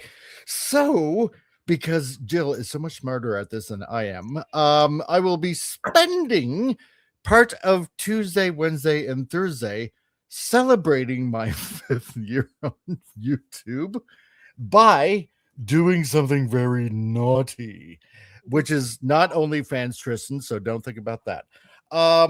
It is going to be watching the despecialized, untouched George Lucas movies of Star Wars, Empire Strikes Back, and Return of the Jedi. That is in high definition and not altered in any way, shape, or form. So you will see actual Anakin Skywalker ghost, not Hayden Christensen, not Ewan McGregor, no added scenes, no, changed voices of a certain Mandalorian in Empire Strikes Back, completely unmolested. And that's how I'm going to be spending my 5th year. The Yubnut song. Exactly. Yes. And the original Jabba's Palace song. So stuff like that. Cool. So that's what's going to be going on. That's cool. So we're going to be doing that on Wednesday, just hang out Thursday. with whoever shows up for a little bit. Yeah. Exactly. Yeah. That'll be great. Fantastic. That's good news. And happy 5th. And okay, so then Saturdays we got Mike's Movie Matinee, and where we show an old movie where we make movies magnificent again. And tomorrow, starting at noon Republic of Alberta time, which is like 10 Eastern, 11 a.m. Pacific, I do my draw stream, huge circles where we draw, and it's great, and it's going to be fantastic because I'm doing a manga, and when Alberta separates from the rest of Canada, I aim to be the first manga coming out of a Republic of Alberta. It's going to be great. So if you can subscribe, we're getting close to 2,000, and I'd greatly appreciate it. And come have fun over on my channel as well. Oh, Jill, fantastic! I forgot something. Sorry. What did you forget? I'll be doing a stream probably Thursday about in the 80s and 90s there was this like film noir, pulp fiction, action genre kind of resurgence.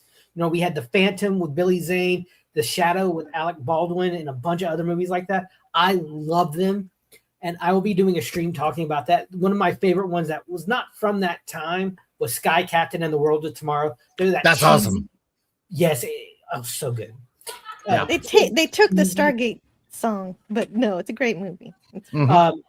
And I will like The Rocketeer. I'll be talking about those because they hold such a special place in my heart. Like The Mummy and all those. Brendan Fraser coming back for a Mummy 4. Actually, cannot wait. So I'll be doing another stream about that too. That's one of my favorite rides at Universal. Probably my second favorite ride at Universal is the Mummy ride. There's serious fire there. It's so cool. It's so such a good franchise. He's Rick O'Connell is to me one of the he should be up there with like Indiana Jones and those kind of adventurers. Great. So, yeah. Good stuff. So lots of great stuff going on with Outpost Nerd and Comic Relief Crusader, but also, you know, Scotty would want you to know about Cinema Gulp and the Phantasmagorium. He might be on this coming week to talk about Spider-Man. He's going to try to watch it on Tuesday and talk about it with Kat on Friday. Wait, not Friday, Thursday, excuse me. And so those are, and also follow him on x.com. He's there. Scotty or 37. He's wonderful, and he was my co-host for, you know, most of this stream. And then let's see who showed up first. Of course, Istophobos showed up with a wonderful review of Axanar. I had been wanting to hear a positive review because I've been hearing some negative stuff, and so I'm glad to hear that it is possibly good. It's a little differently formatted than a normal Star Trek, but is still somehow pure Star Trek. I can't wait to see what that means. And then we had, of course, Courtney's Fellowship of Oddball. Love her very much, and hopefully get to talk to her again soon. I guess I just need to go to Sunday Night Geekery more if I want to talk to her more. And Outpost Nerd, thank you for joining us. It's been a while too since I got to talk to you. Yeah, and of course, Comic Relief Crusader. Good stuff. And okay, then let's not appreciate you. Then never mind. Okay, fine. If you have to, because I'm just not a humble guy. Yeah. Well, yeah, what can and, I say? I just like hanging out. It's all good. And everybody in the chat. I don't think I'm going to be able to mention everybody. There's of course wonderful people on the Rumble side. Conquest Texas, Bake Linguini, Low Spec Linux Gaming, who is the reason why I'm even doing anything positive on Rumble at all. So if you like seeing me on Rumble, thank Low Spec sometime. And check out one of his Star Trek streams. He does Star Trek gaming, rather. He does what is it called? I don't know what the game that he plays is called, but it is really cool. He does space battles. Oh, hello to Gary Ambrosia. Hey, great to see you. I still need to watch your new video about the chest burster. I've got it on my watch later list. I haven't seen it yet, but oh man, Gary's channel is just incredible. He brings film back to life. You know, the relics of the oh goodness. I get a little movie cinematic history back to life. Yes. He takes things that have been neglected or from sets, and he brings them, makes them beautiful again. Just like the Gorn head. That was a good one. I knew about that for a while, and it was just wonderful. And Gary, so, I messaged you. Please get back to me because I miss you. Oh. Oh my. Oh my. And Lord Thoth, how's it going, dude? Yeah, Lord Thoth is here. Hello, Lord Thoth. Hey, good to see you. I'm ending the stream now. And I'll see you guys next time. Thank you for being here, everybody in the chat. And Lord Thoth, Comic Relief Crusader. Oh, I thanked you twice. James Caserta. I'll take it. Had Istophobos. Trisha Mendoza says I'm on OnlyFans. Just kidding. Okay, that's Scotty's joke. I'm just Mendoza. Everybody says that joke. I don't like getting laughed at. Says James. Oh, but what if it's in? Well, I'm sorry if I laughed at you, but I don't know. Then James laugh at me. I'm used to it. Holy Toledo! Tristan says Morgan Luck. Okay, so so I'm just looking back up to the chat just to say, see you later, Kolchak. Wow, Kolchak, I still need to see that show. Hey, I've never seen one episode, and great to have you around. The Trek reviewer also. Just calling out a few people who are still with us here at the end, but I also appreciate everybody who was here earlier and at the beginning. All of you are awesome. Canadian Spider-Man, hope everything is going well with you. And we'll see you next time. Thanks for hanging out with me today. Thanks for letting us hang out with you. And thanks to Scooby Pup for the jewels, the 200 jewels. Don't forget the jewels. Later. Oh yeah, membership stream. I forgot to say what I'm doing. Tuesday, Twilight Zone. Friday. What am I doing Friday? It is Stuff. I have stuff. I haven't decided Friday yet. It's supposed to be Battleship month, so I'll have to figure out what's going on there. And something. Yeah, see you next time. Bye.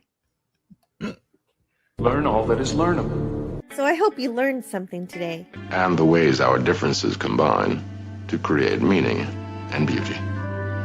I enjoy hearing what you have to say, so leave me a comment. It has always been easier to destroy than to create. So let's continue creating conversations and ideas. May we together become greater than the sum of both of us. Share out the stream to bring more here. Bye for now. See you next time. Well, now you have something new to think about. Carry on. We don't have to be mean. Because, remember, no matter where you go, there you are. Well, what do you know? I finally got the last word.